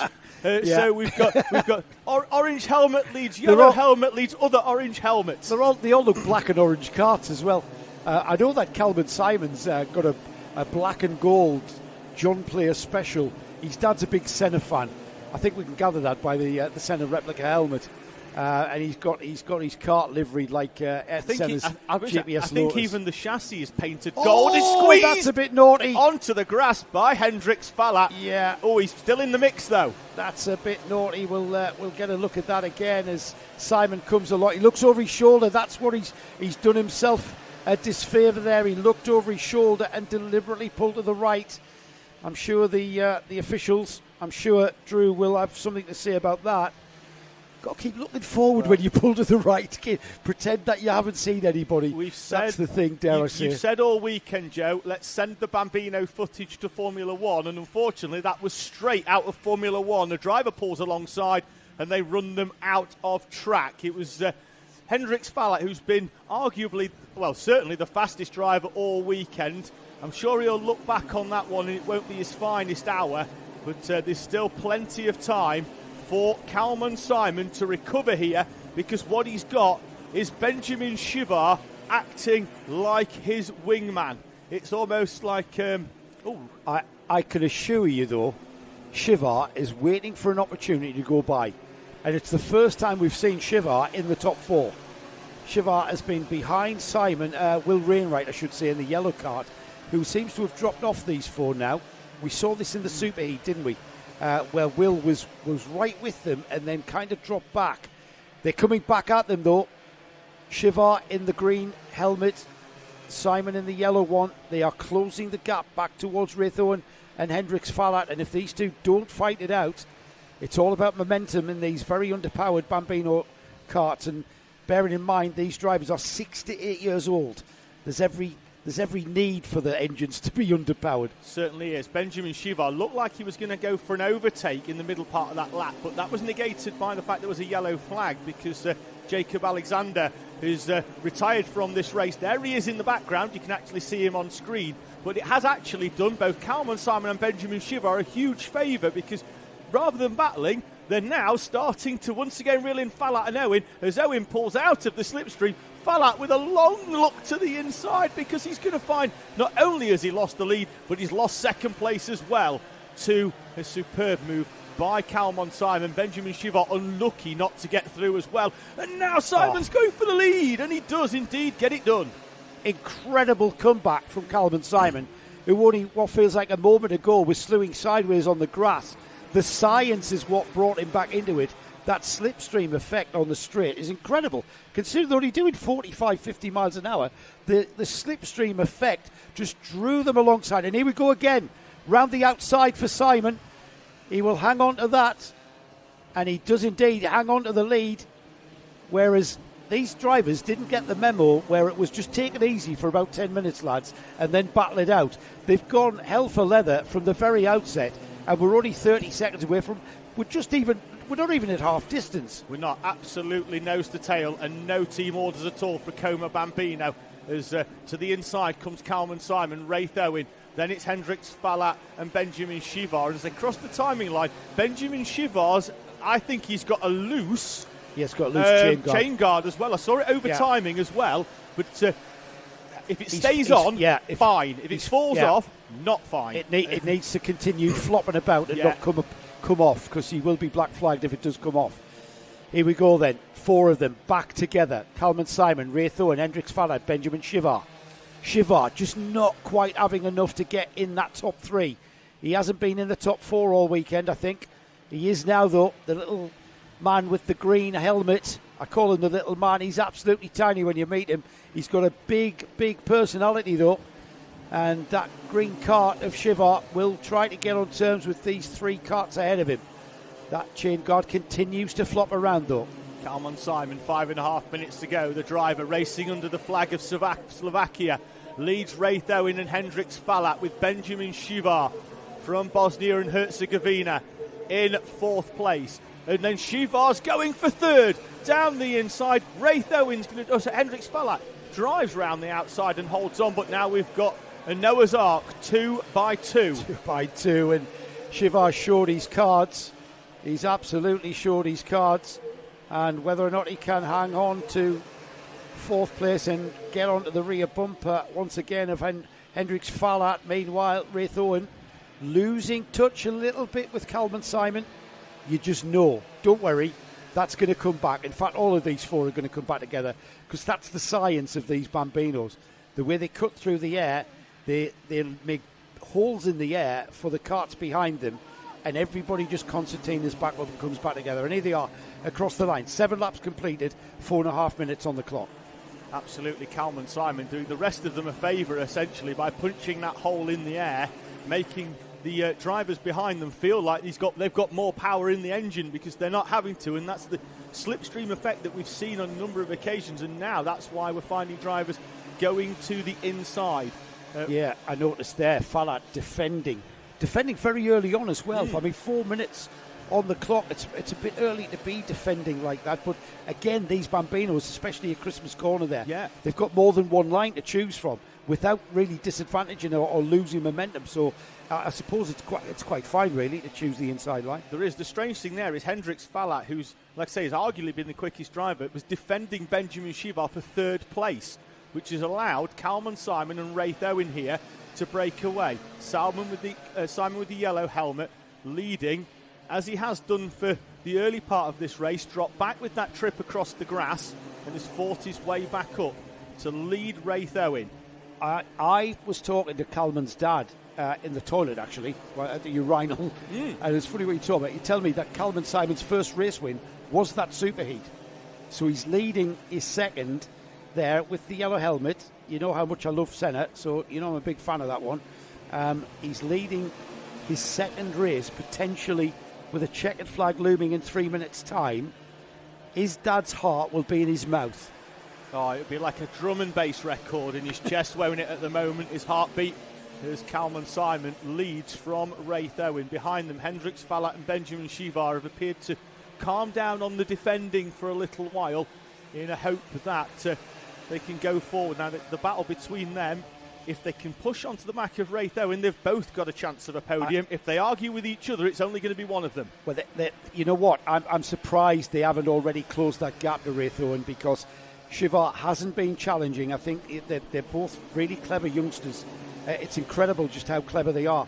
They are beginning to make a little bit of an inroad, but we're going to have a back marker that's going to stifle Kalman Simon onto the straight.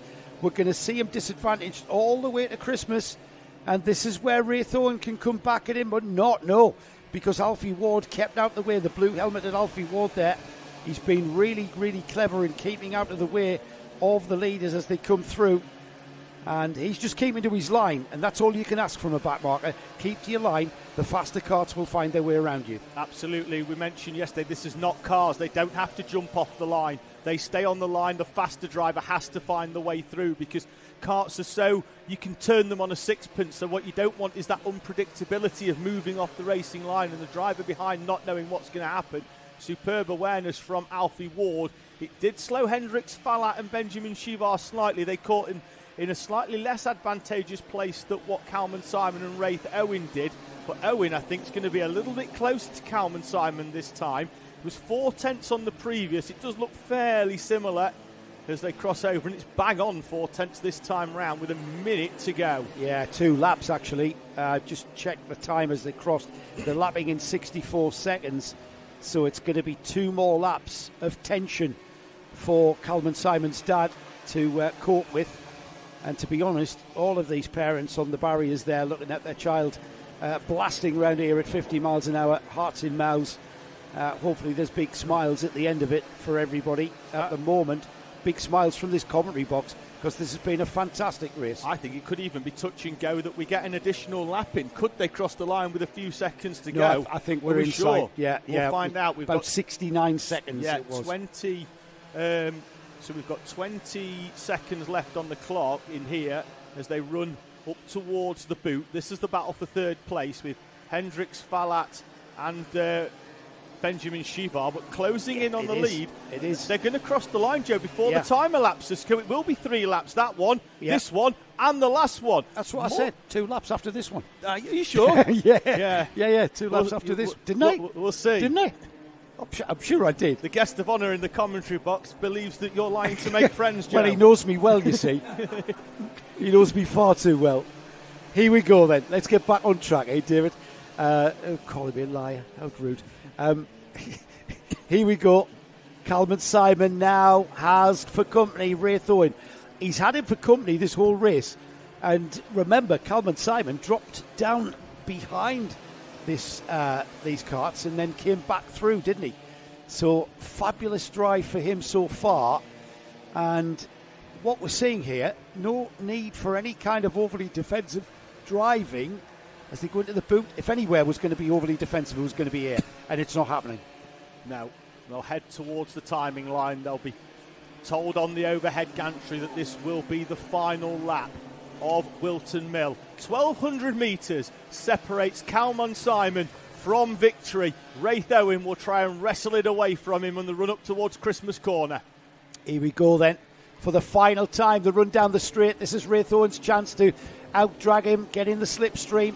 Simon takes to the right-hand side, the defensive line. He scoots back across to take the optimum line through Ogiers and now into Inkermans. Ashby's is potential the last outbreaking spot for Wraith Owen to have a go. He's not close enough though, David. And it's going to be a run to the 2 infield left-handers and then a run to the final complex of corners with Calvin Simon leading still. Wraith Owen, time running out. One final opportunity for me here for Wraith Owen, but I'm not convinced he's going to be close enough to close in on Calvin Simon, who has a couple of nervous looks over his shoulder. Owen is indeed closer, but there's going to be very single file through this complex of corners for Calvin Simon and Wraith Owen. Simon took a memorable first victory an hour ago. It's going to be an even more memorable second race victory for Calvin Simon, who wins at the Winter Series from a very happy Wraith Owen with second place, and Hendricks Falat joins them on the podium as he holds off Benjamin Shivar for third place. What I love about these 6 to 8 year olds is that it doesn't matter where they come across the line, they'll be coming through in 15th, and they're loving it, aren't they? I mean, there you go. There was a hat. Look at that. They're loving it. Absolutely loving it. They've made it to the finish. Fantastic, fantastic racing once again from the C50 Bambinos. Let's just confirm then. Calvin Simon takes the win from Wraith Owen in second. 2400ths of a second was the gap. A couple of seconds behind, Hendricks Falat will take the final step of the podium in third. Benjamin Shivar finishes in fourth. Freddie Purnell fifth. Sixth was Jensen Drummond. Santo Amico seventh. Nico Veslovsky in eighth. There's the dad. He's happy. He's delighted. He can calm down now. His heart rate was about 250 there before he moved away from the fence. Will Wainwright in ninth. 10th was Larney Eden. Jensen O'Connor 11th. Max Centelaire 12th. Shea Downey 13th. 14th was Isaac Young. Oliver Bullock 15th. Alfie Ward 16th. And then Jacob Alexander, who we lost on lap 2, unfortunately. But I tell you what, we had everything there, didn't we? I mean, considering he was off the track, completely on the grass, regained, didn't lose too much, but then what for me showed very, very mature composure for a 7-year-old. Yeah. To just get back on with it. He didn't let him affect him. Almost pressed that mental reset button, didn't he? Did Calvin Simon to sort of refresh himself, get his mindset back right to go again and to work his way back through the field. Before we run to a grid, Joe, which I know you're just looking for, we've run through the championship and our venues for next year, and you said look out for announcements. Well, also, if you look out on Tuesday, the Kart Championship will have a new website as well, with information about the 2025 Championship, being designed at the moment by a young man called Leon Barlow, who's raced in this championship for a number of years, particularly when it was before it merged together. He was a big part of CKC in Cadet and then moved into junior Rotax with Leon Barlow. So I think he's roughly about 16, 17 years old, in that sort of region. He's designing a new website for the Kart Championship, which will be live on Tuesday. Excellent stuff. Is that when they're officially going to announce the calendar? They're going to officially announce it after we've already officially announced it. Yeah, That's it. I think we prematurely announced it.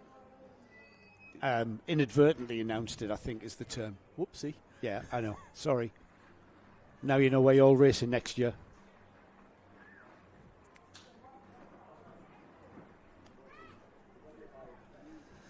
So we move swiftly on, and this one, if you thought the Coleman's were going to be, if you thought the Coleman's were exciting racing, this is going to be, if not more exciting, but just at a much higher speed.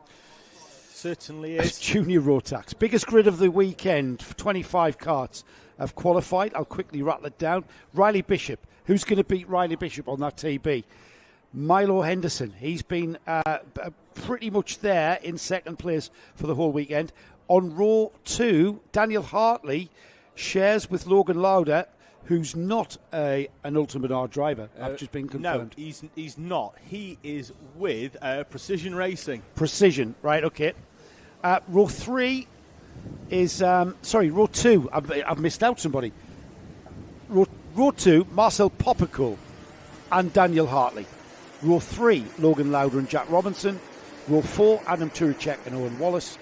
Ewan House and Lewis Sumner are on row 10. Daniel Adamitis and Jonas Klimas are on row 6. Row 7 is Andrew Dixon and Zane Quaker. That's where Quaker's going to come back from, David. 14th. Charlie Very is on row 8 with Lewis Holt.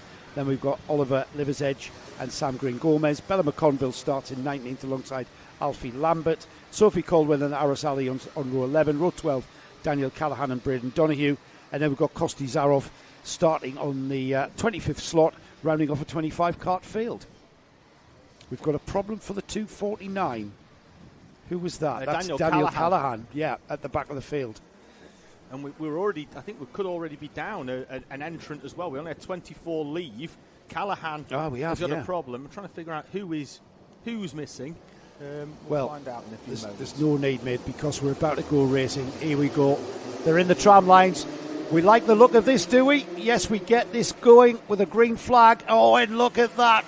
Absolute amazing kart control from Riley Bishop, who used all of the curb at Oblivion, and Milo Manderson just absolutely white-lined it into Christmas Corner there to keep everybody. It seems like everybody's behind. Yeah, I think we might have had a few off there because the field is spread out. There's a big gap there from the back of the 244 of Daniel Adamitis back to the rest of the field. We'll pick it up at the end of the lap because it was Riley Bishop who really didn't have to defend, as Joe said, unlike Marcel Popical up into second place now in front of Milo Manderson. Did you see Popical kind of waving Milo Manderson? He sort of pointed ahead of him. Now, I'm not sure if they've had something happen there, and Popical was thinking, I need to give the place back. I'm not sure. Just pure speculation out of his hand gesticulation. I'm not sure what that is, but it's definitely Popical that's leading, definitely in second place. Milo Manderson for the first time this weekend. I think that's the first time I've seen him outside of second. Yeah, I think you could be right. We were correct. There was an incident in the corner at Christmas on that run-up because a few drivers have fallen down in that mid-pack, one of which was Charlie Very. Going forward, though, here's Logan Lauder for Precision Racing, up and into third place with a good move on Milo Manderson, and then defends Milo Manderson. And they're under pressure as well from Daniel Hartley and Jack Robinson. Your top six, or your top second down to six, it's out the front. Riley Bishop again is checked out. I think Manderson could be struggling with cold tyres here. I think he might have a slightly different setup regarding tyre pressures starting this race. So I suspect that Manderson's kart will come alive by the time we get to half distance, and then when the tyres are really struggling towards the end of this 12-minute final, we might see Manderson in that black and blue kart there coming back into play. He's got Daniel Hartley behind him, and Hartley there with the red, white and blue overalls there, the blue and white striped helmet, right on the bumper of Manderson. And if Manderson's not careful and these tyres don't hurry up and come on, he's going to have Hartley challenging for that spot. Milo Manderson, who we feel might be playing a bit of a long game here, but has the damage already been done as he drops down into 4th place behind Riley Bishop, Marcel Popcull and Logan Lauder, Milo Manderson and Daniel Hartley. Then it's Robinson, Kuwaker up to 7th already in front of Ewan House, Adamitis and Sumner completed top 10. They're all in the same camera shot. And Sumner with a white helmet there, rounding out the 10. Well, Quaker is soon going to come into that picture, isn't he? He's up 7 places from that 14th grid position. We'll try and get a spot on him, the number 222 there, just in the background there of the shot there. That's the last drive there. The blue and white overalls, the orange and white side pod. Meanwhile, we check out Milo Manderson, who's right on the bumper of Logan Lauder. That's Popcull, Lauder, Manderson, Hartley, Robinson, Quaker now as they cross the line. The leader, Riley Bishop, puts in a 46.8 very early on for that sort of lap time, but he's gone, he's checked out and well ahead of this lot. Manderson pulls out the slipstream, tries to go down the inside of Logan Lauder. Daniel Hartley slots back in. Zane Kuwaker in that 222, all over the back as Manderson now goes down the inside of Lauder. Hartley could do them both, can he? Yes, he can. Daniel Hartley with a 2-place gain. 5th up to 3rd for Daniel Hartley. That was tremendous forceful driving from young Daniel. He's our junior Primo champion, remember. He's on the number 263, and behind him, this is going to play into Hartley's advantage, as behind him, all hell breaking out, and it's the 222. The Zane Quaker, number 222, who now clears that gaggle of carts and up into 4th place, and Hartley will soon have company, I'm pretty sure. Quaker at the front of that field there, the orange and white livery, the blue and black livery, is Milo Manderson. He's way down the field, furthest he's been down the field all day. Yeah, out of position really for Milo Manderson. He's been in 2nd place pretty much most of this race weekend here. Zane Kuwaker, though, who started the weekend in 24th place, is currently in 4th place. In with a sniff of a podium for Zane Kuwaker, a 3-place gain on that lap alone, getting past Manderson, getting past Lauder, getting past Ewan House as well. Great stuff from the junior Rotax field as ever, and the gap between Hartley and Quaker comes down to 0.4, 0.44. That's Hartley at the front of the field there into Christmas corner. He's hanging on to that 3rd and final step of the podium. We'll see if our junior Primo champion, it's a big ask to keep somebody like Zane Quaker behind, and Zane Quaker now moves on to the rear bumper of Hartley. Hartley's in the blue and white helmet, Quaker with the, is that black and white helmet, but he's right on the bumper. You don't really need to know that. Hartley looks to his right, looks to his left, into the boot. He knows it's coming soon. Hartley over the chicane, all of the curb used. Can he hang on to it? So about to say, a battle of the roses going on here. Hartley from Yorkshire, the Lancashire driver. Zane Kuwaker just behind as well as they run up towards Christmas corner. A look over the shoulder, and they're reeling in Marcel Popcull as well for 2nd place. Hartley will want to get past Popcull as quickly as possible so he doesn't have to defend against Quaker. He's done a cracking job in keeping Quaker behind. Who's this coming behind Quaker though? Milo Manderson, Logan Lauder and Ewan House. Not that far behind, and there's the move. That's the move that's been coming. The 222 numbered Zane Quaker now ahead. Now he taps his helmet. Come on, Daniel. Let's catch Marcel Popcull and help me get that 2nd step of the podium. He's trying to drag Hartley as well, because Hartley did not lose a huge amount of time there in that overtake, but Manderson has reeled them in as well. Lauder and House could be anybody's for 2nd and 3rd here. Behind them we've got Jack Robinson, who's run a little bit higher than 8th for most of this race weekend. I don't think he'll be too happy with 8th place at the end of this race weekend.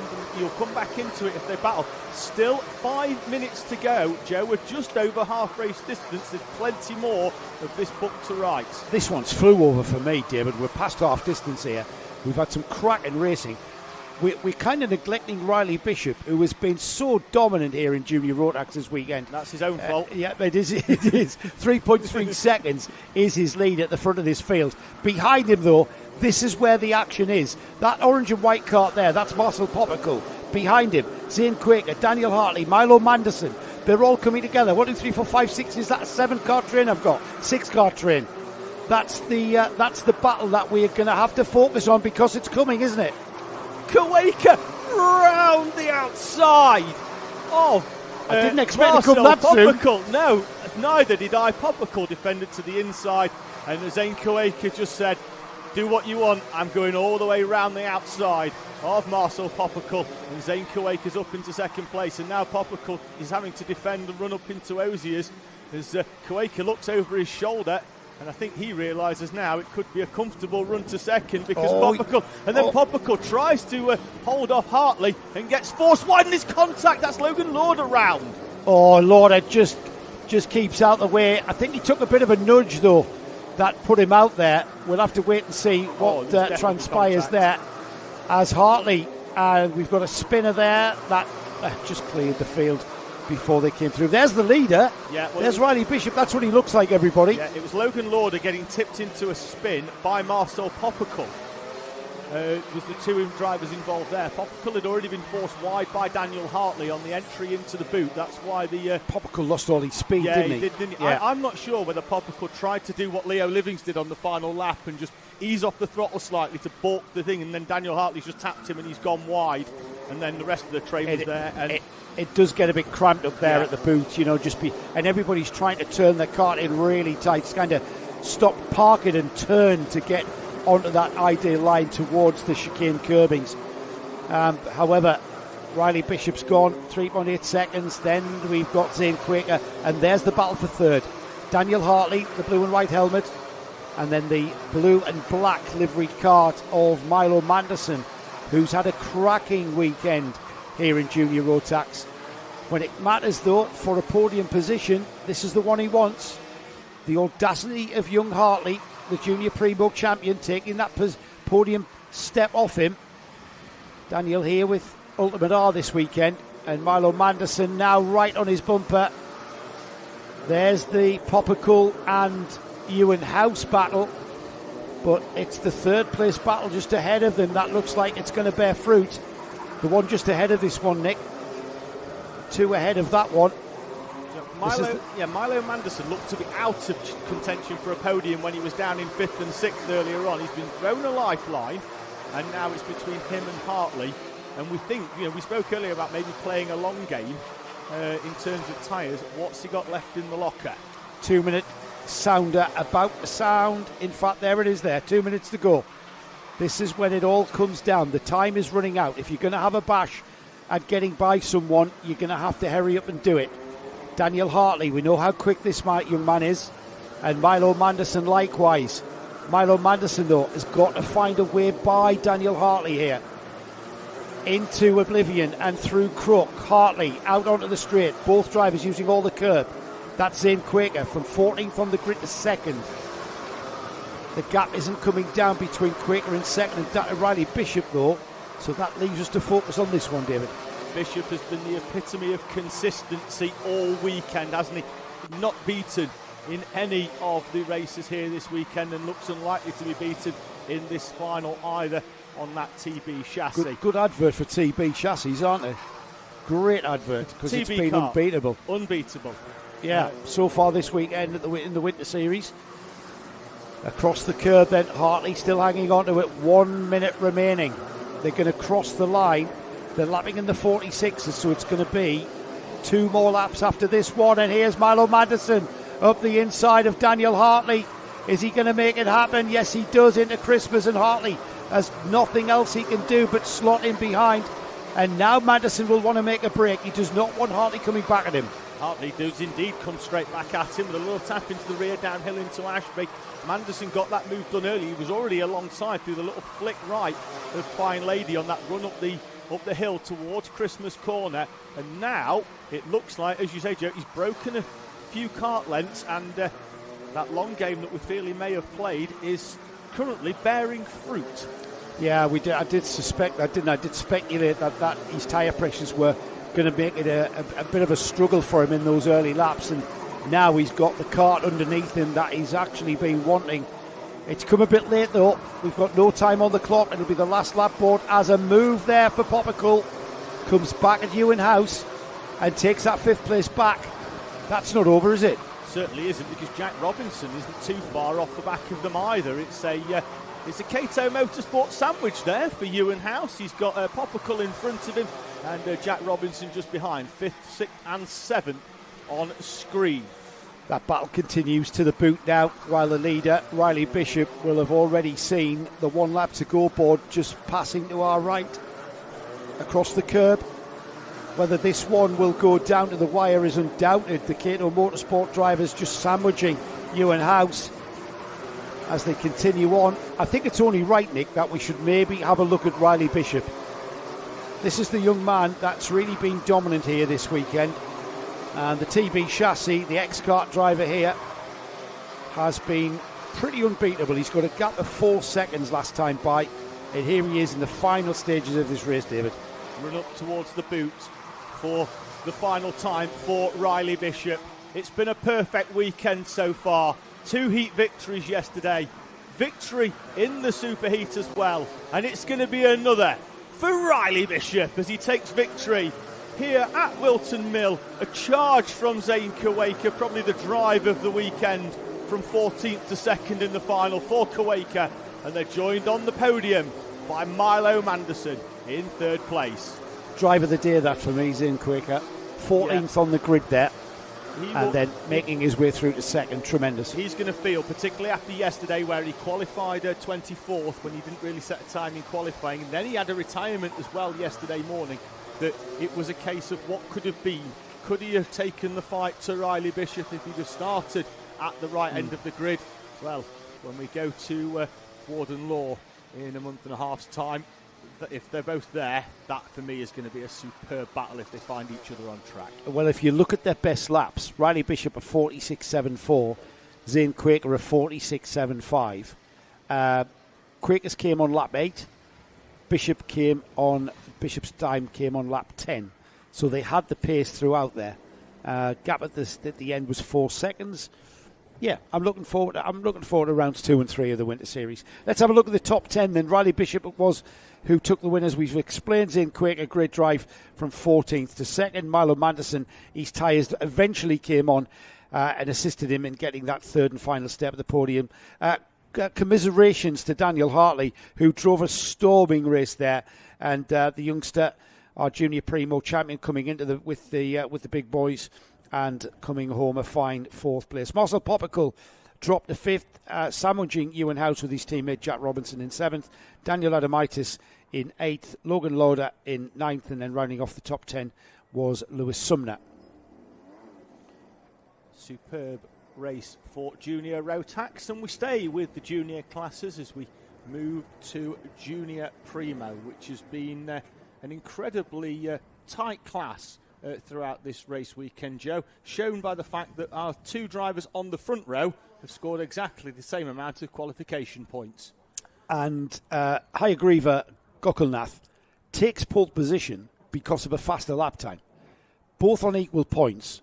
So the faster lap time of a 47.31 over Tyler Davis 47.54 puts him on the other side of the grid on the front row. So it's Gokulnath and Tyler Davis. 2nd row is George Cole and Thomas Harper. 3rd row is Laurie McVeigh and Ronnie Legg.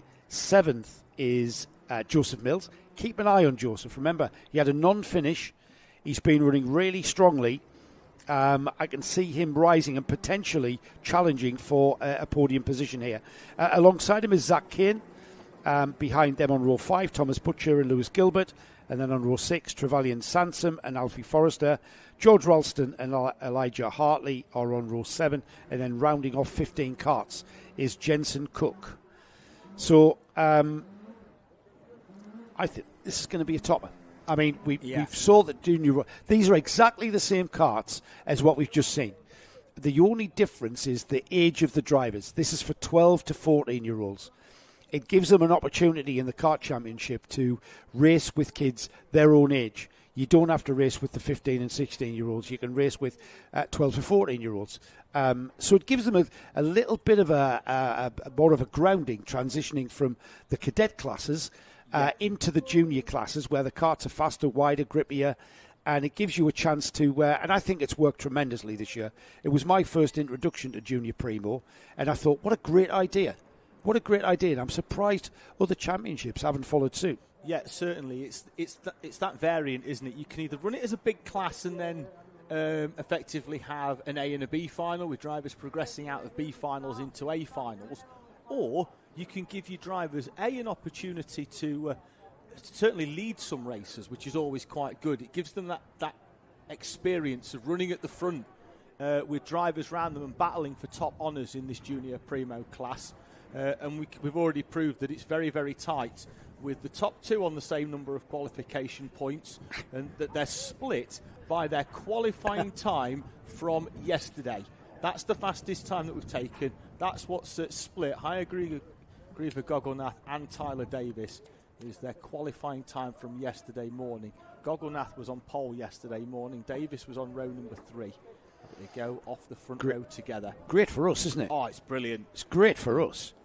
A little bit of a story, if you picked up on the, if you did watch the Paddock show in the lunch break, that kart there, the number 18, that's number 18, which is Joseph Mills. Now, Joseph's running with Ivor Powell's team, the True Performance Motorsport, but there was a bit of a story there, wasn't it, that you had a chat to him about, and that's, again, motorsport being the character-building thing it is. He's certainly had a character-building weekend. He has for Joseph Mills as the field make their way out onto circuit. Mills, who will go off the inside of the 4th row in 7th place, and the number 90 machine had what I would call catastrophic damage to his chassis. He cracked the yoke off, which meant that that kart is effectively a write-off. It will become his dad's chassis for practice day, but a completely new frame under Joseph Mills for this race weekend. He did very, very well with it in heat number 1. Heat 2 yesterday didn't quite go to plan. Where he won heat 1, didn't he? Yeah, well, yeah. He won it. He did well, all right. You can't do any better than that. But heat 2 was completely the other end of the spectrum. A retirement before he even got going, really, for Joseph Mills. Put him in the mid-pack for the super heat. And he starts again in the mid-pack. Let's see whether he can break through early from 7th place. I love stories like that where you face adversity, but you get on with it, and you then have a cracking day's racing. Here we go then. Now then, can these Junior Primo drivers at the front just keep the pace down a bit? I'm not sure the starter's going to like it. No, he does not. No, I'm not surprised. They were almost flat out at the apex of Pitts Bend there. I am not surprised. That is a pet hate of the starters in the kart championship, I've come to know. It's clear to see. Yeah, what you don't want as well is the drivers carrying too much speed when they're going in nose to tail into that fast Oblivion and Crook complex. As you were saying that Joseph Mills story, I was thinking the only person that's probably not happy with a story like that would be Joseph Mills' dad, because he's had to buy a new frame. Well, I said to him this morning, hey, he's a novice, you know. I think it's only his 3rd or 4th race. He's come out of indoor karting, and I said, hey, he really impressed me with his composure with that win. He was under massive pressure in that first heat, and he says, yeah, I'm really happy. I says, unfortunately for you, this kid's pretty good. And he looked at me as if to say, yes, I know. Because motor racing, even at this level, is relatively expensive, as we all know. Is there such a thing as cheap motorsport? I'm not sure. Here we go again then. It is rather quick. Are we going to see a green flag fly? We are indeed, and we are running through Oblivion and into Crook Corner for the first time. Off they go. Let's see who it is. Well, it's Gogolnath who's leading. It looks like then we've got George Cole up into 2nd place as Thomas Harper was looking at getting past Tyler Davis, but then has to slot back in. And Laurie McVeigh, who had a very, very good super heat, is already up into 4th place. One to watch here for McVeigh. Started the weekend last, having not set a time in qualifying. Could it be another Zane Kuwaker story? I think it is, you know. He's with Project One. That's why he's got the red, white and green livery, and they're all together, as you would expect, into the boot for the first time. We always expect a gaggle of karts to bunch up together as they hit the curb and then come out of pit bend. We'll get a check up on just who is where as they cross the line for one lap. Gogolnath leads, George Cole, Tyler Davis, McVeigh, Thomas Harper, Ronnie Legg, Zach Quinn, Lewis Gilbert, Joseph Mills 9th, and then rounding off the top 10 is Trevelyan Sansom. Changes at the front though as George Cole around the outside, top shelf driving there, and indeed using the top shelf at Christmas Corner. All the way round the outside of Hayagriva Gogolnath for George Cole, and Cole will lead on only lap number 2 from Gogolnath. Then it's going to be Tyler Davis, Laurie McVeigh and Thomas Harper. A gap back then to Ronnie Legg, but the top 5 with a bit of a breakaway here. We were expecting a bit of inroads potentially from Zach Kane in Joseph Mills as well, who've been in that sort of mid-pack at least throughout this race weekend. And McVeigh draws alongside Tyler Davis, and that could allow Thomas Harper to put a move. And Harper is indeed through. Brilliant. Super move. Took advantage, didn't he? Sorry, David. All caused by Tyler Davis bashing his way over the curb, and McVeigh comes back at Harper. But that was what cost him that one. Bashing over the curb, lost a massive amount of time. The leader there, George Cole, has now got Tyler Davis still in that third place, but in front of him is Hayagriva Gogolnath, who's trying to get back on terms. Gogolnath on the green pods. The purple and yellow kart of George Cole is the leader, but behind them, that was quite dramatic stuff. It was. Laurie McVeigh sort of had to go past Tyler Davis because Davis had gone slow by clocking the curbs, and then put him on the outside, which then allowed Harper to put the 15 kart on the inside of him. He briefly got through, and then Laurie McVeigh returned the favour on that run up to Christmas. Now they're going to have to work together to close back in on Tyler Davis. Davis, though, looks like he's found a bit of a second wind. Now he's broken away from McVeigh and Harper. It's all about the tyres, David. It's where they pressured the start. Now they're concerned that the length of 12 minutes, you could end up, if you go wrong on the pressure, you could end up with your tyres coming on immediately, but then going off towards the end. Or do you pressure them where they just take the time to come in and they're with you at the end and strong at the end? You don't want to overheat the surface of the tyre, then it starts to grain, and then it's like you're running on marbles. So it's all about that, and this is where, going into lap 4, the tyres should be up to temperature, and we've got a more balanced and stable handling kart for everybody. It's a long race. We had 17 laps in Junior Rotax. We're expecting similar in Junior Primo, so it's a lot longer. We've got to manage these tyres for the rest of this race. And you mentioned McVeigh had the early pace, but now it appears to be Tyler Davis who's got that pace because he's closed back in on Cole and Gogolnath at the front, and Davis is right on the back of the 82. I'm not convinced knows that he's been drawn up on the back of here by Tyler Davis. He's going to know as they go through the boot, because as they come through, there's going to be a little bit of tapping to the rear. I think Davis not quite close enough to give Gogolnath a gentle wake up that he's there, but then the look over the shoulder confirms that Tyler Davis is in the mix. You can actually hear a kart behind you. You can hear the change in tone. You've got the kart in front, which you can hear, and he did look for it, didn't he? Gogolnath, just seeing what the air felt like just out of the slipstream. He had a look, he thought about it, but there's not enough real hard braking into Christmas Corner. Carry a lot of momentum through there, so he's got to settle in behind.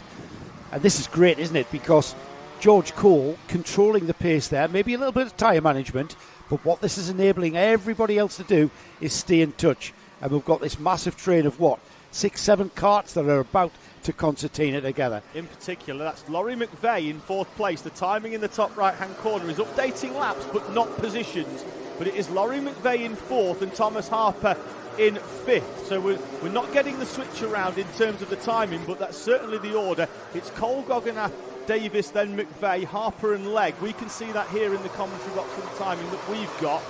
And the pace now, Laurie McVeigh is closing back in. I don't think it's more of I think Cole potentially went early on pressures. Now he's backing the rest of the field into Laurie McVeigh. I don't think it's going to be too long before Thomas Harper's back there as well.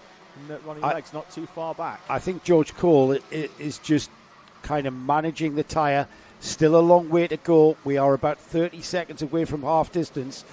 He's managing the tyre, but he's not allowing himself to come back towards Gogolnath, where perhaps Gottelnath can have a try. I mean, they're running fast. Don't get me wrong. They're running, nigh on flat out towards the end, at the edge of the adhesion of the carts into the braking area. But it's just that little bit of extra push that you can give it when you need to, because these four coming together now as a Tyler Davis down the inside of Ashby's, is it? Side by side. Oh, and he forces him out there.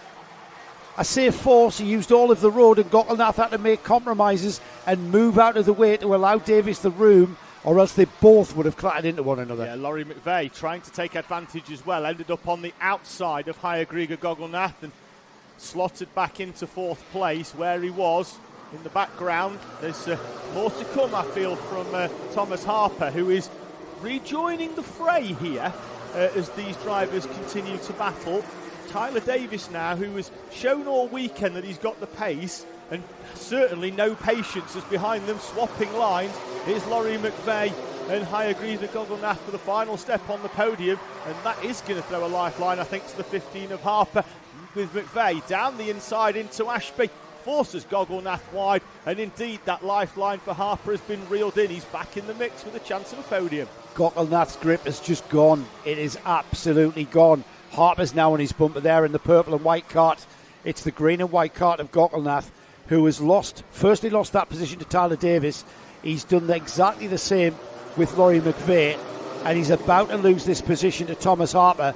For some reason, he's at no grip whatsoever coming out of Christmas Corner, and by the time they get to Ashby's, he's lacking in pace. Here they come up the hill towards Christmas, and if anything, it looks like that pace switched back on, because he's coming back towards Laurie McVeigh. Now he's got somebody to follow. He seems to have found a new 10th. McVeigh with the fastest lap on the previous lap, now that he's got a little bit of clean air in front of him. At the front, though, what we can see here, Tyler Davis also had a bit of clean air in front of him, and he's used that to gain 2/10 on George Cole. We've got a real scrap for the lead now. George Cole, who held off Hayagriga Gogolnath, is now going to have to try it with a completely different entity in Tyler Davis. So George Cole, he's down here as a Project 1 driver. He's carrying a purple and yellow livery on his cart. Tyler Davis behind him, he's a privateer, and if anything, Davis seems to have the pace going into the final 4 minutes of this final here. Junior Primo it is, down towards Ashby's. Davis, any moment now, is going to just jink to the right or left and make a move on our leader, George Cole. George Cole responds a little bit, becomes aware just how quick Tyler Davis is, I think, and that just a little bit of a love tap there on the back bumper of George Cole's cart. Into the boot then. Radiator flap adjustment for Davis. It's still down for George Cole. He doesn't feel the need to get any more air into that radiator. Davis at his local circuit, he's only from down the road at Milton Keynes, and he wants to take that winning trophy back home with him. He's right in the wheel tracks now of George Davis, who will defend, and of George Cole, and Davis is going to try and go round the outside. He's going to try and get a switch back. He's going to get squeezed. Indeed he does. That's dangerous doing that, isn't it, around the outside of that little left-hand jink, and Cole hangs on to the lead because he had the optimum line there towards Inkermans and down towards Ashby. They're already at Parker, through Parker, and now at Chapman's, heading towards the boot. Tyler Davis, he just looks so determined to make that move. Davis in the bright yellow side pod cart, George Cole in the purple cart. If anything, these two squabbling is allowing Laurie McVeigh and Hayagriga Gogolnath back into the mix. Oh, it is. The 4/10 quicker on the previous lap was Laurie McVeigh in third place, and he's bringing Gogolnath with him as the leaders fan out on that way, and Davis is going to try it again all the way around the outside. It didn't work last time, it didn't work this time either, and Laurie McVeigh is right back in this one. He's in a Project 1 sandwich, is Tyler Davis, isn't he? It's Project 1 in the lead, Project 1 in third. The two teammates are not really going to be bothered at all about where each other finish. They each and every one of these three drivers wants to finish on that top step. At the moment, the top step belongs to George Cole. Across the chicane curbing, Tyler Davis. He can hear coming up behind him Laurie McVeigh, and he just needs to get away and ahead of Tyler Davis. But Tyler Davis needs to do likewise to George Cole as they head towards Christmas. Cole defends. He slots back in, and there he again. That move just can't come off because Cole's got the optimum line. Yeah, it's not working out there, is it? But now he's going to defend here, and we know that can compromise your exit. And it does compromise your exit. Tyler Davis with a fantastic move. Had it scouted from the first moment that George Cole defended the inside line there. Tyler Davis knew exactly what he was going to do. And Tyler Davis leads with a minute to go. Down the inside, Cole went. He's hanging on to this second place, though, because Laurie McVeigh is about to take that second step away from him if he's not careful. Here he goes then into oblivion and through Crook. Tyler Davis already pulled 4.10s. The inside the final minute then. I think they're right on the cusp of another 2 laps. And there down the inside has gone McVeigh. Slots Cole out to the outside, and Gokkelnath goes through for third. So from the first step of the podium, George Cole has ended up off the podium at the moment. He needs to find some pace to come back at these 3 drivers. Hargreaves Gokkelnath is the first on the list to get onto that third step of the podium, but I'm not sure if he's got the pace to do it. Laurie McVeigh imploring Gokkelnath to try and push him along. He feels he can still catch Tyler Davis at the front, and I think he's going to get an extra lap to do it. Tyler Davis crosses the line with less than a few seconds to go, and 2 more laps to go for Laurie McVeigh to try and close in that 1 second gap. He needs Gokkelnath to comply, and at the moment the 82 is doing so. 2 more laps then, they're on the penultimate lap, and these 3 coming back. Thomas Harper's not out of the equation as well, and all Thomas Harper's thinking is if these 3 trip over each other, I'm on the podium. The purple and white cart there, the 4th cart in that train. The red and white cart is in second place there. That's Laurie McVeigh. The green and white cart of Hargreaves Gokkelnath is in that 3rd place spot. George Cole, our early leader, is in 4th. It's all to play for now as the last lap board comes out. Tyler Davis says thank you very much. 1 more lap of Whilton Mill to go, and then it will be the first place trophy that he will see. Davis with a gap of nearly a second at the front. Looks to have this one sewn up. Just got to keep his head down and stay out of trouble.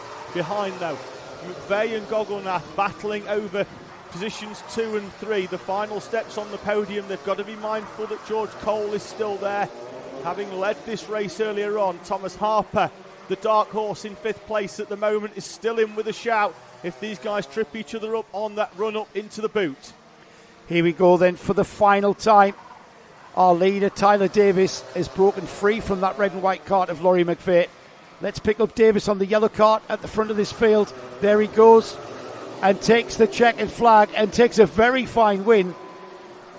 It was a win that he had to come through the field to get, and a great drive from him. He's got his fan club just outside of our office here.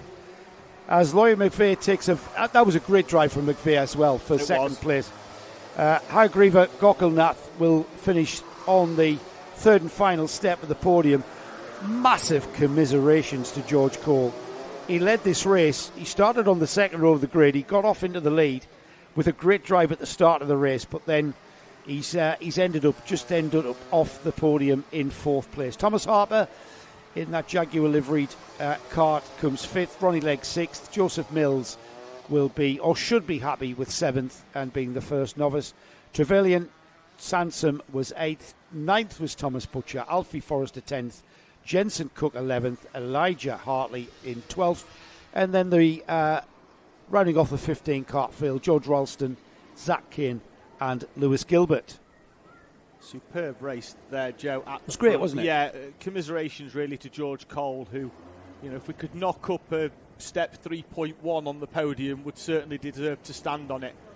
Great weekend for him. Unfortunately, he goes home with P4, but can't take anything away from Davis. The fan club just outside the commentary box cheering him all the way to the finish line for Tyler Davis, who I think is racing with M Sport this weekend as a team. So congratulations to Davis and to them here this weekend as he takes the victory in Junior Primo.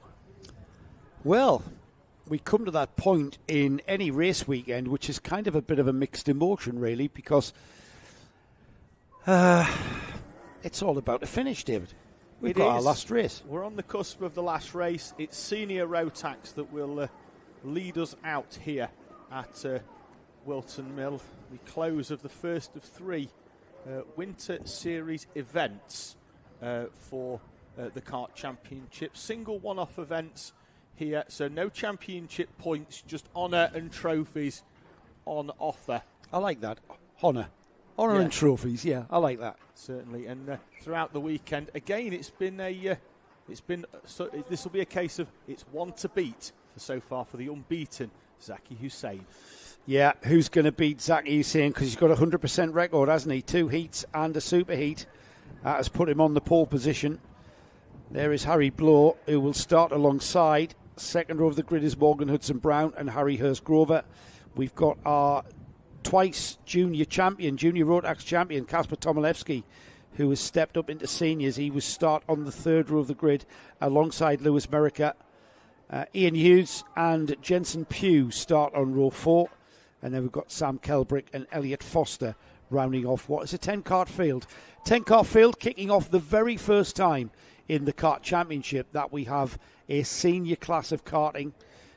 It's going to continue for certainly the next couple of rounds. I can tell you, for instance, David, that at Warden Law we have a round for a class for pro karts. We do. It's going to. We're going to bring in what would have been historically the Autumn Cup for Warden Law, albeit in November, which isn't really autumn. Oh, it is. November is autumn. It's absolutely autumn. We're in the autumn solstice or whatever they call it. Not that far up north, it's not. Well, it is by definition. You mean it's a bit winterish? It's not by weather conditions, but yeah, historically it's that sort of time of the year when they have that Autumn Cup, isn't it? And we're going to. That's a good point, actually, because not only have you got the accolade of winning the second round of the Kart Championship Winter Series, you've also got the Warden Law Kart Club Autumn Cup that you're going to be awarded if you win your class as well. And so that's a good point. For those drivers at Warden Law that won the Spring Series, they'll be handing out their trophies as well from that on the Saturday evening, I believe. Yes, they will. That is the plan. They've waited a long time for their Spring Series trophies. It's just basically we haven't been able to get everybody together. No. In the one place. Well, we are being able to get everybody together at Warden Law for the second round of the Kart Championship Winter Series. Who's that then? I don't that know. has had a bit of a harmless spin and will rejoin at the back of the grid. He might even be able to sneak his way up. They'll get back round, I'm sure, in enough time. There they are coming through. It's Morgan 25. Hudson-Brown. Oh my goodness! He's saying to the marshal there, "Let's have a roll round." Tell him now that that we're not in position. We need a roll round. But it's Morgan Hudson-Brown. I think he's got time. He should be starting third. Has he appeared?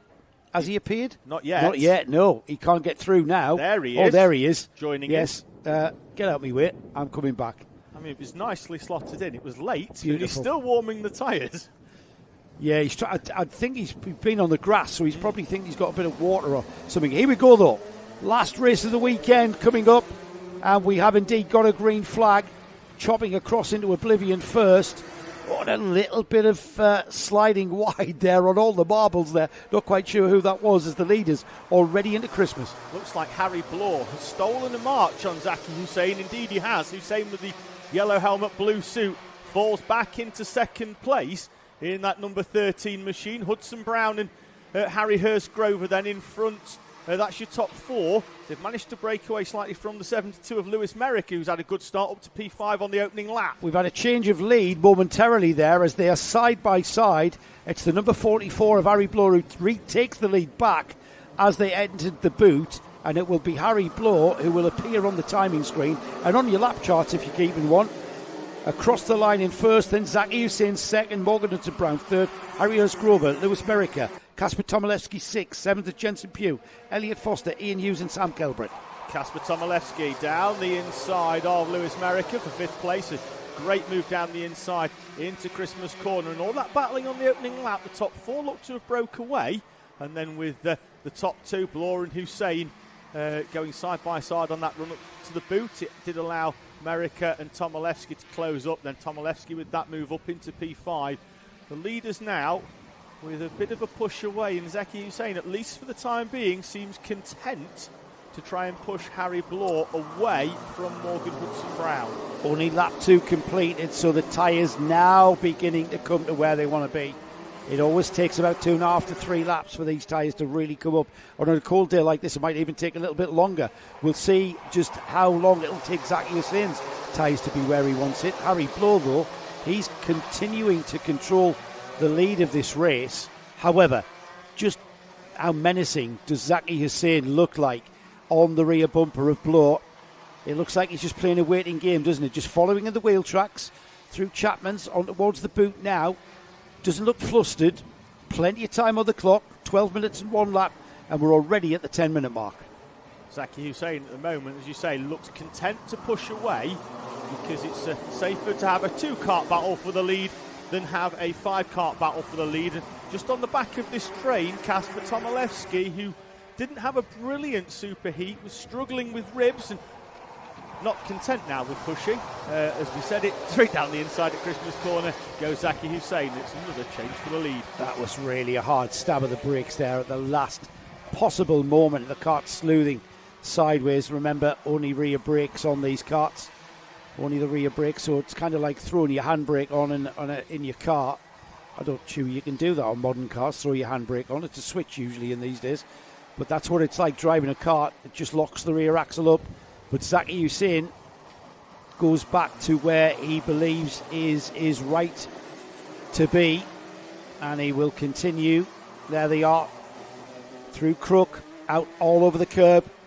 He's got Harry Blow right there. If he had mirrors, Harry Blow would be right in them, wouldn't he? But I'm not sure Harry Blow has got anything in the toolkit to come back at Zaki Hussein now.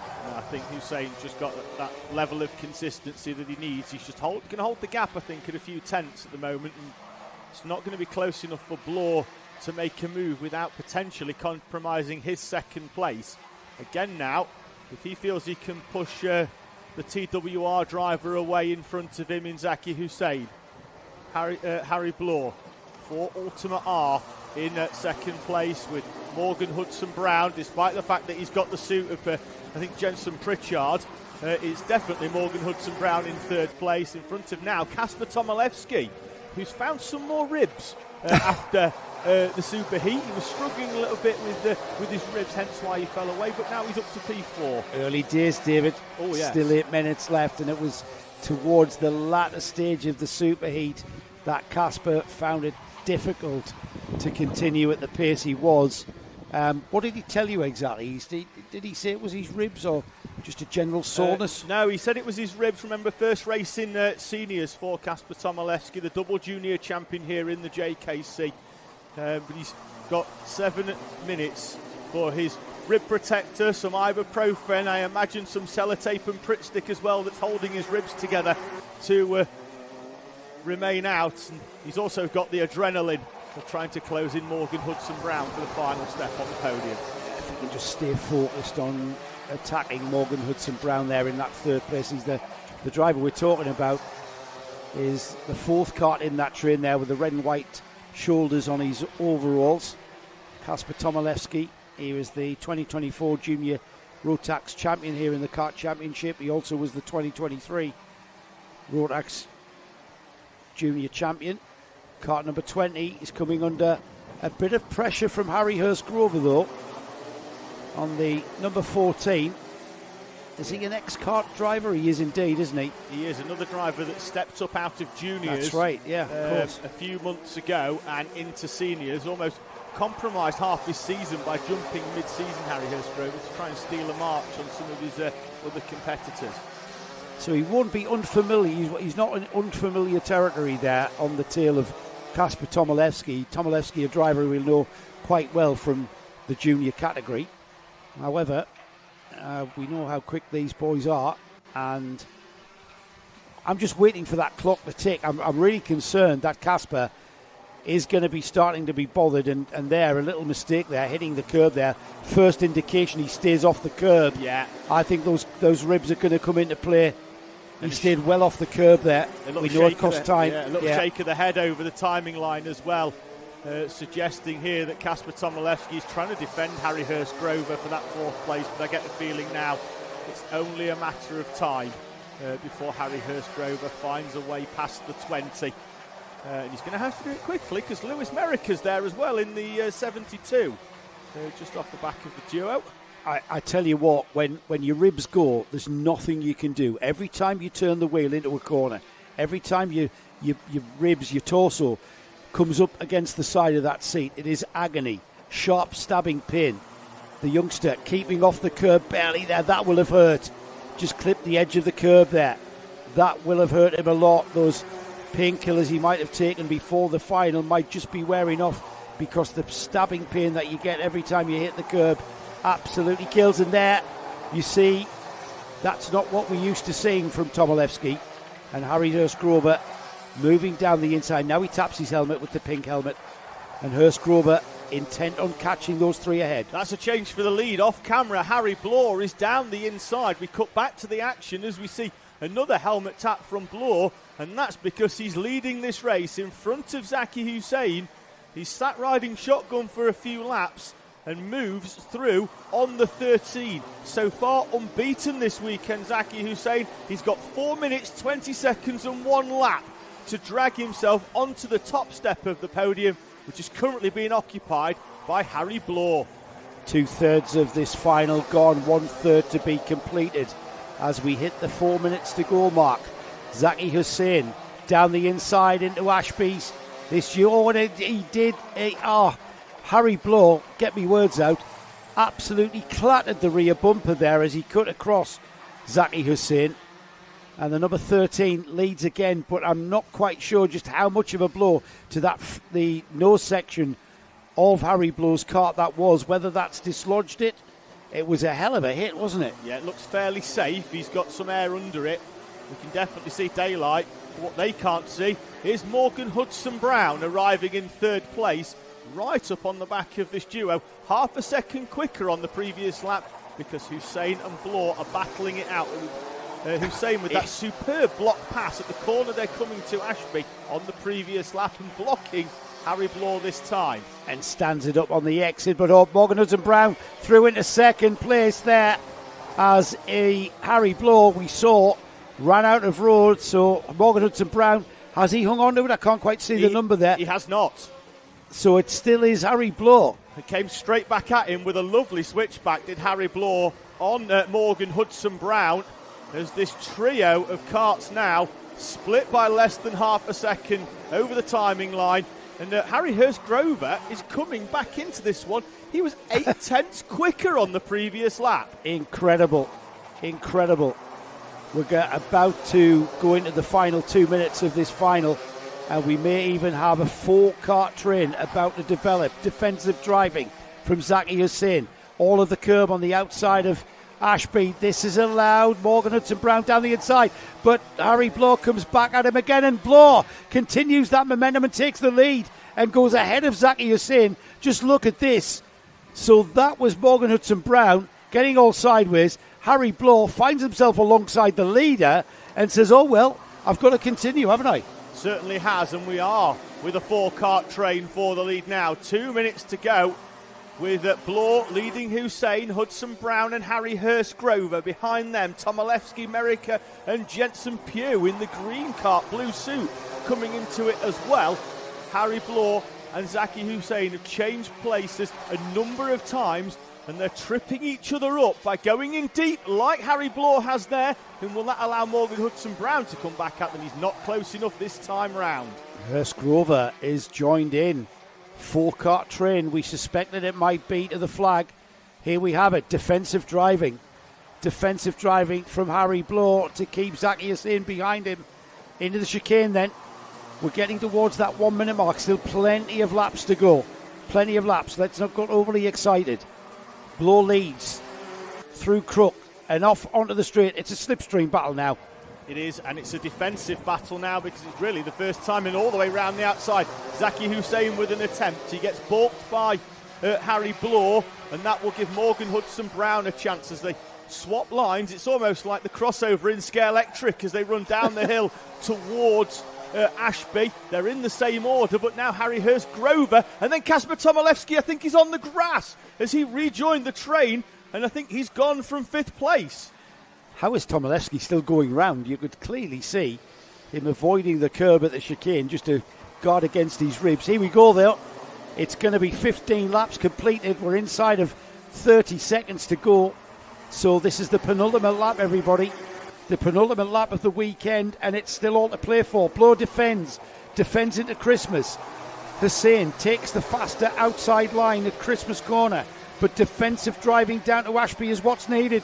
And there's Blow down the inside, middle of the track for him. He'll go wide. This will allow Hussein alongside. No, not quite.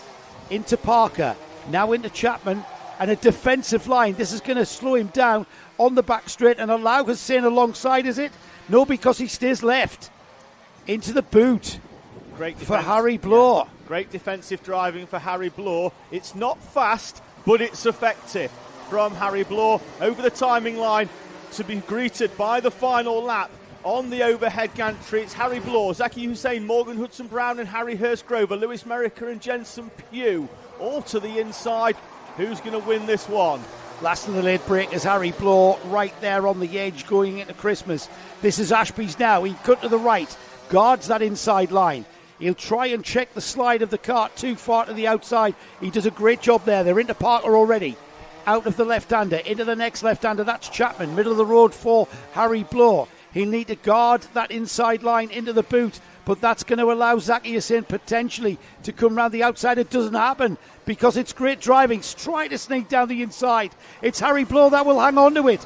Out of pit spend, and for the final checkered flag of the weekend, in a very fine style and a very hard-fought race.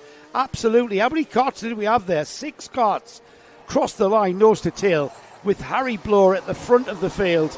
Zaki Hussein in second, Morgan Hudson-Brown in third, Harry Hurst-Grover fourth, Lewis Merricker in fifth, Jensen Pugh in sixth. It was Ian Hughes in seventh, Foster in eighth, ninth was Kelbreck, and then we lost Kama Tomilewski when you've seen him go off on the grass, David. Yeah, he tried to go round the outside of Harry Hurst-Grover, and then Hurst-Grover retook his position. Tomilewski was forced onto the grass with 2 laps to go. He was already struggling a little bit before that, and Kasper Tomilewski's weekend comes to a premature end. Congratulations to Harry Blow, though. Zaki Hussein unbeaten all weekend until this final. Harry Blow saving the best till last in senior Rotax to take the victory. What a great way to finish the weekend. Great way to finish the first round of the Kart Championship Winter Series here at Whilton Mill. Lots of karting action coming your way on Karting Live TV. Next week on Sunday, just the Sunday, we are off to Ello Park, where we are televising the one-off event for the 100 UK series. What's the actual event name, Nick? Last round of the 100 UK Championship. The following weekend, we are back in action on Karting Live TV with the final round of the NKC. That comes to you on my doorstep. I will be there from Warden Law. The next round of this, of course, the Kart Championship. If you've enjoyed what you've seen today, you can pick the next round up. Again, another visit to Warden Law.